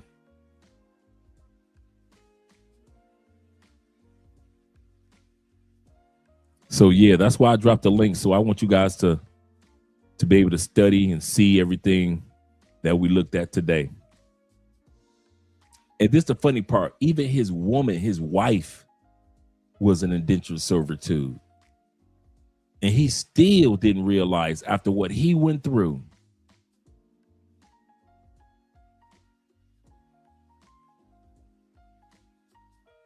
That's effed up, bro.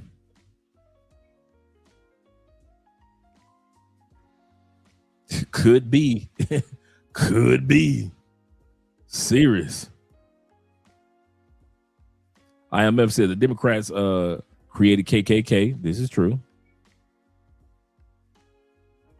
And they love Anthony Johnson historical. I bet you know what? I bet you they do. In all sincerity, I bet you they do. You talking about Uncle Ruckus on steroids. Don't trust them new niggers over there. I'm talking about, you talking about Uncle Ruckus on steroids.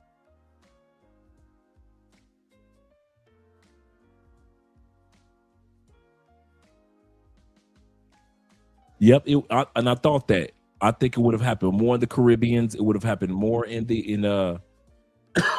excuse me, in South America, which it did. If you want to talk about the amount of people that landed in each area, but the way that it happened in the States where we're from, it's just hit me from where we're from. Okay, the Caribbeans. Okay. South America, Central America. Okay. But where we're from, because of a brother. You think you got haters? You ain't got no haters.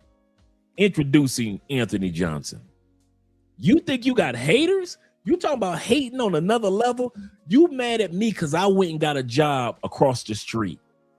You so mad at me, you went to federal court and fought to get me back as a slave. And won. And from now on, everybody that stepped foot off of a ship or became a servant or was born under a servant was considered lifetime property, not because of a white man, not because of a Klansman, not because of a cracker, redneck, peckerwood, whatever you want to say, but because of a hater brother. Y'all can write down whatever y'all want about white people for right now.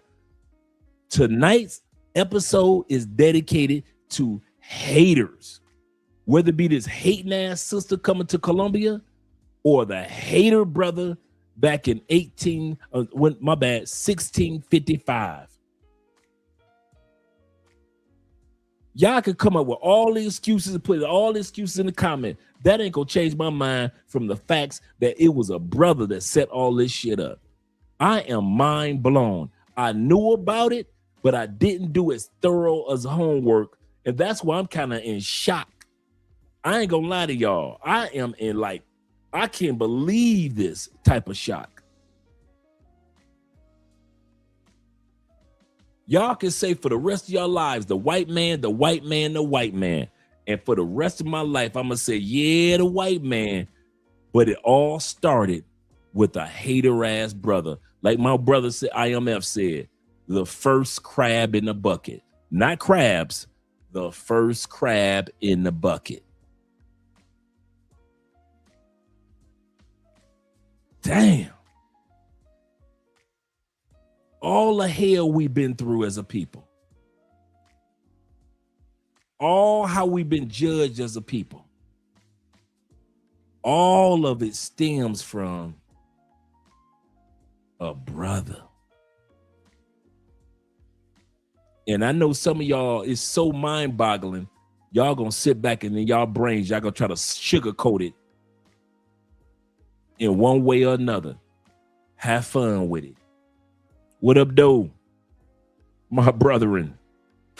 You better back the fuck up out my face, goddammit. I'm from Detroit, Michigan. Don't play with me. Shout out to them Detroit men. Yes, sir. He said, never mind the checks, Anthony Johnson. He said, we're going to need direct deposit. Seriously. Seriously. He said, all those lynchings and burnings Yes, sir. All of it. All of it.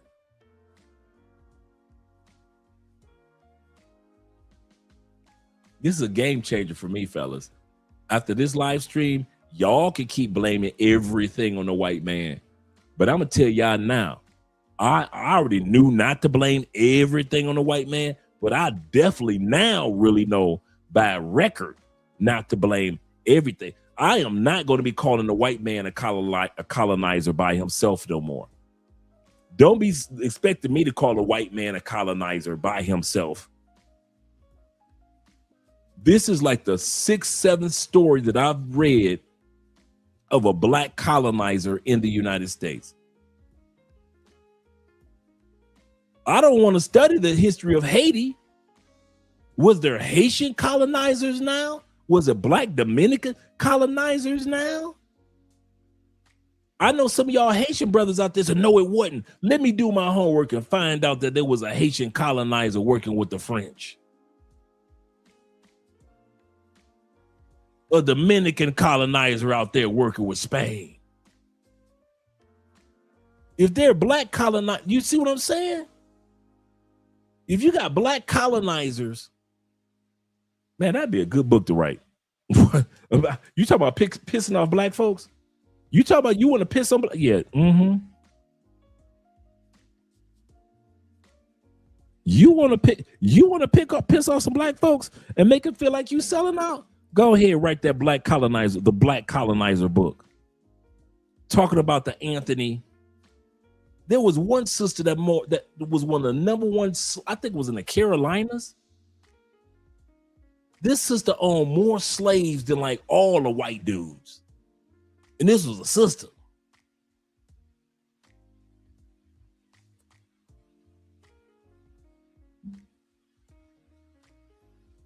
Yeah, they on Mr. Gilmore land.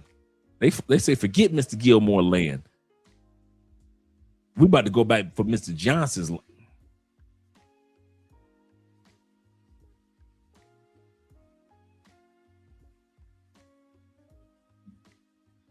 Let me go ahead and shout out to my brother Money Motion.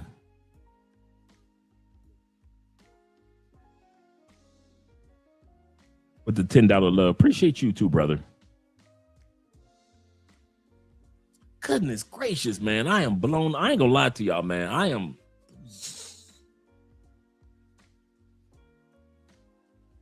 Because now I'm ready to go down the rabbit hole and do some homework. I bet you ain't gonna see. I bet you ain't gonna see none of our favorite black actors do this movie.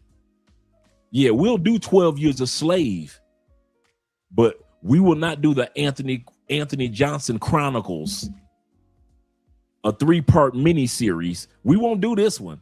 We'll do Roots. We will make a movie about Roots. Kunta Kinte, Alex Haley. But I bet you we won't do a movie about Kaser, the man that was free and then enslaved, then was a slave that was freed and then enslaved for life. The Kaser Chronicles. Black people are not going to believe that movie.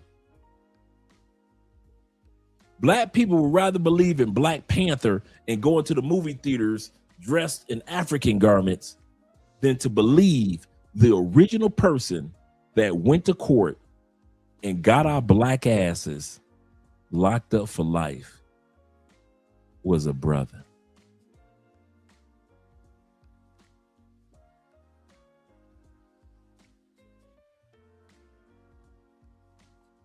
Crazy. Yep. That's the closest they gonna give us is Django with Samuel L.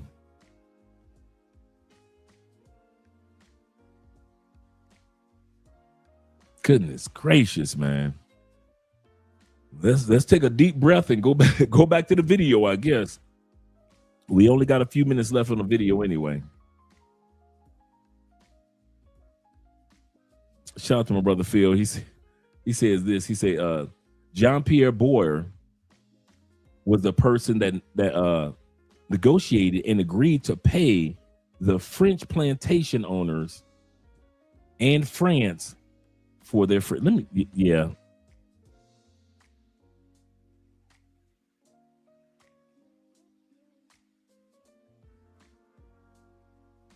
Jean PB. I said Jean, but it should be Jean or Jean.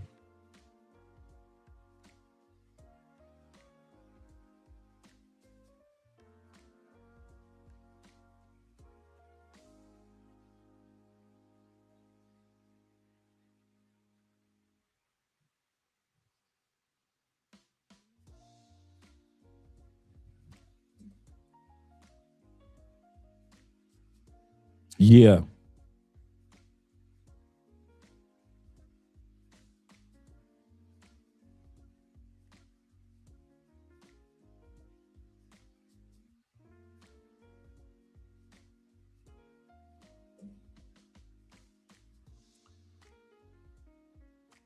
So if one of my next books is The Case of Chronicles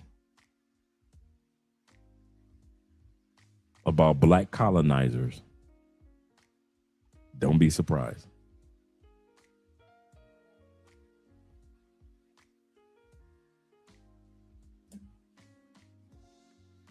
Yeah, I'm blown away. I think I've seen it all. And I'm glad I discovered this with you, my brethren. He said Nate Parker gave Nate Turner. Yeah, that's true. I didn't know Nat Turner.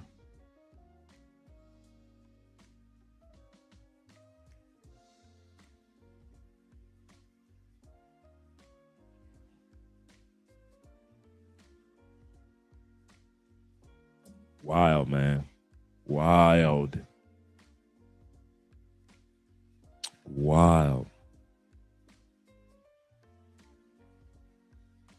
He said after he died, they took the land from his family that his family owned, and they ended up back in England. Thanks, Money Motion. I appreciate you, brother. I still got your information to send over to you as well. Anthony Johnson had been incarcerated over and over because there was always one ninja yep, that ruined it for all black people. I'm blown away at this one, man. I ain't gonna lie. I thought I've heard it all.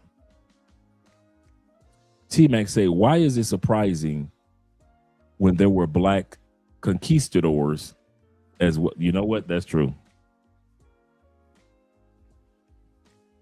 That's true, my brother.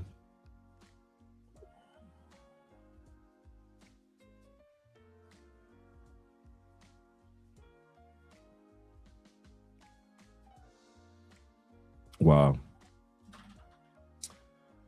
My brother said Alexander Dumasa, black Frenchman, wrote. Let me write that down. Y'all giving me some nuggets tonight, brothers. I thought I was sharing some wealth.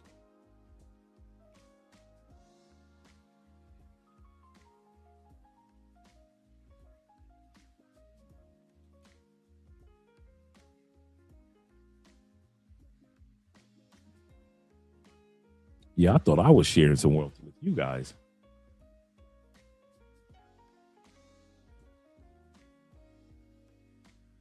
And you know what? It's a lot of books that I've written. I have not read The Count of Monte Cristo.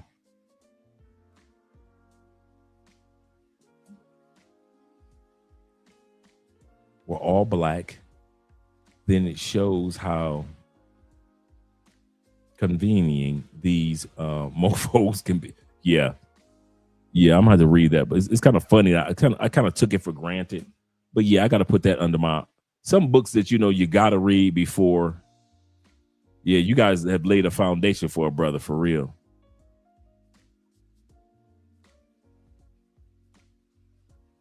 Goodness gracious, man.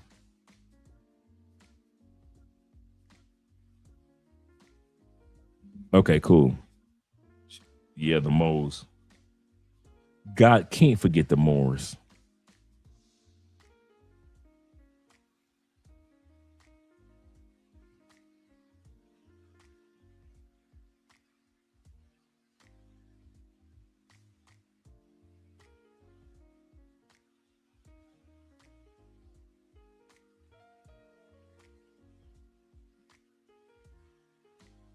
Yes, sir.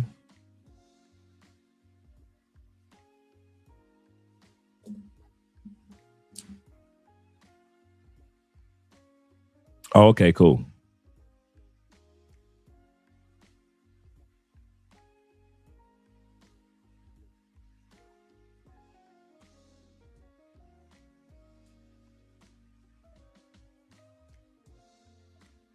Cool. Man, you guys are sharing some good nuggets. Yeah, I'm still live, Wally.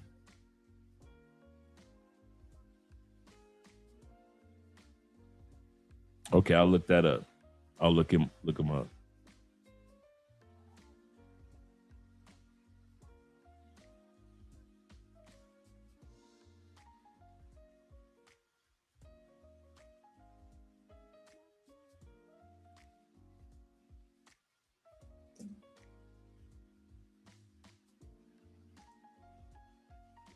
The black woman who purchased her enslaved husband's freedom. You know what? I think I came across her the other day.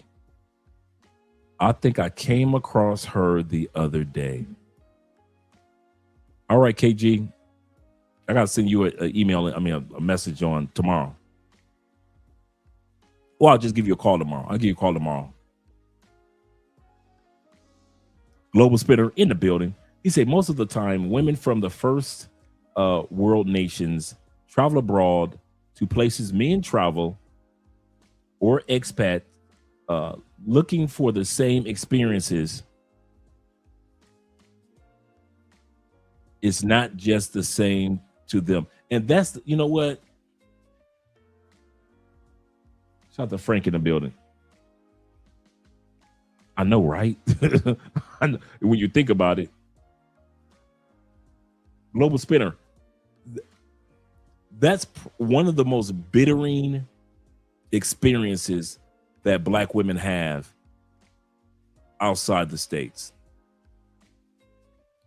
Is that anything that you can do, I can do better. Anything you can do, I can do better than you. You see what I'm saying? I can do anything better than you. And in the States, because of economics, it seems like it works, right? Because the women can own houses as much as we can, and the women can do this and do that as much as we can. And in the States, it looks on the outside, on the economic scale, the capitalistic scale, that women are equal to men, at least in the economics, right? It looks that way.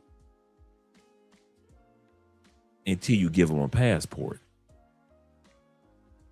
and you send them out in the real world among men who don't make as much and don't care how much money these women make. And they realize the truth is just like you said. It's not as easy to be equal to men when you're using your passport. It's easy to do it when you're back home, ladies. Ladies, I'm gonna tell it to you now. I get it. I get why many of y'all just travel and then y'all going back to the States or Canada or UK or Australia. Ladies, I get it. It is hard to compete with men on an equal scale when you're using your passport. It's easy to be out of shape, obese in the United States and look for love, right, ladies? I'm serious.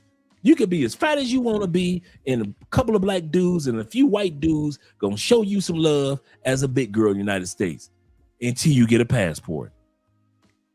You can make $300,000 a year, ladies, and be gorgeous and have weave and braids and fake eyelashes, and it all works while you in Canada, in the United States, in UK until you get a passport. You can own 3 houses, 2 cars, 5 dogs, and a partridge in a pear tree. Why you in the United States? And feel like you equal to men until you get a passport. Because once you ladies get a passport and you see how most men around the world don't give a care about how many houses you got, how much you make.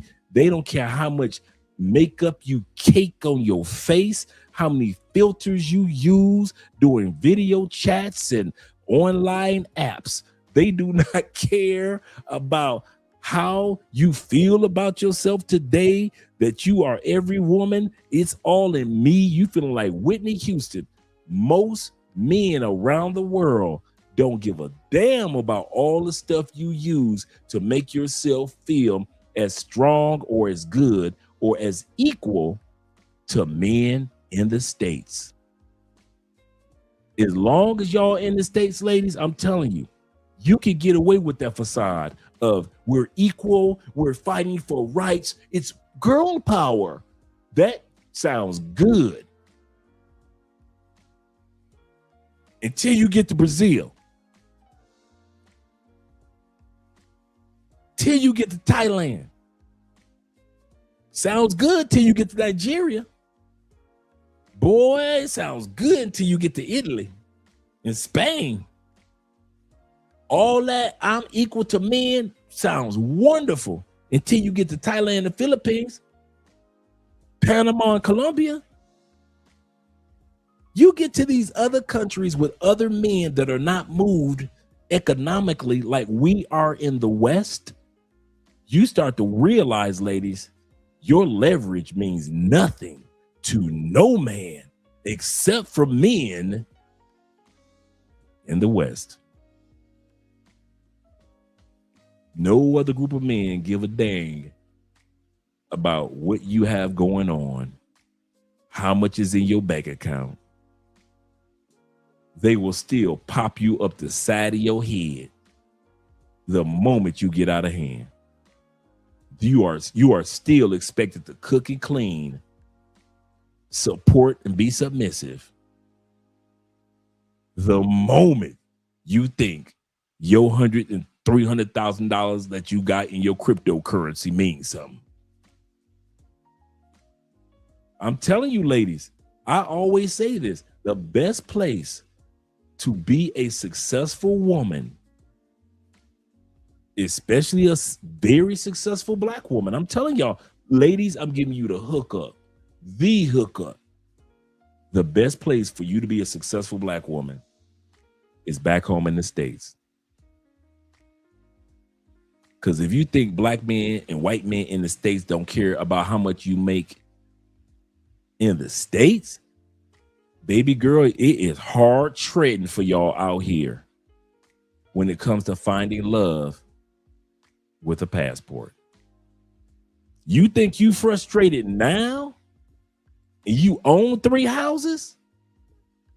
Go and use that passport. Where 96% of men live outside the United States. I'll say that again, ladies. 96% of men live outside the United States. And they don't give a dang about none of your nice cars, your hairstyles, your fashion, none of that.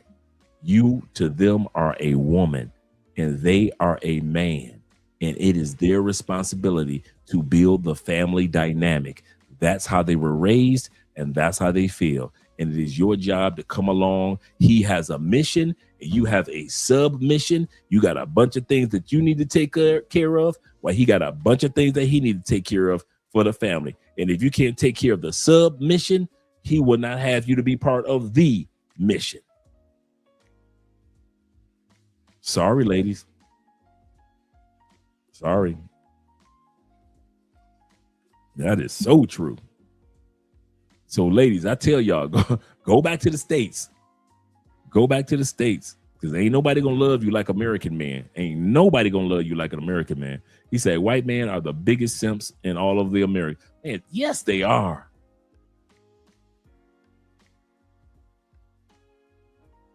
I be looking at my white brothers. I be looking at my white brothers like this. White brothers.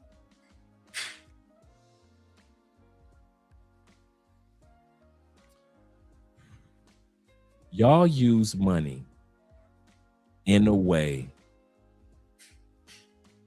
like if you don't spend it like that, you can't get coochie.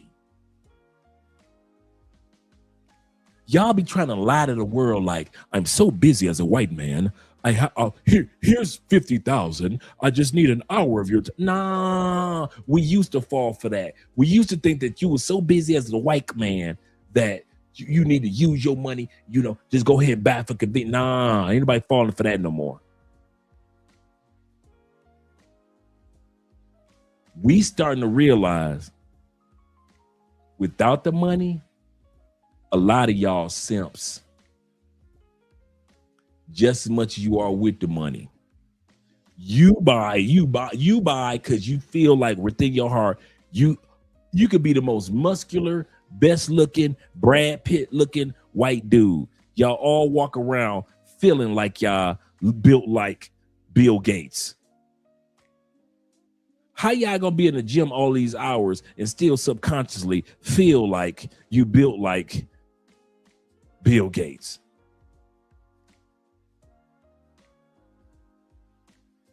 Come on now. Everybody's not food anymore. We realize now that y'all just be simping to be simping to be simping to be simping. Well, hey, I got the money. Hey, you can't take it with you. I'd rather have love. You can sell that to anybody else. Just white dude. Say you ain't got the balls without saying you ain't got the balls.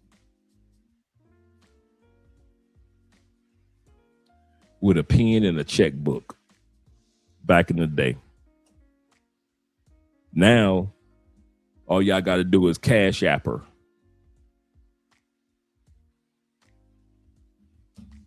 Y'all got to get together, my white brothers, because I believe in you. Here's the part. You ready? I believe this is the funny part. I believe in you just even more than you believe in you. I be seeing you with the white girls. The white girls want you just because you white. And you ain't got to fella, black men. Let the white boys know, white boys. I wish your mother would want me just because of color and I ain't got to spend no money. I wish I would go to Europe and they just want me for my color and I ain't got to spend no money. I wish I would go to Brazil and a bunch of women and I'm single and they want me for my skin color only. You white boys got people around the world, Asian women, food. Soon as y'all get off the plane, you got them food into thinking that your whiteness is superior. Colombia, Brazil, everywhere you land, people are stupid enough to think your skin color is worth gold. And you still gotta pay for blame? You still gotta pay for blame? You still gotta pay for dime? I wish the fuck I was white and I had to pay for a dime. And I done colonized the world and I can trick every woman that's fine is stupid enough to think that because of my complexion of whiteness, that it's supposed to be some type of magic. And I got to pay for, I wish listen, I bet you if I was white, I would never buy no Gucci. I would never. Not a nan nutter. I wish I would buy some Gucci and I'm a white dude. I wish I would pay for it. Get the, I'm a colonizer, bitch. You know what type of history I have? I got Hitler, Mussolini, Napoleon, George Washington. Listen, Thomas Jefferson, no racist ass. Man, I wish I would have a lineage of people stupid enough to want me because of my skin color, and I don't use it. I got to pay. No, the brothers will be paying. The Asian men will be paying. The Latin people. Let my black for one day. I wish I would be buying some. I'm like that now, and I'm black. I don't get it. How the hell you gonna be white traveling the world and go broke buying coochie? How you gonna be in Thailand for a year white? I want to understand. How do you go broke as a white man buying coochie?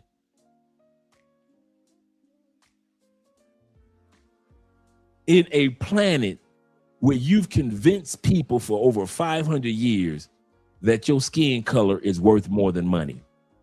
I'm gonna say that again, white brothers. You live on a planet that you have convinced people to be stupid enough, convince women more than anybody. See, men ain't that dumb to fall for your whiteness, but women around the world have said whiteness is rightness. Asian women, Latin women, black women, all type of women around the world have decided that being white as a man is a right up. We're gonna have beautiful kids with blonde hair and blue eyes and purple trees and magic butterflies and everything. And when our baby fart, it's gonna be magical boomer butterflies coming out my baby's ass because my baby was born white and mixed. You have convinced women, not men, but women for 500 years that having a white child is right. And you still got to pay for coochie? Your mother is really lame.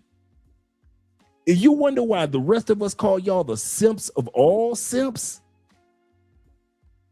Why put in 500 years of work if you ain't gonna use it? Let brothers or Asian brothers or Latin brothers put in 500 years of work. Let Asian dudes have put in 500 years of work and was able to convince all the women of the planet, no matter how many centuries go by, no matter how many kids, no matter how many women are born and die, that being with Asian men made the world a better place. Man, Asian men be running through people. Let it have been Italian men. An Italian man was able to convince people that, listen, that being with an Italian man is going to change your life. Man, Italian man going to run. Let it have been Latino men, able for 500 years to convince the women of the planet that the moment you had a Latin baby, your luck was going to change. Let it have been a black man that had convinced the world for 500 years that if you had have a baby by me, be a millionaire. Have a baby by me, baby. If a black man was able to convince the women of the world for 500 years, have a baby by me, baby, be a billion. Do you know the amount? You think we black men get a lot of coochie now, and we get a lot of coochie in worship, and we ain't in it at the top of the totem pole? You telling me my white brothers, all my peckerwoods, all my rednecks, come to the front of the church? You trying to tell me after you've convinced the world through mainstream media, social media, propaganda, you started wars upon wars upon wars, and Trump, you right up here too. You telling me out of all the things they could have arrested you for, as a white man, you had to go to court because you took money from your business to pay for some coaching when you supposed to be white and it should be for free? Let Donald Trump had been born a black man in America, I bet you we would have still got that coochie and it would have been 100% free. Bet you we wouldn't have took our business money and been to court while we trying to run for president. And we got some white woman taking us to court. Get the hell, man. I wish I ain't got, you know what? My white brothers, I love y'all, but I dang sure don't respect y'all. I don't get it. I don't get it. Why you put in all that work for 500 years? Could you tell me that, white brothers? 500 years of convincing the world that the colonizers were better than every other man. Have a baby by me, baby. Be a millionaire. You to convince everybody that you got good credit, you stay in the gym all day, that you don't cheat, that you don't start no wars, that you a person of peace. All those lynchings were not your fault. All that you see on television, hey, we were just playing when we did all that stuff to other races. You convinced the world not to accuse you of nothing. And you still got to pay for money? You still got to pay for some money? You still got to come to Colombia and get drugged? What the? I wish I was. Oprah coming next. Once I establish this as a place of truth, oh yeah. This is a place of truth. Oprah coming next. After we get done with the white man, white boys, I'm gonna tell y'all this now. If it was me, I would put a ban on, I would put a tariff out there on Ukraine. No, I ain't got nothing to do with that. I would put laws out against it. No, damn that. If I was white, I would have a meeting, all my clan brothers, all my redneck brothers, all my militia brethren, all my other brethren that's still trying to keep the Nazis, my Nazi brothers. I bring back the skinheads. All of us will have to make one unified decision. If I was white, I'd be like, we ain't never banned no pussy. Ain't no way in hell we gonna buy some pussy. If a white, I would put out a law. If you are white as a man and you get caught in any continent paying for the pussy, you are arrested from 5 to 10 years for buying coochie. Y'all should be the only culture of men that get arrested for buying some coochie, because you should be the only culture of men that ain't got no damn business buying coochie when all these other women you convinced to give you the coochie because of your color. Y'all try rabbit ass mine, man. No, for real, fellas, am I lying? Am I lying? 500 motherfucking years y'all done took to convince all these women that sleeping with a white man is the way to go. Am I lying? And to sit up here and still be buying, honey, you got to buy, honey. You got to buy some honey. What the fuck I would. I ain't lying. I am not lying. Get the fuck out of here. I'd be like, bitch, I'm white. You don't give me that money. Well, the price is not for me. Have a baby by me, baby. Be a millionaire. Oh shit. Man, I'll be pulling my white card out. I'll be in every country. I'll be in Thailand. How you want to pay for it? What's the price? Before she put the price, I'm white, bitch. Shut the hell up. Get your ass in that bedroom. You two, get your ass in that bed. I'm white. I'm gonna spend 500 years going to war, colonizing the planet, just to have to go to Thailand and pay? I'm all up in Sasua. All them years Sasua was popping. I got to pay?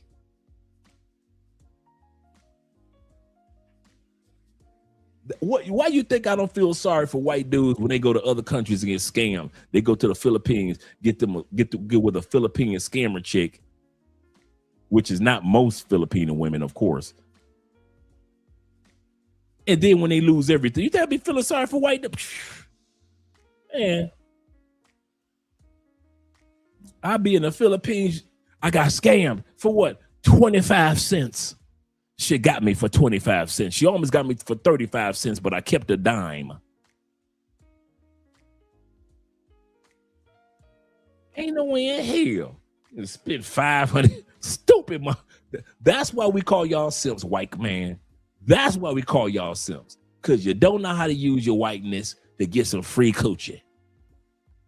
We at the bottom of the totem pole. We try to get as much free coochie.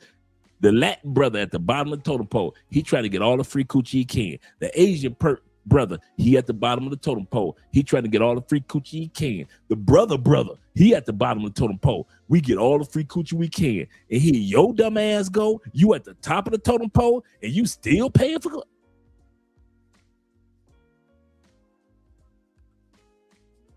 ain't no fucking way. Like I said, I love my white brothers, but I ain't got no respect for you motherfuckers. You are simps galore. Not because y'all spend, but y'all spend because y'all don't even have to. Y'all don't even have to. Y'all got the world so programmed, the women in the world so programmed. When y'all walk in the strip club, women are stupid enough to think that you got money, and you gonna spend it. I know white dudes that are flat broke, but women don't know that. Women don't. He broke. He on government assistance, which is food stamps. But you throw him in front of an Asian woman, man, he ain't never got to work again. And you paying for coochie? The fuck I would. The fuck I would be sitting around as a white man and I got to pay for coochie and I'm in Thailand.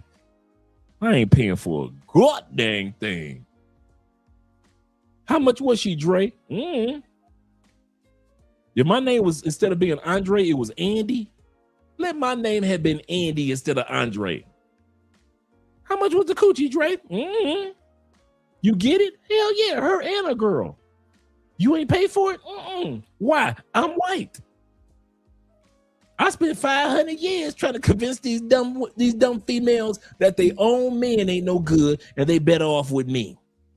I took 500 years convincing Asian women, white women, Latin women, Indian women, African women, European. I took 500 years convincing American women, convincing all they dumbasses to give me the coochie just because of my skin color. I'll be running around, I'll be all around Europe like this, just showing my white skin. Give me the pussy. You too, give me the pussy. If I was white, ain't no way. Dude, white dudes, why do y'all take the coochie? Why are y'all number one for taking coochie? And you know what I mean by the word taking. If I was a white dude, every other race of men be known for taking coochie but my race. They'd be like, oh my God, the black man when it comes to just snatching the women up in the dark. Oh my God.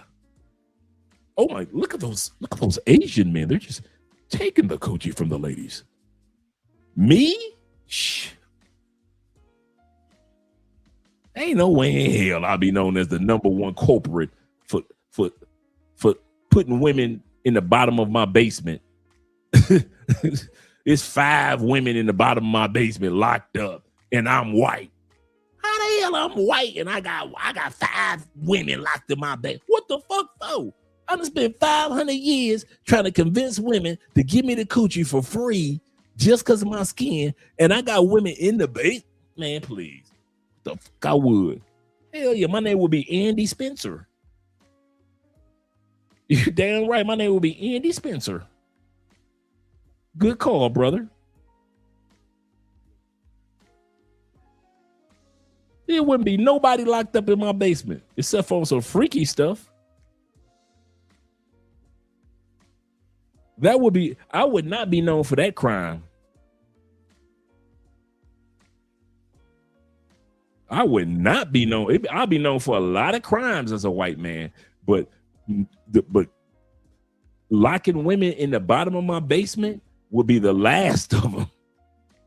That's why we call y'all simps, because y'all do ish when it comes to coochie that you don't even need to do.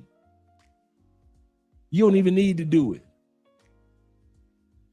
White brothers, all you need to do is take care, groom. That's the part that's messing y'all up. It ain't the fact that y'all ain't got. It's funny how y'all could be white, rich, but you don't groom. Y'all not famous for, you're famous for making money, but you ain't famous for brushing your teeth.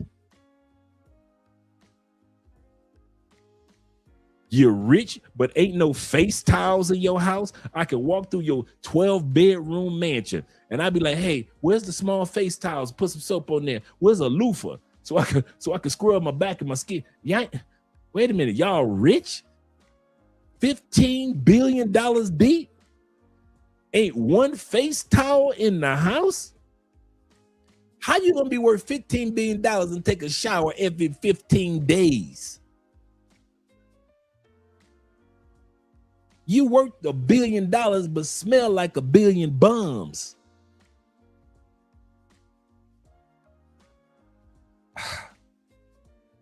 Man, if y'all don't watch y'all rich asses, I do not get that one. How you just gonna be smelling like you just all type of zoo smells? Just I don't know which animal I'm walking past. I could shake your hand. I don't know which animal I'm walking past. Is it the elephant just shitted? Was it the giraffe just shitted? Do you smell like rhino shit today? What's that smell? Oh, that's orangutan shit coming off of you because you ain't took a shower. How y'all gonna be so rich, so white, have all the powers, and don't know how to wash your ass?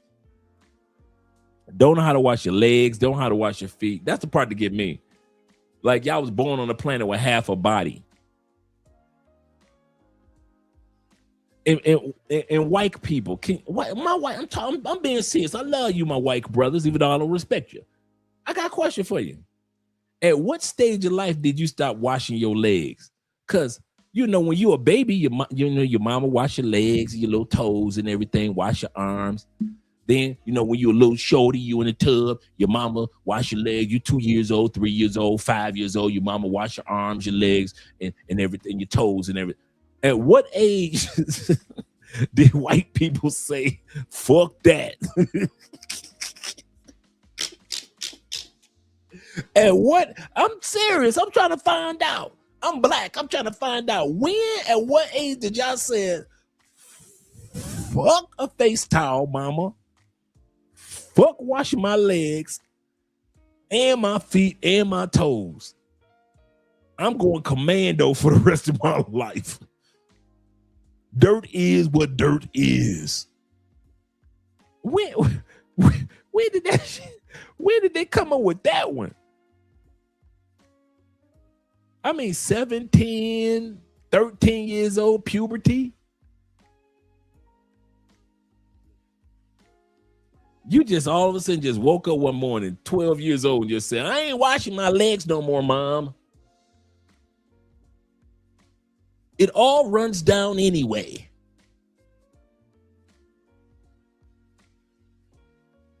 Well, you might think it runs down, but it damn don't smell like it runs down. Ugh. You white girls could be so pretty, but just the thought of the fact that you don't wash your coochie, you just let water run down your coochie, huh? You don't even wash it. You just let water run down your. Y'all nasty. He said, Andy Spencer, like his steaks medium rare. I know, right? Little blood, please. Just a little blood. He said, no lie, it's the reason. He said, I got cold feet. Relocating to Europe. Busy, yes. Relocate. I'm not sure. I know, right? Yeah, I'm serious. Slim said, shout to Slim in the building. Slim said, he said, all runs down anyway. The white clan. I know, right? That's the stupidest shit. He said the 6th grade. Right around the 6th grade, we'd have decided as a delegation of 6th graders. He said it was the first time I heard the term bathe week. Wow. Bathe week. And it came from a chick. He said, I've been scared ever since. Yeah, we bathe once a week. Like, what the? Do your water run every day? Yeah. So your water runs every day. Is there soap in the bathroom every day? Yeah. Are there towels in the bathroom every day? Yeah. Then why don't y'all wash your ass every day? Oh. He said, Andy Daham, or pronounced Adalmer, is his white name. He's a Jeffrey Dahmer, you know, straight heterosexual brother. Wow. Wow. Let's finish off the last part of the video. Let me hit the last super chat that I saw right here. In and Out Quiet Storm says this. He said, Dre, here is the more proof of their simp action. 68% of OF users, I did not know that, are white. 89% of OF users are, God dang, are married. Feel free to use It's Another Show. That is a show. Hey, do me a favor. Drop it, because I can't, it's in a super chat. So drop that link for me, just regular, if you can, outside of a super chat. Goodness gracious, that is crazy. Well, let me see, because I'm not in that particular stream with you guys.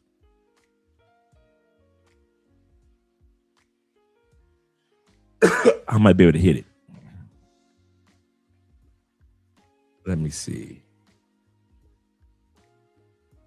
Okay, you say drop it on WhatsApp. Cool, perfect. Oh, wait a minute. I can click it now. I just clicked it now. Cool, perfect. I did not. I got into it. Thank you, brother. Wow.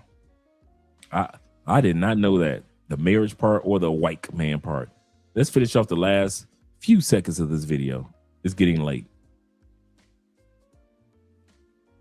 As Mestizaje. As a result, Mestizaje has been used for centuries. Latina Forever just dropped. And of course, there's no Afro-Latinas, no Indigenous Latinas, no Asian Latinas, just white and mestizas. I'm Afro-Colombian, so I'm not surprised by this because there is a long history of anti-Blackness in Latin America, especially in Colombia. And for you to fully understand this, we have to talk about Mestizaje. So unlike the US where racism was upheld by legal separation like Jim Crow laws, Latin American countries did the opposite. Countries including Colombia, Brazil, and Mexico encouraged the mixing of different racial types known as mestizaje. As a result, mestizaje has been used for centuries to deny the presence of Black and Indigenous people throughout the region. Mestizo as a racial category stems from la casta system, which was a colonial race-based social hierarchy where whiteness was power. That's where phrases like mejora la raza, improve the race, stem from. You know, that idea that marrying white or marrying lighter makes you better. The ideologies of the casta system still exist in society today, especially in Latin media and music industries. So when Karol G, a white Latina from Medellin, drops a song called Latina Forever that everyone assumes is supposed to be celebrating Latina women, but she excludes the Latinx who built the culture that she profits from, like the Black Panamanians who actually created reggaeton. It's not just an oversight, it's intentional. So let's stop pretending that she's not part of the problem. In regards to that process, the Airbnb process of figuring out, okay, what neighborhood or barrio do I want to live in? What was that process for you and your significant other that, okay, well, we've seen 5 different neighborhoods, and I know you did the walking tour, so you saw. Shout out to this brother. We had Jeremy on the show, a great brother here in Cali, and he's interviewed another brother who moved down here, and him and his family, and they are in El Pinon, where Victor's is. Really nice, Zone 6 area. Really, really, really nice area over there. Several of the major neighborhoods. But what was that process for narrowing it down to El Pinon, which is essentially we're neighbors, by the way? Yeah, 100%. Looking forward to it. No, it was a process. It 100% was. And, while we're talking about me moving fast, I didn't move strategic too. I went to the first trip and the second trip. The first trip was, I think, about 12, 13 days. The second trip was 30 to 45. Okay? And in that second trip, I went to every section of Cali that I heard was tenable, that I heard was a good neighborhood. You told me about it. Mariana told me about it. The locals told me about these places. So I went to Norte. I tried San Antonio, Granada. I did look at the South. I did go down there and take a look at that area. Beautiful area, just a little far out for my taste. All right. Now, he said the same thing that I mentioned about Cali. He went around all the northern areas, Granada, El Pinon, San Antonio, La Flor, where we are, Parque Norte, out west, which is El Pinon, which he decided to go. South, like he said, the South is really nice. It is. It's just far. It's far to get to the airport. Like I said, be ready for an hour and 15-minute drive, just to drive. So if your flight leaves at 8 o'clock in the morning, 9 o'clock in the morning, you're going to have to leave at about 6. Yeah, sexy boo. You want me to open it up? Okay, I'll open it up in a second. But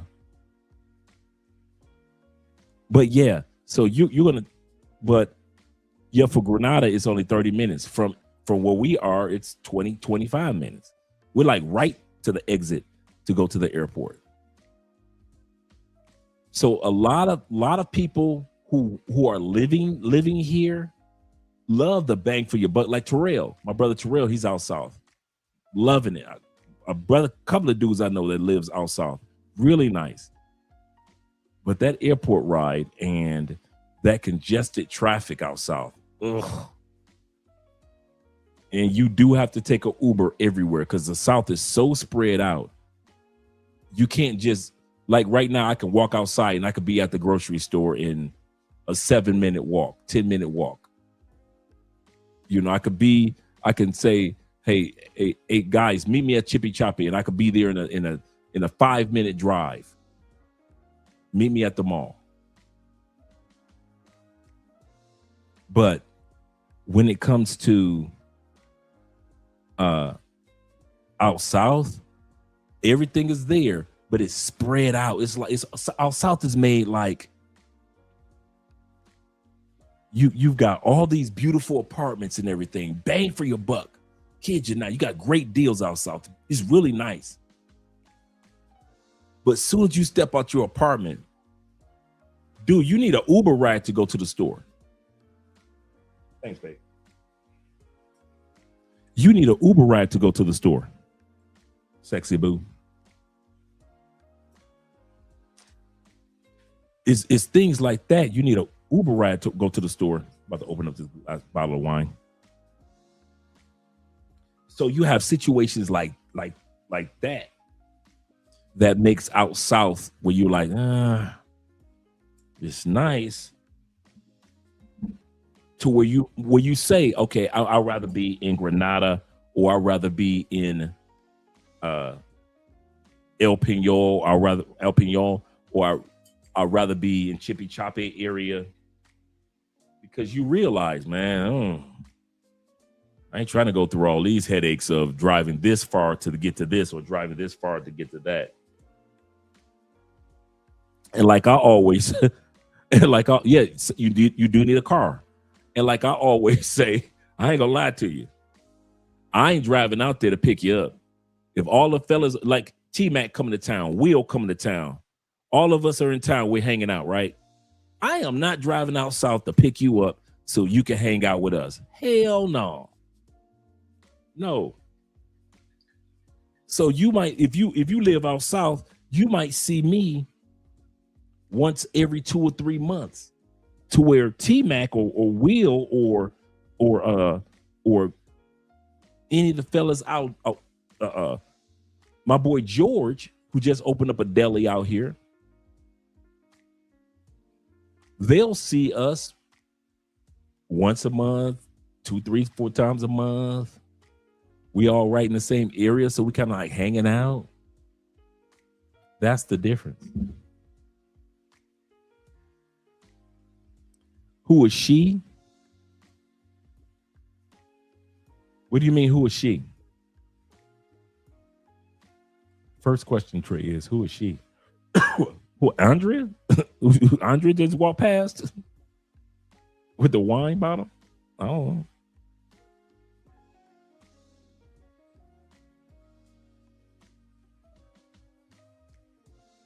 Yeah. You need a car.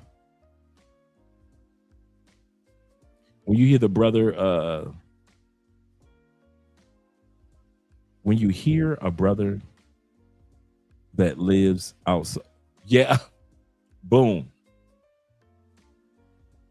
I'll always ask. International Quiet Storm, you got me, brother. You got me. I'll always ask guys, whenever I see you out south, who is she? Huh? What you mean? Nah, bruh, you on the south side of Cali. There's a female over there. That's the only reason you on the south side. And usually it's like that. A dude will go to the south side of Cali if they met some chick online, on the phone. They'd have made a connection with the chick, and she living out south. So what y'all do, y'all get an Airbnb out south to be around the chick instead of getting one out north and having the chick come to you. Let her drive and let her pay for her Uber. It ain't gonna take nothing but 20 minutes. Let her come see you. But no, y'all go outside. So I automatically know, like, what you out south for? Why you out south? What's her name? What's her name? Who she is? Who her people is? Same thing I did with Austin Holloman. I did that with Austin. Like, what's her name? Well, and so he explained to me who the young lady was. He said maybe the guys out south in Cali believe an economic boom is coming, but likely it's a fine calendar, and it is. It really is. Like I said, if you got a car or you're okay with riding Ubers everywhere, South is nice. Do not give me. I am not taking anything from the South. I remember when I first got here and I didn't understand the South, but now, I kid you not, South is probably the most modern area of Cali. So don't get me wrong. I'm just saying that traffic is a beast because you gotta have a car. That's the part. And since you gotta have a car, that means everybody gotta have a car or Uber. That's what makes the traffic so congested.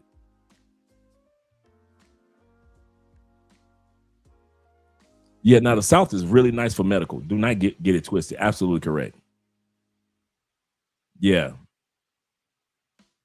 The hospitals out there, the medical centers, the dentists, our dentist is out south. So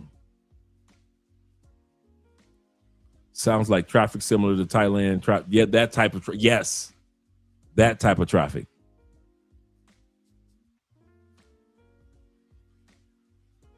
Yeah, I got your joke, International Quiet Storm. It took me a second to catch on. I caught it. Yeah, anytime I see somebody out south, a dude out south, where you at, dog? I'm out south. What's her name? Huh? What's her name? You ain't autumn. Nobody goes out south just coming to Cali for no reason. Bruh, what's her name? What she look like? You ain't got to lie to Craig. You ain't got to lie to me to kick it. I be knowing when dudes be sitting up there lying.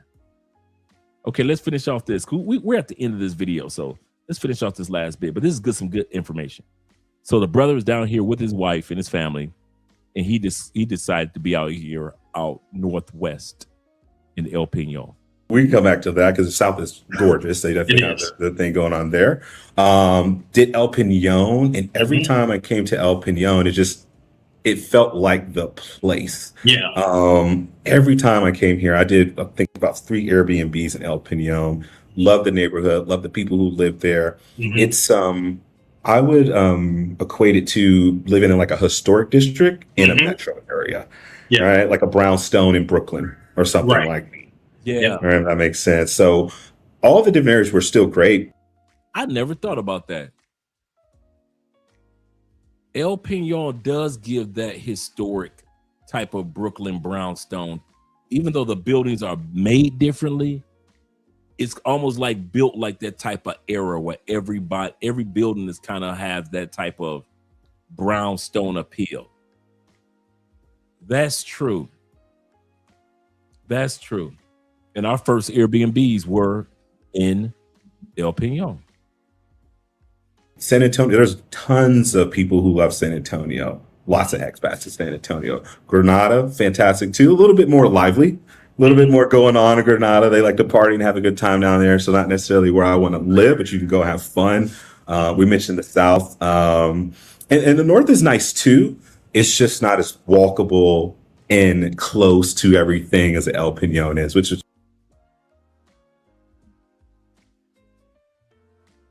that's far from true.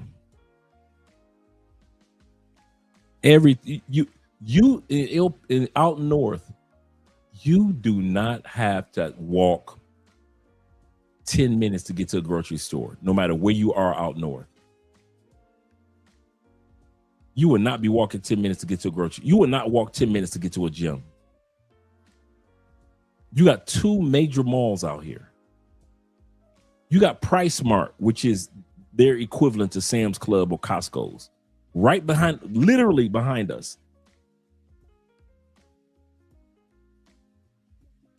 Yeah, that part I can't agree with.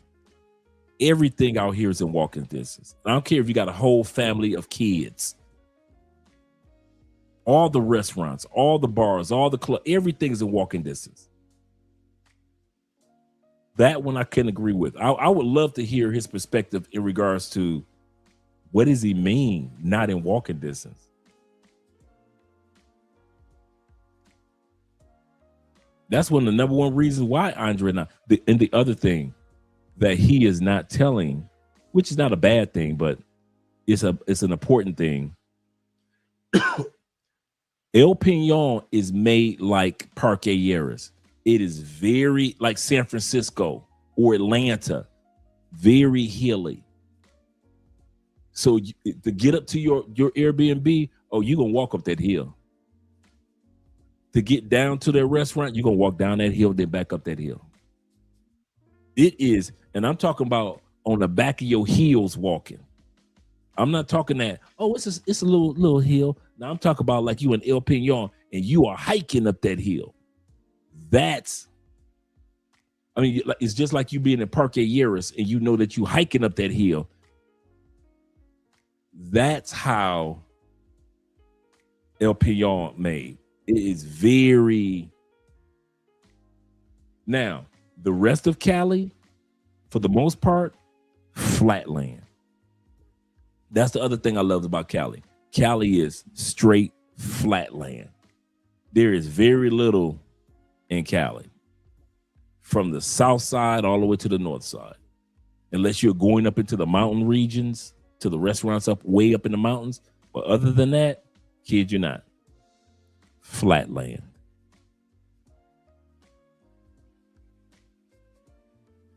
So don't let that throw you off. But El Peñon is nice, but you got to be ready. you gonna be hiking. He said, where I'm staying in Granada is still, I know exactly where you are with that hill, because this is how Granada is. Like Granada is flat land, then all of a sudden behind it, like the next block in 2 or 3 blocks, you're going up a hill. You're like, where these hills come from? So I know exactly where you are in Granada area. You're absolutely correct. And then when you come down the hill, everything is just flat and all these restaurants and bars and clubs. Granada is full of restaurants, bars, and clubs. That is true. When he said you party in Granada, it's all there. Everything that you want is right there in Granada. And I'm talking about from Monday night to Tuesday night to when all throughout the week. Granada does not shut up. But yeah, those few streets behind Granada, it'll be flat land, and all of a sudden you go up, the next street is just going straight up the hill. You look, where did that come from? Yep, like San Francisco, Frank. Just like San Fran. Just like San Fran. Yep, and it's all there. He said one long block, actually, yep. Just one street in every club, all the bars are either in front of you or right next to the adjoining streets. All the coffee shops, all the corner stores, and then you go a few blocks over, there's some gyms and grocery stores.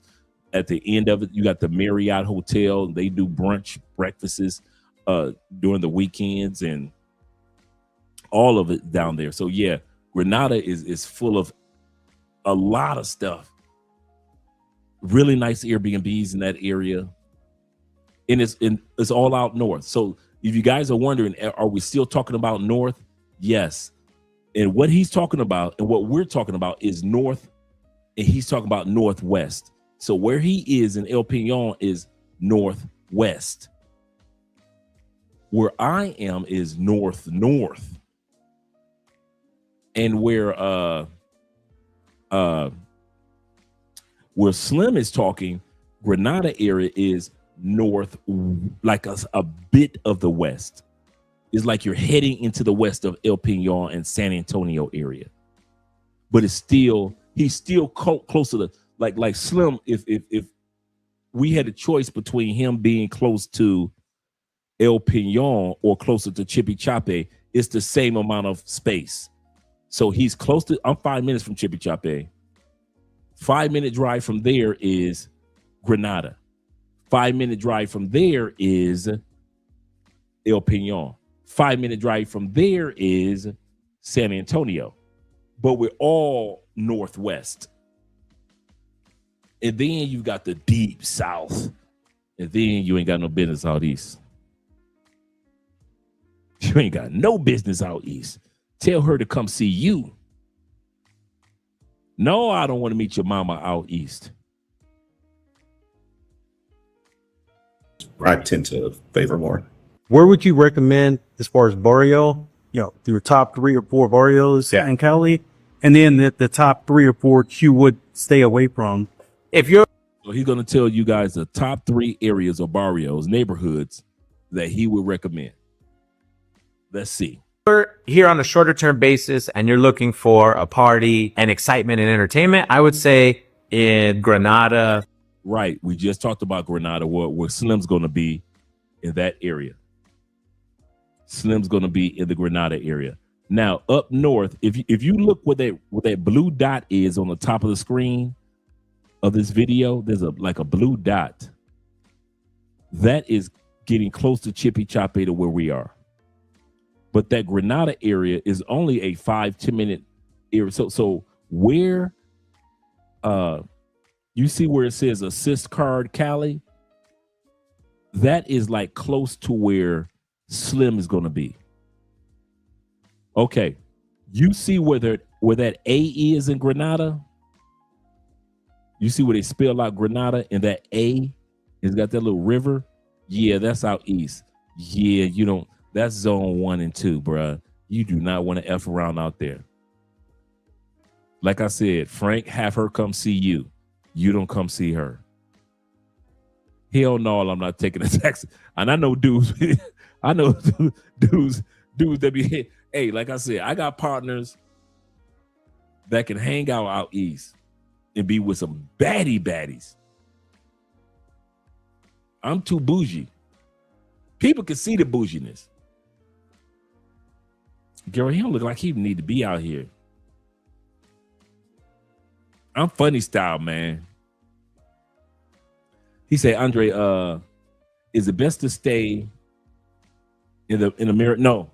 Or Airbnb in Cali. Get an Airbnb.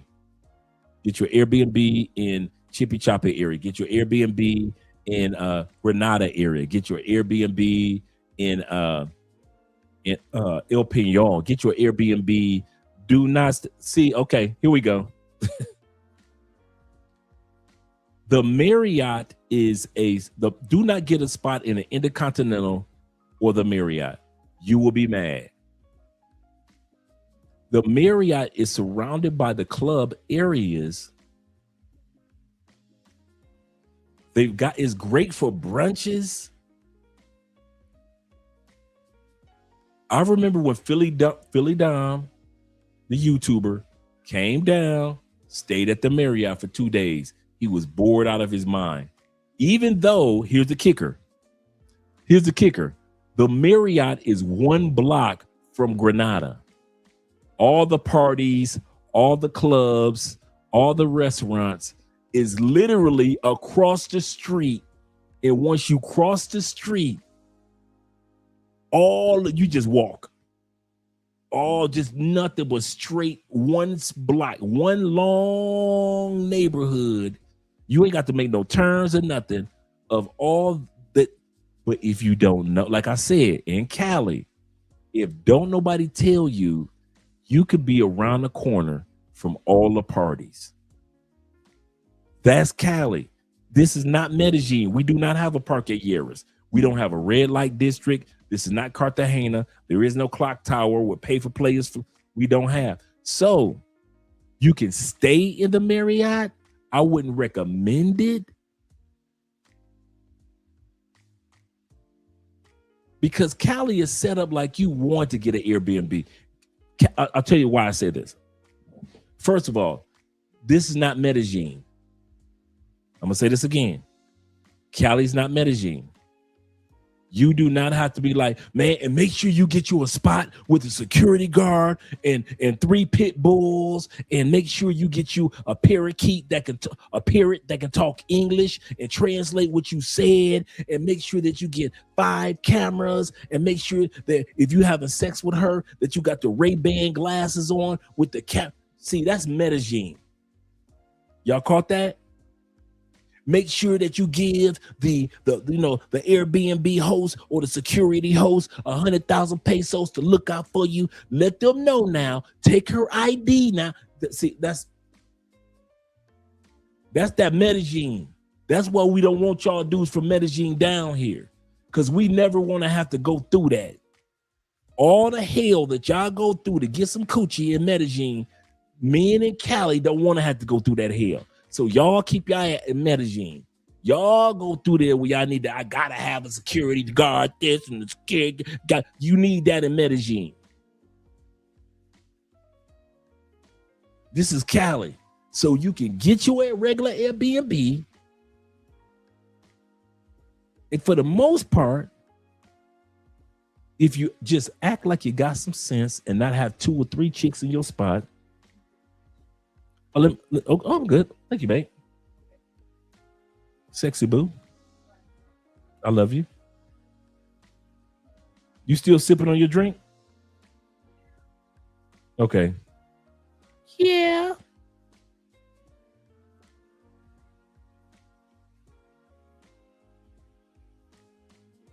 Yeah, Slim said, get your Airbnb. It's better. Lots of space. That's true in Granada, because Granada is one of the oldest areas of Cali too. And boy, their Airbnbs do got space, bro. Just the apartments are very spacious. That's true. That's true. Yeah, in Medellin, you got to go through all that. You got to have top flight security. You got to have Craig and Day standing at the front door. Top flight security of the world. Y'all got to go through too much hell in Medellin, bro. I'm telling y'all, Medellin, y'all got to work too hard for some coochie. Y'all got to put in too much work. I could not live in Medellin as a single man trying to get some coochie, or visiting Medellin to get some coochie. It is too much work. I'll be exhausted. I'll be sleepy by the time the coochie get over. You okay, Andre? Mm-hmm. What's the matter? Somebody scoped you? I'm just sleepy. I'll be sleepy by the time the coochie get to the house. Y'all got to go through too much hell in Medellin. Don't let her out of my Airbnb unless I'm with her. Y'all got to go through all. That is not no Cali, bruh. I'm telling y'all now, that is not a Cali trait. Don't nobody in Cali be talking about some Marriott. Don't let her out of this hotel unless she a raw. Have dudes got drugged in Cali? Yes. Was it for the 9 times out of 10 somebody from Medellin? Yes. A chick come from Medellin, they try to get some Medellin coochie in Cali, and they get drugged. But I'm gonna tell y'all something. No, y'all gotta do. Medellin, y'all gotta work too hard, brothers. Y'all gotta work too motherfucking hard to get some coochie. Too hard. Y'all gotta have surveillance cameras and snipers outside. only in Medellin, you trying to get some coochie, you got snipers by the window that you hired. All right. All right. How far to the left? All right. How's the wind blowing? All right. If she grabs his backpack, that'll be her ass. Only in Medellin, bro. Y'all, man, Cartagena, y'all just bad. Cartagena and Bogota, y'all just as bad, man. It's too much work to get some coochie in Bogota and Cartagena. Y'all got to focus more on safety than the coochie. I'm going to tell y'all something. Medellin dudes, I don't even see how you even get your dick hard. I don't even see how y'all dick get hard. Y'all got to put in so much work. Man, as soon as the chick get to my... Dude, if I was in Medellin, because I've been in Cali so long, and if I was a single dude, motherfucker, I'd be in bed sleep. Mother would be thinking like, she drugged him. Nope, I was sleepy. Y'all got to put in all that work. Fuck that, man. Hell no. Y'all got to put in too much work. Too much work. You got to be scared if the chick is this, scared if the chick is that. What? Hell no, man. If I got to go through all that, I'm going to a brothel.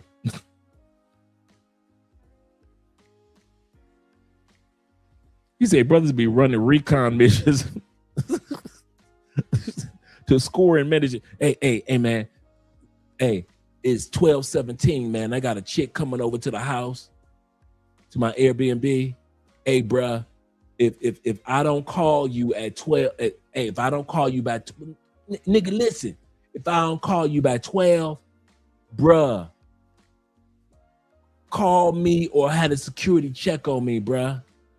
Yeah, I'm gonna have some fun, dog. I got 2 of them coming over. Yeah, I got 2. You know I'm gonna tell you about it. I'm gonna call you just in case I can't do what need to be done. You know I'm gonna call you just in case I can't do what need to be done. Yeah, but if I don't call you by 12 o'clock, man, hey, I'm for real, dog. I'm for real. If I don't call you by 12 o'clock, have the security come check on me, man. All right, good looking out. Y'all got to do too much shit in Medellin. You don't be seeing motherfuckers in Cali talk about some, here's the Morse code. Y'all motherfuckers got to be using Morse code and shit.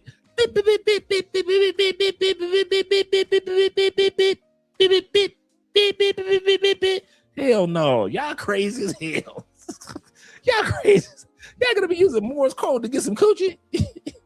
When the Morse code and coochie come along?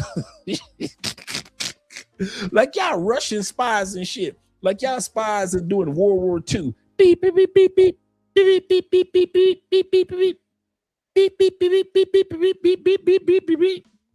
Just to get some coochie? Shit.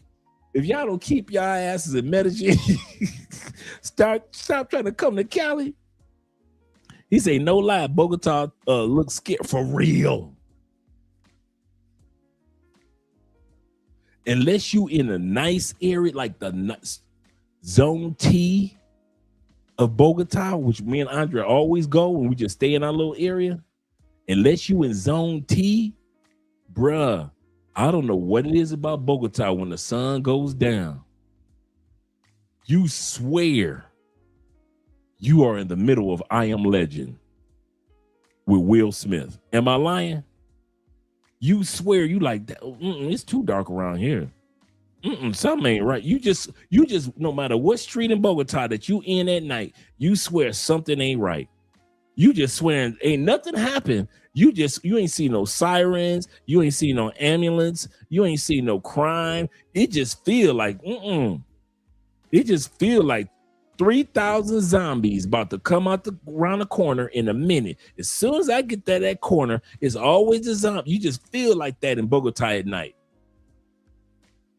I have never been to Bogota at night and not have my eyebrow up like, yeah, okay. Now, where you driving to? Where you driving to? Bruh, Bogota just, yes, sir, I can agree with that. Bogota just feel like it's a special type of dangerous at night. During the daytime, it's hustle bustle, it's on the go, it's big city. You like, hey, I love Bogota. They just doing their thing, man. And Bogota, because it's a little cooler, so you can be fashionable, so you feel like you're in Europe somewhere, / New York, / Chicago. So you got that New York, Chicago, Europe feel when it comes to fashion and style during the day. Boy, that damn sun go down, you be feeling like, okay, we got 3 hand grenades left, a bottle of water, and a rabbit's foot. Can we survive the night? That's how you be feeling. Y'all think I'm exaggerating. Anybody been to Bogota at night? Am I lying? You feel like I got 3 hand grenades, 2 bottles of water, and 5 rabbit's foots. We gonna make it to the sun come up. That's how you be feeling in Bogota, like you made it to the damn sun came up.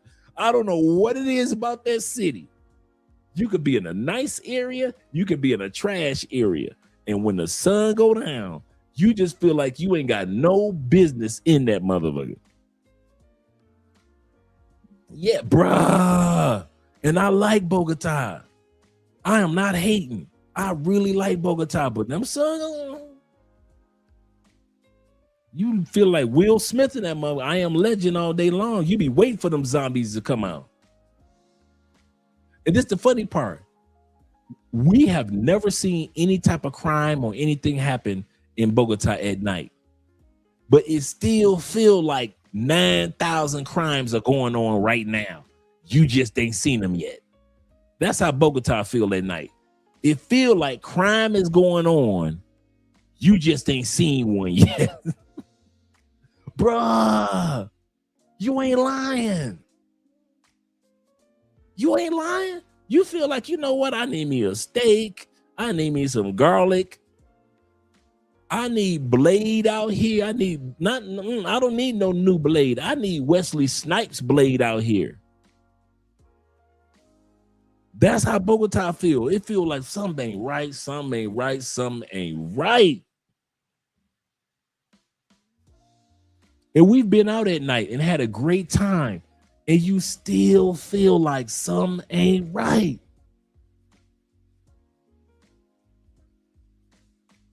He said facts. He said being an Uber rat. You ain't never lied. Lord Jesus, I know that's just only a speed bump that looks like a giant hole in the ground. If we only made it past that speed bump, I would just appreciate you, Lord, in such a way. Glorify yourself by lifting this car up in the air over that speed bump, because I know it feels like a robbery in progress. In the name of Jesus, amen. I kid you not, bruh. You feel, yes, Bogota feel like, don't you dare hit them brakes. Why you hitting the brakes? Man, if you don't drive through that red light, He say, turn my key fast as hell in the Airbnb. You turning your key, looking back in Bogota. You the motherfucker with your nickel. You half the time you want to put the key in, and the other half you want to put the key in your fingers just in case you need to jab somebody. So you trying your best to try to turn the key to get in the Airbnb in Bogota, but you feel like you need to keep it in your fingers just in case you need to jab a motherfucker real quick. That's Bogota. Now, mind you, ain't no crime happen. You ain't seen no crime. It just feel like crime's going on. That's how many crimes is going on. You ain't seen one crime, but you just know something ain't right. These mother got crimes. He said, I've been in Havana. He said, I feel safer there with no power outage. He said, with power outage at night. You know what? You ain't lying. One thing that me and Andrea, we went through a lot when we were in Cuba. The one thing we never felt was unsafe. Every part of the world has crime. Them Cubans, they some good people, bro. I got mad respect for not the Cubans in Miami, but the Cubans back in Cuba. They make you feel like, hey, we all in this together. That's true.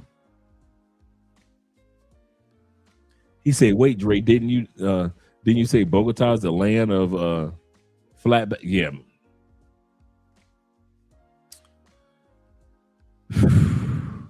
Who doing dangerous missions in Bogota for bruh?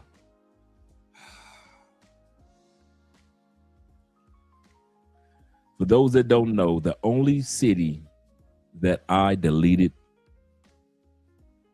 video footage of the ladies in all of the world is Bogota, Colombia.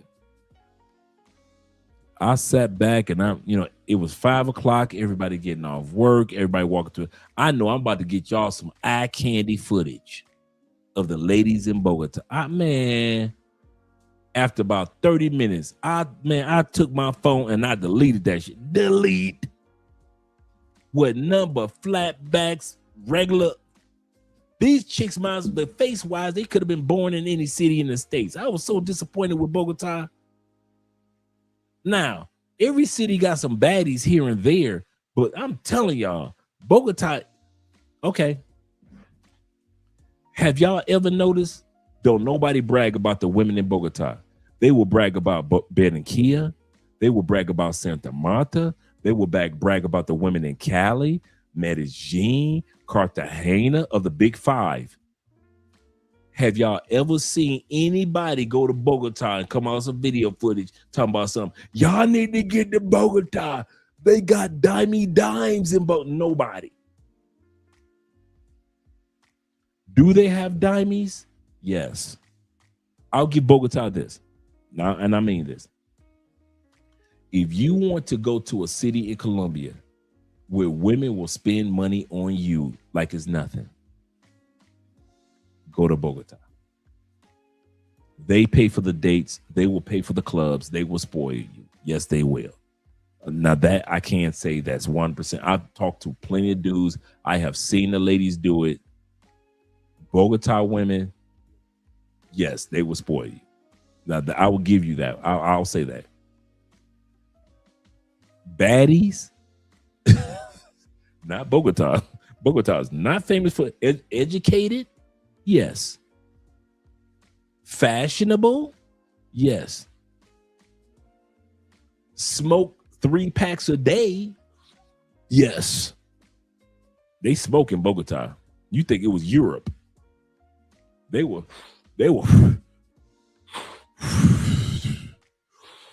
light another one on you. Now they smoke in Bogota. Most of Colombia, You ain't gonna see cigarettes. Like Cali, you'll see a cigarette every blue moon. First of all, motherfuckers ain't got no money like that.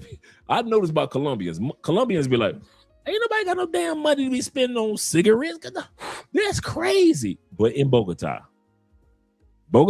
they know that they make more money. It's the capital. It's the exchange.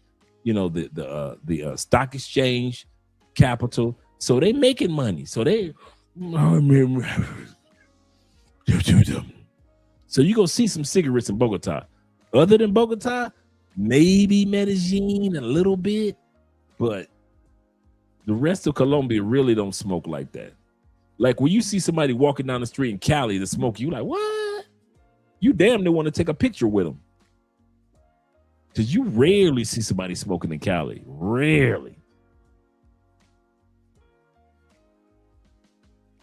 He said, I might need to go to Bogota. I need a humble woman. He said, I'll take a smart 5'6". You will find one.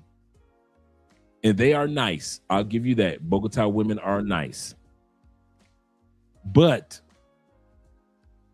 and you know what? And you have a diversity because there's a lot of Asian women in Bogota compared to the rest of Colombia.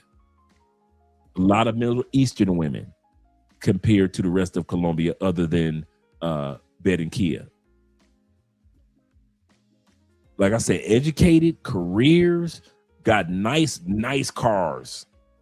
If you want a chick to pick you up in her car, Bogota. A nice car, Bogota. Spend money on you, Bogota. Definitely look like a 5, damn a 6. You can forget about the 6 part. I'm gonna tell y'all that again. Bogota, your ass can forget about it. You'll find one. You find you a 7, 8, 9 in Bogota. Shh. He said, to be fair, he said, them chicks in Bogota got money. They do, bruh. He ain't lying. That's why I give them the grace. And they ain't scared to spend it on you. They are not scared to spend it on you. And I've been knowing about that for years, even before I came here. The first videos I looked at Colombia was not Medellin videos. I'm going to say this again. The first videos that I looked, other than my Colombian friends, when I went to YouTube, was Bogota videos. And those women, yeah. Yeah, most baddies from Bogota are somewhere outside of Bogota. He said the chick I met was originally from You ain't never lied, Andrew. He said I got spoiled in Bogota Uber miles. He said a lot of Chinese electric cars. Yeah, that's true. That's Bogota. AMS said, on my way to Bogota. Forget y'all. I can appreciate a pancake. A pancake or two. A pancake or two. Okay, let's go back to Cali, though. We're almost done. And we take it. Dude, we have been taking almost an hour to finish. Almost an hour to finish the last 10 minutes of a video. Let's go. Or in Centenario, which is at the side of Granada, in the other side of Granada, Santa Monica Residencial. So all of that area is definitely good for the party and the entertainment and the activity. If you're looking, you notice all of us are saying that if you stay in Granada, all that party, restaurant activity, coffee shops, all that is in Granada, and you are a 5-minute Uber ride from Chippy Choppy Mall. And there are grocery stores over there. And here's the other part. And all the toy stores are over there. All the stuff that dudes be bringing to Colombia to get them kicked out of Medellin. All those toy stores are in Granada. I mean, they're all over Colombia anyway. That's how you know. That's how you know a dude ain't never been to Colombia. If you bringing toys, adult toys, to Colombia, you have never been to Colombia. Like, we got gun shops and pawn shops. Okay, let's put it like this. like we got a pawn shop on every corner in the United States. Colombia got adult toy stores everywhere. That's why when dudes be getting caught at the airport, I be like, for what? Do you know how many toy stores are in? Am I lying? T-Mac, all you guys that's been all over Colombia. Am I lying? I am not exaggerating. There are adult toy stores all throughout this country. Colombians freaky than a mama.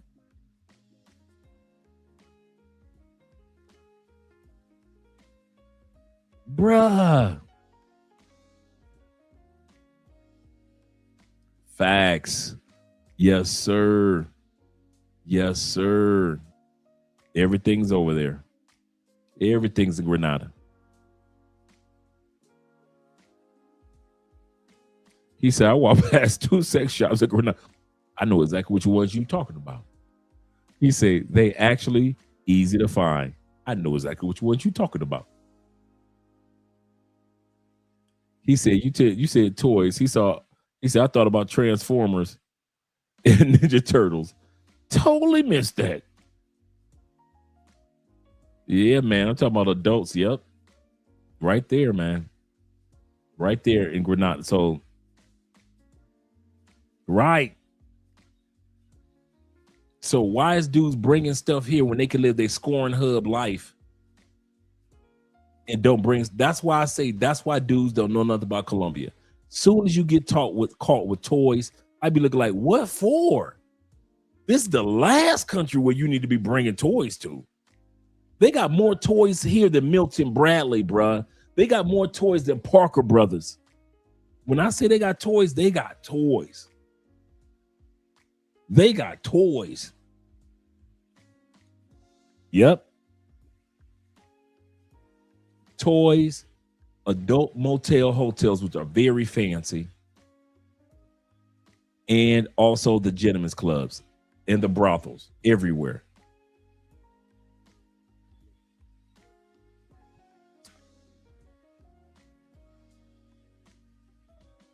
Let's continue on. For a little bit more of getting a cultural experience, I would suggest El Oeste. El Oeste is historically seen as a more affluent area of Cali. The party is less here and it's more about cuisine. There's museums. There's the Cali Zoo, which is up the river. He's out north. I mean, he's out west where the other brother was in El Peñon. El Oeste is out north. The museums, all that. That's where we used to be. The cat park, all that. Everything that he's showing you right now is Cali West. Where the other brother is, that's where Victor is. That's where my man Chris is. There's a Jordan, my brother Jordan is out there. There's a bunch of brothers I got out that I know that live out there. It's only like a 20-minute drive from here. It's out west, it's northwest. So El Oeste is El Peñon area. There's a river that runs through all of El Oeste, which gives you a nice jogging area, a walking area. You can just get out and walk around. And San Antonio. For Cali, it's a very... Right next to El Oeste or El Peñon is Cali. Once again, we're talking about northwest. Is San Antonio. A touristy type of area where it's going to show off some of the artisanal gifts, jewelry, clothing of Cali and Colombia. And in San Antonio, you'll get more of a backpacker vibe in San Antonio. But because San Antonio has a lot of hostels out there. So, you know, the backpacker go and get a hostel. And plus, it's not too far from the salsa clubs that give free salsa lessons. So a lot of people from Europe come down to the San Antonio. A lot of people. You'll see a lot of Europeans in San Antonio because of the hostels out there. Really nice area. Great restaurants. Love the restaurants out there. In San Antonio as well, there's amazing restaurants, museums, art galleries. Cali, it gives you the opportunity to experience a city. Well, I won't say there is no tourism, but it's not an international city. So there's not as much tourism as Medellin or Cartagena. So you get an opportunity to blend in with the locals and without the gringo pricing and things like that. Absolutely. You see how the other sister was talking about gringo pricing. But our brother Hakeem, who's been here for years, he's just said that you ain't gonna get gringo price as much here in Cali. It can happen, yes, but not as much as Medellin. It's very rare you're getting gringo. Okay. How many times have you guys heard those horror stories of guys that went to a club in a foreign country or even in Medellin? They ordered a few drinks and the club said, that'll be $300 USD. And you tried to shout them down and say $300 for 4 drinks. What the fuck? And I've heard Medellin stories and I've heard Cartagena stories. And then you heard International Zoe.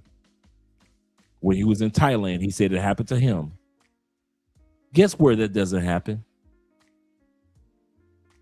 Cali.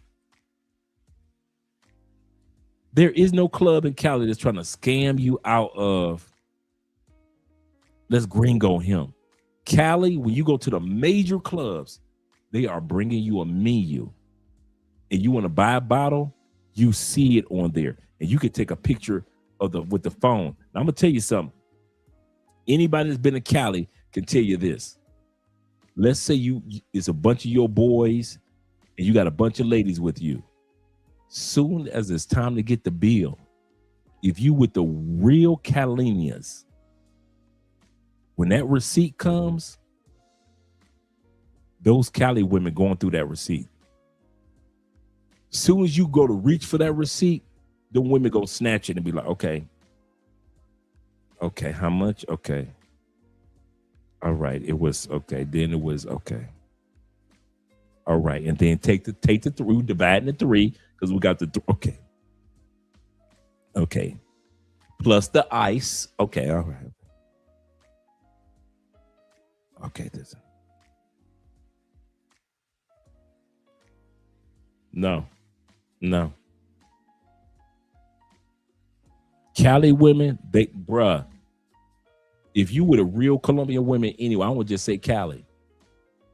Colombian women, true Colombian women, will not let you walk out their restaurant getting gringoed. All y'all people that complain about gringoed, I'm gonna tell y'all this. I can't relate. When I was in Medellin, women grabbed that receipt way before I did, and they made sure them numbers were right. Andrea does the same thing. And if the numbers are slightly off, Andrea will show them, yeah, you charged us for a bag of ice. No. See, here's what you're going to do. Take that on back. And they'll come back with a whole new receipt. And Andrea will go through that whole new receipt. Okay. All right. Yeah. 3 ice cubes. Okay. All right. Okay. We thank you. That's how I've had Colombian women do that plenty of times. Even if I'm hanging out with just Colombian female friends like D, they like tours by D. They are looking at the receipts. He said, funny thing that you mentioned it. He said, I saw that when I was out with D, tours by D and her family in the salsa club La Topa. He said, that was my first night in Cali. Absolutely correct. They were, see, to where we in there, we look like, okay, you owe this amount. Okay, we go put it all on my card, but you paid me. Okay, all right. And we go ahead and pay. Not Colombian women. Real Colombian women, we can do the division in a second. First, let's make sure this is the right calculations. Real Colombian women gonna be like, okay, we can do the separation, who gonna pay what in a minute. Let's make sure this is the right numbers. Give me the receipt. And the Colombian women will sit there and sometimes it's 2 or 3 Colombian women. Girl, yeah, minus the ice. All right, this is over 100,000. If they will show the waiter, this is 100,000 more. Go and take your fuck. While we still sit up there talking about who gonna pay what, the Colombian women that got to made sure that you didn't get got for 100,000. They don't play that shit in Cali. Never rush to pay your bill. Always look at your receipt. Colombian women taught me that. I'm a man. I learned that from the women. As soon as I'm at a restaurant by myself, all right, okay, the sushi rolls, that was me. All right, okay. All right, I did get extra. Okay, including the okay. Yes, I did get that. See, some of y'all dudes be too cool. Yeah, I got the money. Just give me the receipt. Here's a tip. Cali women don't play that. They don't care. And here's the part: a real Calinia, she don't care how much money you got. She want to see that receipt because she wants to show you that she can be trusted. I want you to catch this. She's not trying to show you that this restaurant can or this club can be trusted. She wants to show you she can be trusted in a restaurant or a club with you. So true Cali women, man, bruh, if you ain't never been a woman in Colombia and you've been to Colombia 5 times and you've been with all type of Colombian women and not one of them grabbed a receipt, well, you ain't never been with no Colombian woman. I'm gonna say that you've been with Colombian bottom feeder, a Colombian pay for play, but a real Colombian woman, she is not gonna let your ass just pay a receipt and leave just because you got the money. Get the fuck out of here. Slim said, yep. He said, all that flexing on bills will have you paying extra in these countries. Absolutely correct. That's one thing I love about Cali women, man. They will check that receipt like it's nothing. Andre and her girls be like in a huddle with a receipt. Like, we the men, we paying it. How come the receipt is over there with the ladies? He said, it's some good women in Cali. He said, they look out for, yeah, they do. He said, this excluded from zone 1 to 3. This is,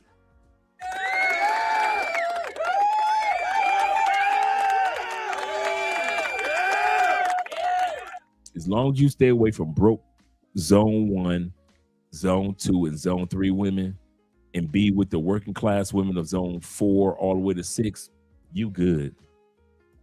You good.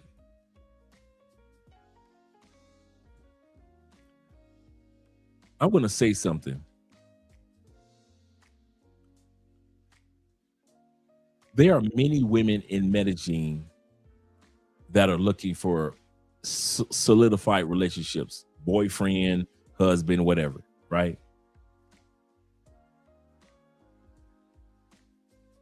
Here in Cali, they are groomed for that because it's such a town city. Okay, you saw how earlier, for you guys that were here earlier, when me and Andrea announced that her cousin is having a baby, right? Shout out to her, right? That's my girl. She real cool.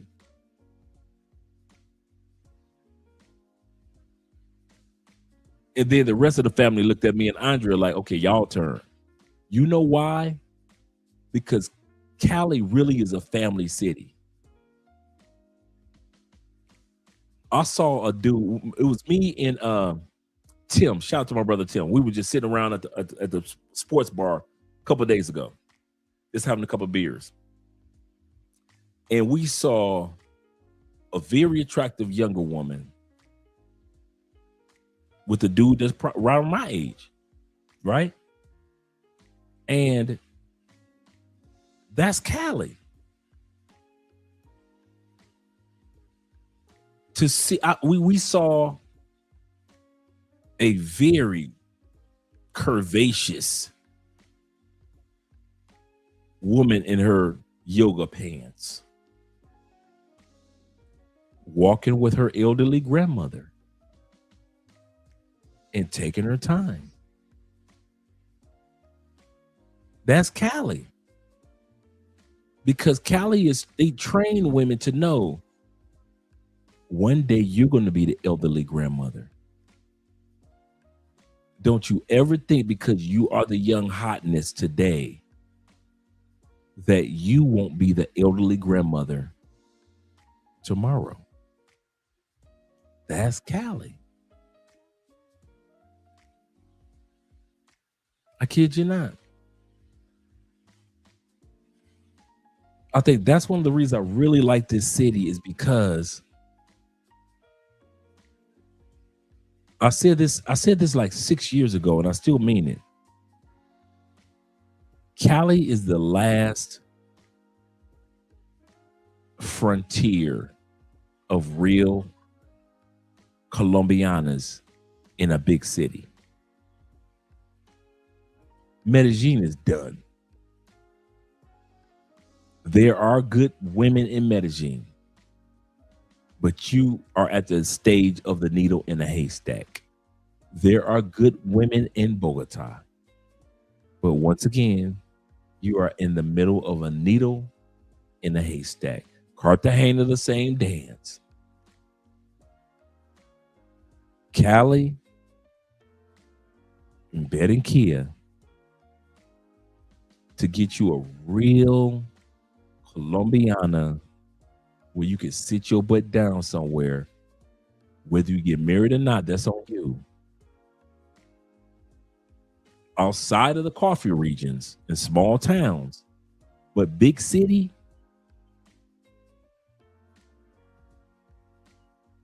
and I'm not taking anything away from Santa Marta. Don't get me. I'm not saying that. I'm just saying the bigger cities. Cali and Barranquilla, hands down. Hands down. Hands down. Hands down. Hands down.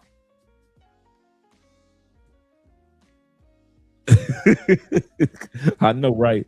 About 10 years ago, I would have fell weak and bought a bottle. I've never had it before. This is not open. This bottle's not open. Yeah, maybe Barranquilla. Right. That's why I said Barranquilla. I'm not taking away from Barranquilla. I've heard some great things in regards to meeting everyday, down to earth Colombian women in Barranquilla. And dudes, Barranquilla got some niceies. They got some baddies, dog, in Barranquilla. Barranquilla and Santa Marta, I gotta give respect where respect is due. But these cities, can I be for real? Cali, Barranquilla, and Santa Marta, they really built for relationships. Yeah, you can find a simple-minded Calini. You can find a simple-minded chick no matter where you go in the world. So yes, you can come to Cali, find you a pay-for-play in a brothel. We don't have any street meat. So if you think you come to Cali, I'm serious. If you y'all think I'm just saying it, we don't have a red light district. We don't have one. There is none in Cali. There is none in Barranquilla. There is no street that you can go to and there's all the nightlife women and the pay for play like Parquet. We don't have one. We do not have a clock tower. We don't have a Sosua. We don't have that in Cali. We don't have it in Barranquilla. There is none in Santa Marta. So this is why these cities are still untapped with Pookie and Ray Ray tourism, because Pookie and Ray Ray want it to be easy. Just add water and I can have all the women, right? Well, you can go to Medellin, just add water and I can get women. You can go to Cartagena, just add water and I can get the women, right? So go to Walking Street in Thailand, just add water and I can get women. We don't have that. We literally, I'm not hiding. Some guys think, well, you just gatekeeping. Cali got a pay for play area. No, unless you go to a brothel or a strip club, Cali is not built like that.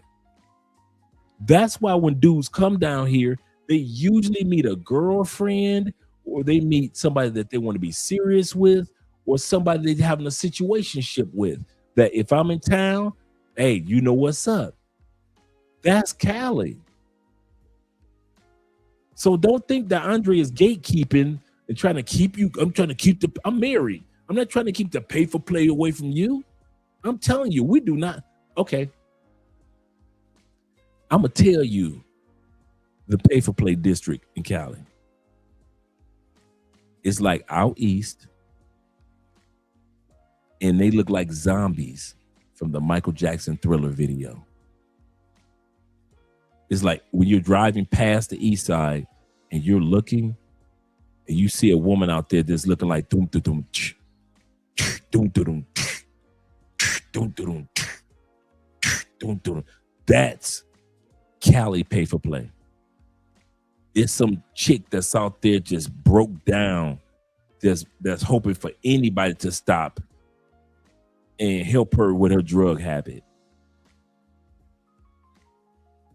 That's Cali version of pay for play. So if you think that I'm hiding, go ahead. Shout out to Show Enough in the building. Right. That Walking Dead audition is for real. You be looking like, damn. You want to stop the car and be like, sister, may I pray for you? Serious, man. You know what? I meant to call him the other day, man. I meant to call him the other day. I need to go ahead and call him, man. You know what? I know it's late where he is. So I don't want to call because he might be in DR. It might be late.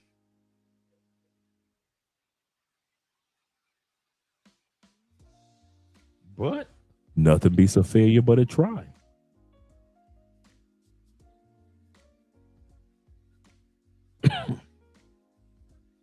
Let us see.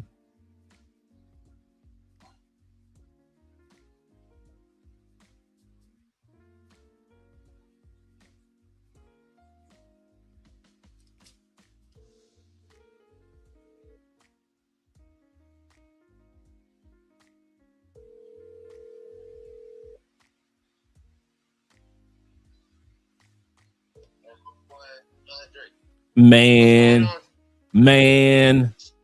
you act like you ain't got no nephews out here. You done forgot about people. Oh my! Man, never miss love crossing borders. She doing good, man. She in the other room having her couple of shots of rum. I'm sitting up here drinking some wine, man, on the live stream with the fellas, and they were saying, man, you heard from Russ? And I was like, you know what? I meant to call Russ the other day, and I'm like, how's little mama doing? Yeah, man. I'm doing good, brother. I'm doing good, man. Thailand treating me well. Thailand is treating me well.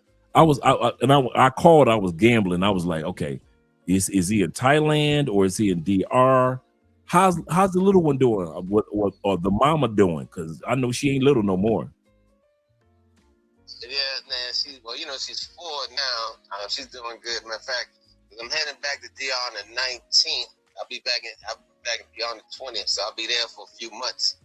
But she's doing good, man. She's doing good. I thought you. Healthy, That's good, man. the whole nine. That's good. I am so glad. Hey, man, I thought you were supposed to be going back on. No, I'm not trying to put your business out there, but I thought you were supposed to be going back on YouTube, kind of doing like a different type of. Yeah, I'm actually going to drop my first thing this week. So I'm going to drop it this week. What's the name of the channel? It's called Grown Man Currency. Okay. But I'll send you the link after I drop it. Okay, cool. Perfect. Yeah, man. I'm going to drop the first video this week. All right, man. But I just did an interview with on Big J, man. He was in Thailand and asked me, did he get an interview? And I said, yeah, not a problem.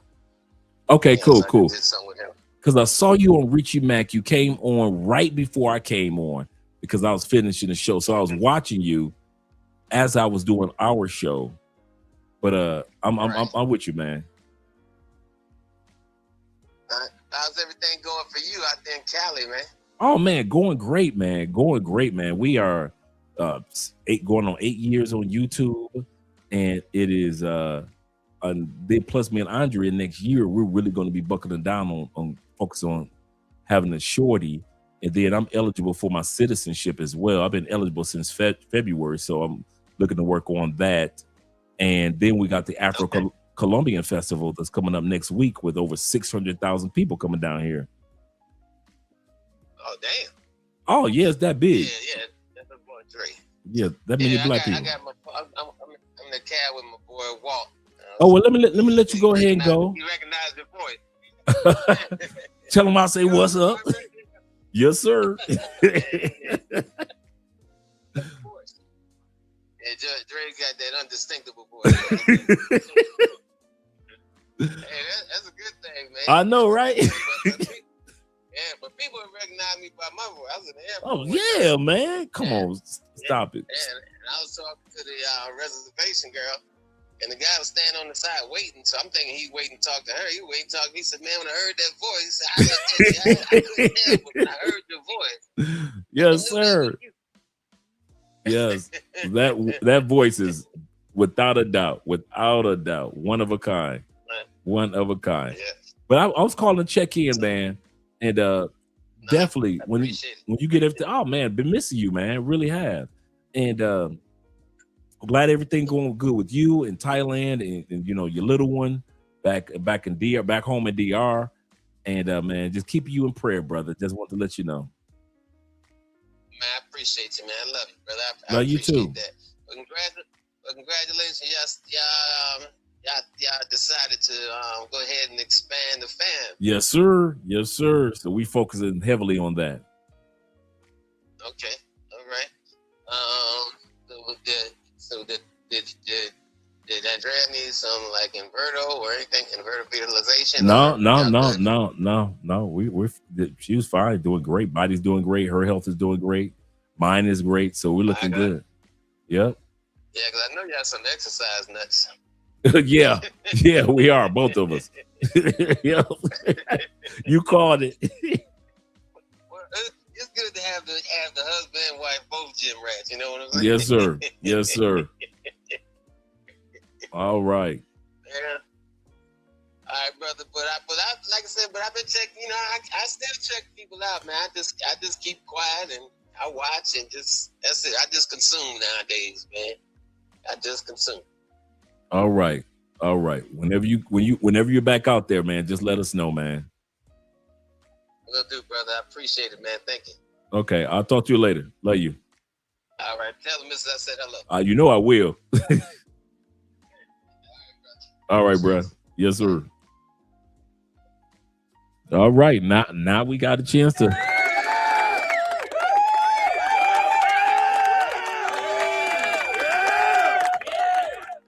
Hear that Taylor Made Dreams is doing excellent, and his daughter, and just the life that he's living. Yes, sir. Shout out to Taylor Made Dreams. Yes, sir. Salute to the general, man. So whenever he gets started, we're going to be watching his content. He said, post the Petroleum Alvarez Festival. He said, I expect to see that you gentlemen in Las Vegas for the Black Manosphere Conclave 6, right? Absolutely correct. Absolutely correct. Okay. I'm actually going to be reaching out to Theo in regards to the Black Manosphere Conclave, and we'll see what they got set up. However, when it comes to next Sunday, for those who are going to be here watching us on live, I am going to showcase the Petronio Alvarez Festival live Sunday. What do I mean by that? Am I going to be there? No, I'm going to be here in studio with you guys, and we're going to watch it live from Facebook. They broadcast it live from Facebook every year, so we're going to watch it live together from Facebook.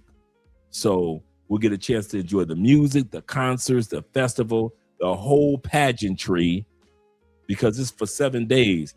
But Sunday is over 100,000 to 200,000 people. I am not trying to be in a crowd of 200,000 people.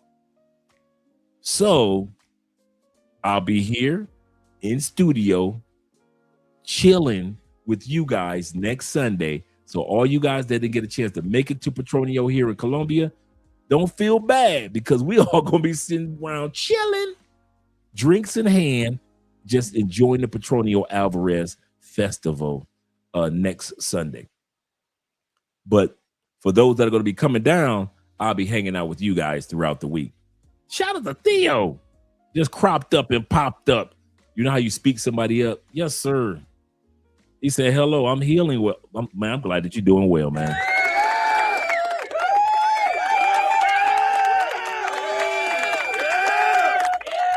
Yeah, we just got off the phone. I don't know if you heard Theo. We just got off the phone with Taylor Made Dreams. He's doing fine.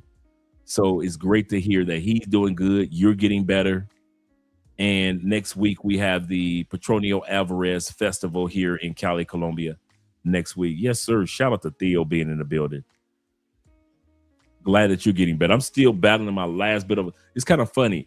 I can be completely over a cough, over cold, health better, but I always had a lingering cough for the 2-3 weeks after I have a cold. I rarely get sick, but I know my patterns of a cold. And I know that once my cold and I'm feeling better and I feel like Superman, I'm still battling the cough for like 2 or 3 weeks after. And it's always been like that my whole life since I was a kid. He said, Sunday will be the last day of the festival. Right? Yep, the last day. He said, I don't mind the crowds. He said, I stay toward the back and mimic the dancers. Hey, have fun with it, Slim. I have not been on Sunday. I'm going to go, God willing, I'll go to the festival on Sunday next week. Next year. Next year, I told myself I'm going to do a Sunday. This year? No, I'm not doing a Sunday, man. No. All the days I'm going to be doing, hanging out with you guys, ugh. Saturday night, Friday night, Thursday, ugh. I'll be spending so much time with you guys. I'm going to need Sunday night just to sit here. Not to shit here, but to sit here. Watch it on YouTube with the rest of you guys. He says Sundays are half a day, so get ready early. Yes, sir, man. For those that are going to be here, you're going to be there all day long, man. All day. I love it. I love it. Don't get me wrong, but woof. Woof. Good call, International Quiet Storm, in regards to our brother Taylor Make Dreams. Good call. Good man. Got nothing but love for that brother. Nothing but love. Okay, we got the last 2 minutes of the video that we have not finished, if not the last 30 seconds. People recognizing you, that hasn't reached Cali yet. So it gives you an opportunity to feel and experience the city. Well, I won't say that there's no tourism, but it's not. Shout out once again to our brother Hakeem here in Cali, Colombia. Very proactive dude. He knows everybody. That's the cool part about Hakeem. Good man. It's not an international city, so there's not as much tourism as Medellin or Cartagena. So you will love, if you want a steak, if you were here in Cali, I would take you to the Argentinian steak restaurant. You're talking about the Argentinians, as far as the country, they raise some of the best cattle. Argentina, Peru. Argentina, Peru, Bolivia. I do. Thank you, sexy. Argentina, Peru. I'm about to come in there with you in a second too. Southern Brazil, Uruguay, Paraguay. I don't know what's in how they do the grass, what's in the grass, but they are considered some of the best steaks because of the cattle and because of the grass that the cattle eats in the world. Thanks, babe. I said, thanks, Ba. Who's that Ba girl? I have no idea. Who's that Ba? Thank you, sexy. Hey, babe. Put this in there like this. Thank you. And So there's some Argentina restaurants I will. He say, no one loves me, no steaks for me. So you don't want steaks? He say, why? He say, why no one makes me steak? You don't. I don't know. He say, no, give me wine. Oh, the wine. You want the wine? I told y'all earlier. If I think about it, Andrea always make sure I has it. Theo must be on medication. I know, right? Oh man, there are just yes, man, dudes.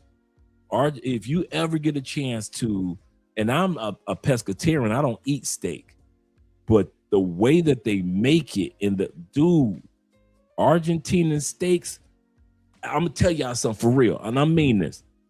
You talking about the Fred Flintstone size steaks. You talk about some brontosaurus burgers. You talking about the ribs that's gonna make your car tip up? Argentina, hands down.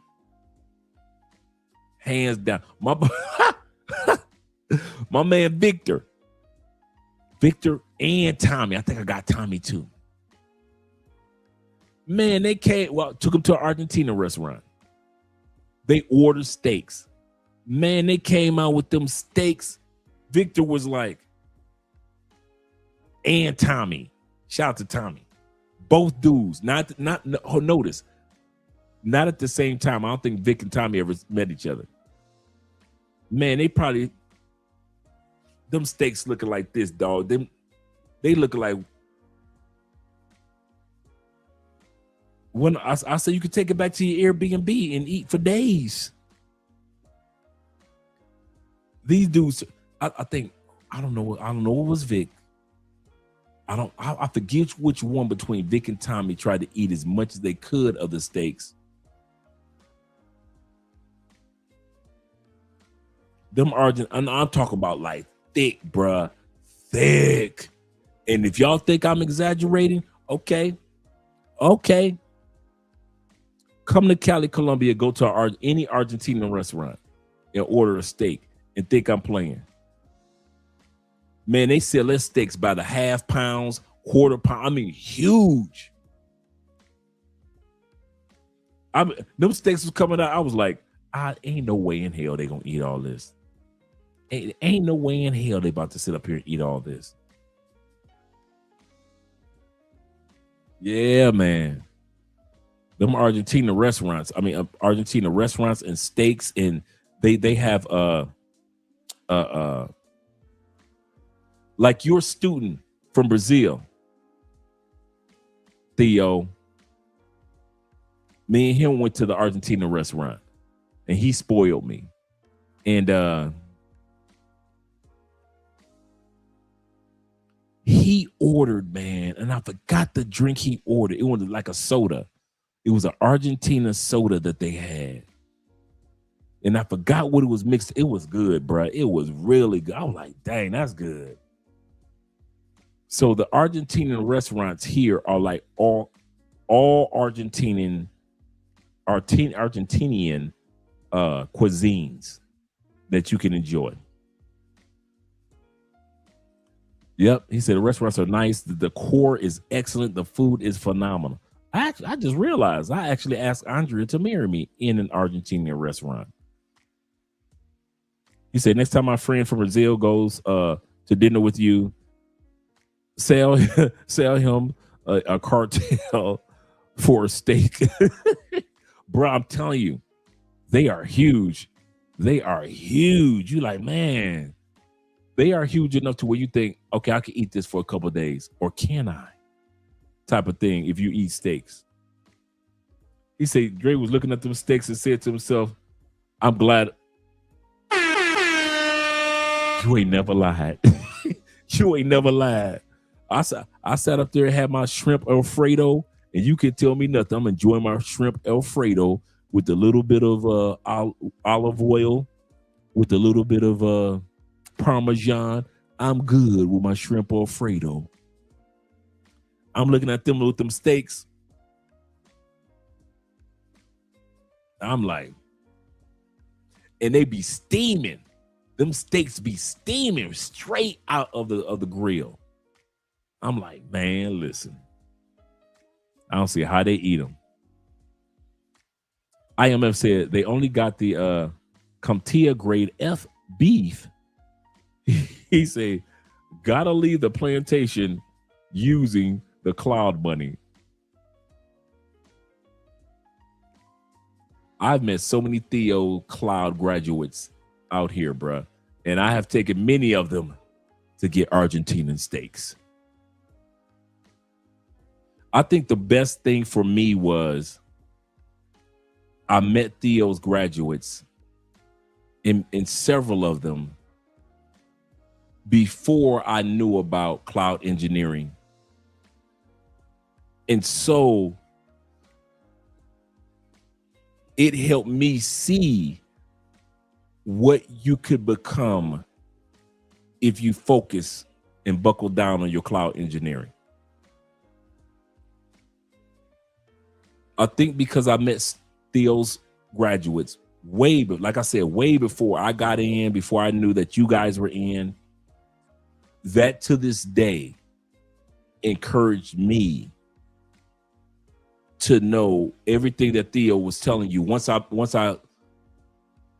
didn't even know Theo yet.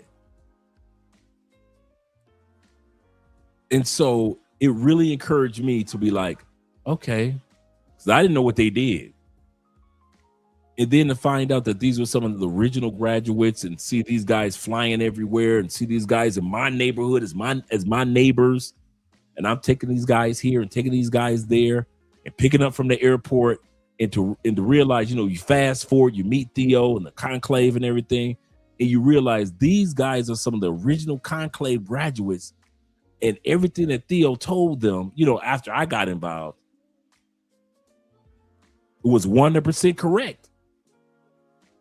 So when I tell you guys, it's not a myth, it's not a what if. I'm telling y'all, bro, stick with what you're doing with cloud engineering and AI. Stick with it, bro. Because I am not telling y'all something I heard. I'm telling y'all dudes that I have seen on not just one time, not just two times, not just three times. I'm talking about I've seen Theo's graduates on, or even guys that are in the class on a regular basis. So stick with your studies, guys. Don't give up. I know it can get tempestuous and hard. It's supposed to be like that because everybody can't do what you're doing. But I am here to tell you, bruh, it is well worth it. It is well worth it. Man, once I met Theo and AWS and the rest of you guys, and I put 2 and 2 together, and I was like, what? So when them guys came back to Cali, I had all type of questions. What about this? How about that? What about this? And then they were like, Dre, certs never end. Huh? What do you mean? Once you get hired, you still are going to always need to get more certs. Certs never end. And so I realized that as you are studying for your craft and you get hired, that's just the beginning. You just walking into the party. There's still certifications that you need to get. Even if you're hired, to take yourself to the next level. And that next level, the company will pay for you to get that cert and get that cert. And you look like, oh, so I'm gonna always be studying for certs, even when I'm working. And so it's all part of the process. And I think those are the benefits of me being here and meeting, so many of Theo's graduates. I've met at least, I kid you not, I've met at least 6 or 7 of Theo's graduates here in Cali. And not just one time. At least 6 or 7. And I mean, they having their time of you can't tell these dudes, they having the time of their damn life, man. They are having the time of their life. So a dog bag, yes. In the Argentinian restaurant with them steaks, yes, is mandatory. Mandatory.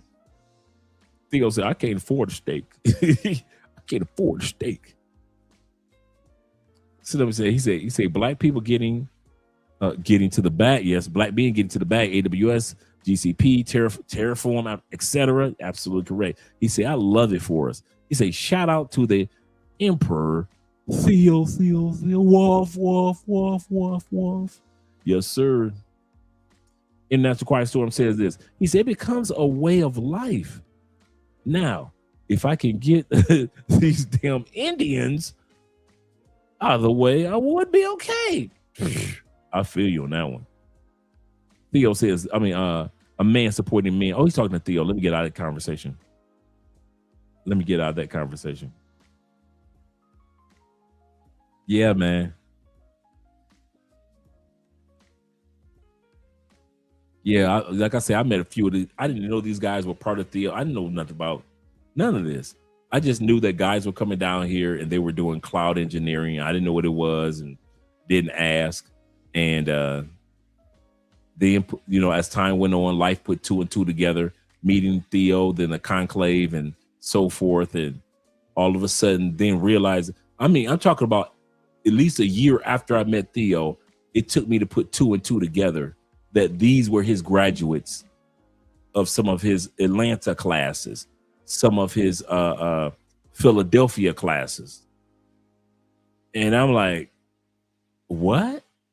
And so now I had gotten in and I'm like, what?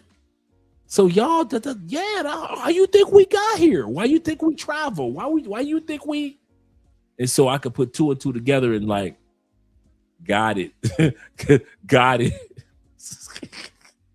I get it now. Yes, sir. He said, your soul required. Yes, sir. Your soul requires AMSM and ditch baby mamas. This is the price, the blood sacrifice. Yes, sir.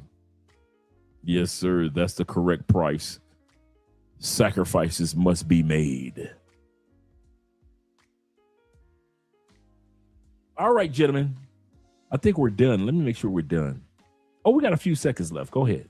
Opportunity to live, blend in with the locals, and without the gringo pricing and things like that, without people recognizing you, that hasn't reached Cali yet. So it gives you an opportunity to feel and experience the city. And also, Cali, although Cali is a large city, the third largest city in Colombia with the largest population of Black or Afro-descendant people. It is a very large city, but the community is so small. Everything is so local. So it's kind of like that feeling, like it has a small town feel because a lot of people, like almost everybody knows each other, especially in the Black community. So this is what I want to give people. I want to give people an introduction that's not so much of a shock. Cali is the most affordable of the major cities in Colombia. Mm-hmm. Cali has...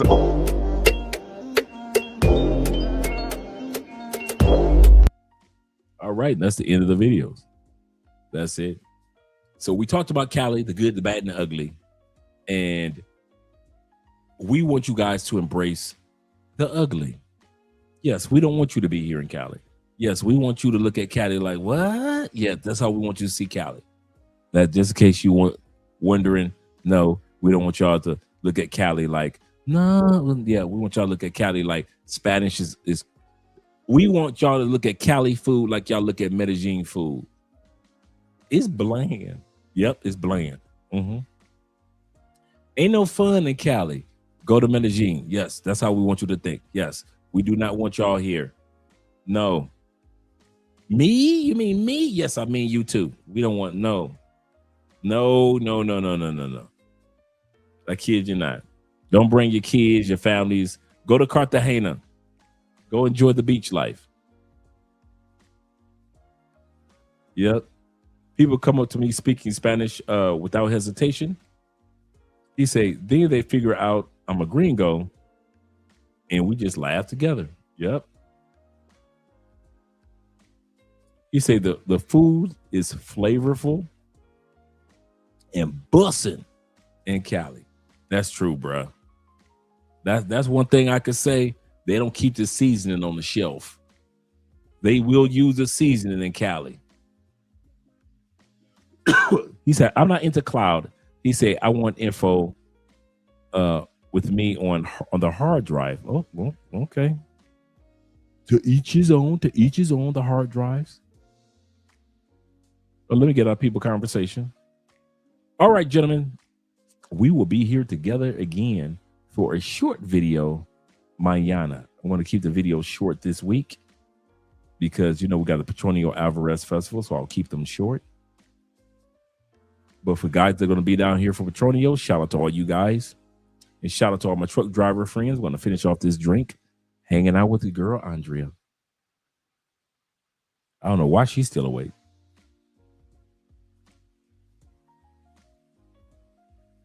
Sarah on over 600K annually with Cloud. I ain't worried. Think long terms, bro. I like how you put that, Theo. I like how you put that. Think long term. Think long terms. All right, let's do an outro video.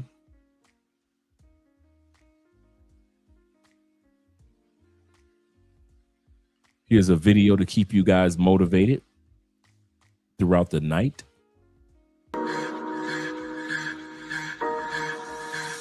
Money work. El mundo quiere dinero.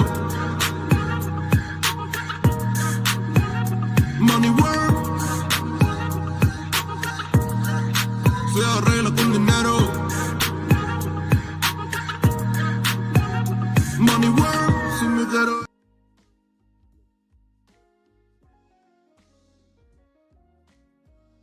I bet you're going to stay in class now. You got a choice. You going to deal with the money world girl or you going to stay in Theo's classes and do what you need to do? Because if you do not pass your cloud engineering, you're going to be stuck with the money world girl. Money work. El mundo quiere dinero. Money work. Don't keep on playing if you want to. Go on, keep on acting like you don't want to do your homework you want to. You're going to be stuck in the States with money world girls. But then you're going to be mad at yourself because you're going to have to deal with the money world. Money work. El mundo quiere dinero. Money work. Se arregla con dinero. Money work. Si me quiero. So go and do what you need to do, man, so you can go ahead and deal with them Blasians. So you can deal with them Blasians.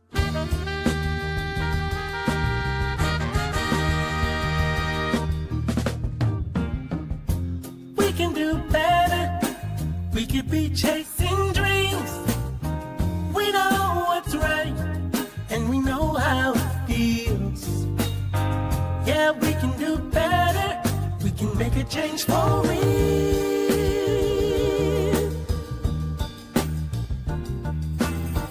Yeah, we can do a lot of better. We can be facing fears.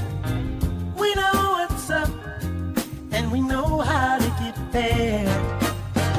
Yeah, we can be stars. We can be the best. Just put us to the test and we'll show the world there's another way. If we just try a little every day, we can make it better.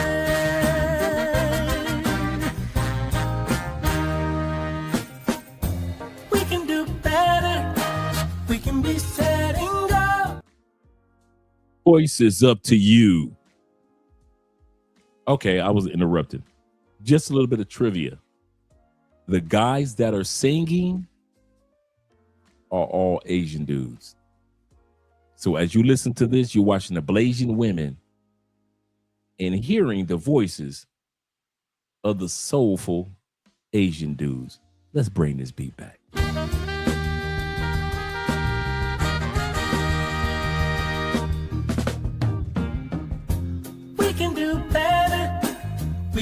chasing dreams. We know what's right, and we know how it feels. Yeah, we can do better. We can make a change for real. Cape Verde for a Tawi. Is that dollars or pesos? We're gonna do Blasians with the Asian brothers singing, and then for you in as a quiet storm, we're gonna bring it back with the Cape Verde after the Blasians.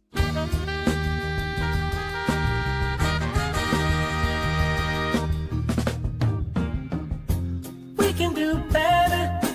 We could be chasing dreams. We know what's right, and we know how it feels. Yeah, we can do better. We can make a change for real.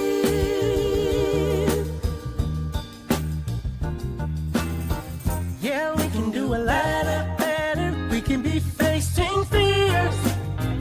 We know what's up, and we know how to get there. Yeah, we can be stars.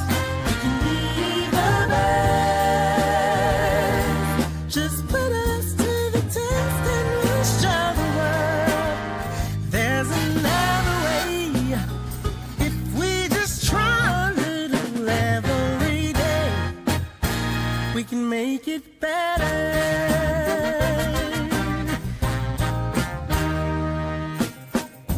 We can do better. We can be setting goals.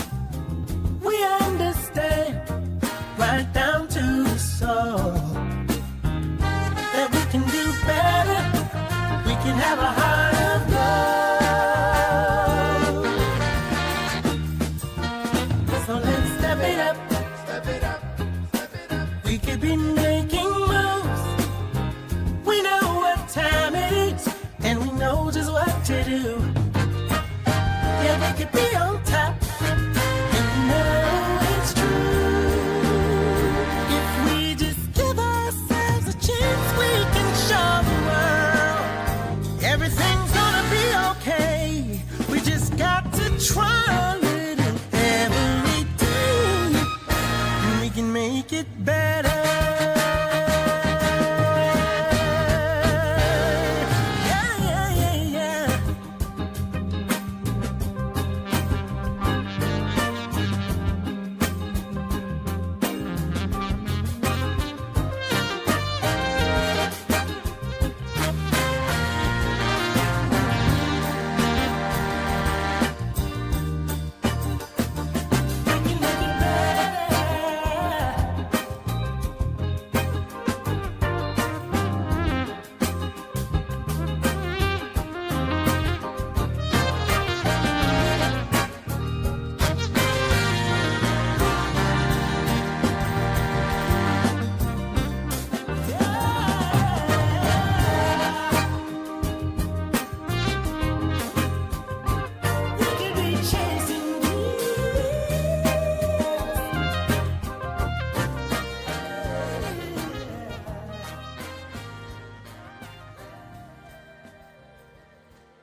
You say you're special, one of a kind, one of the better boys. I'm on your level, that's what you say, but all I hear is noise. I don't have time for trying my luck. I've been too hurt before. You're not that special, just give it up. I think I've had enough.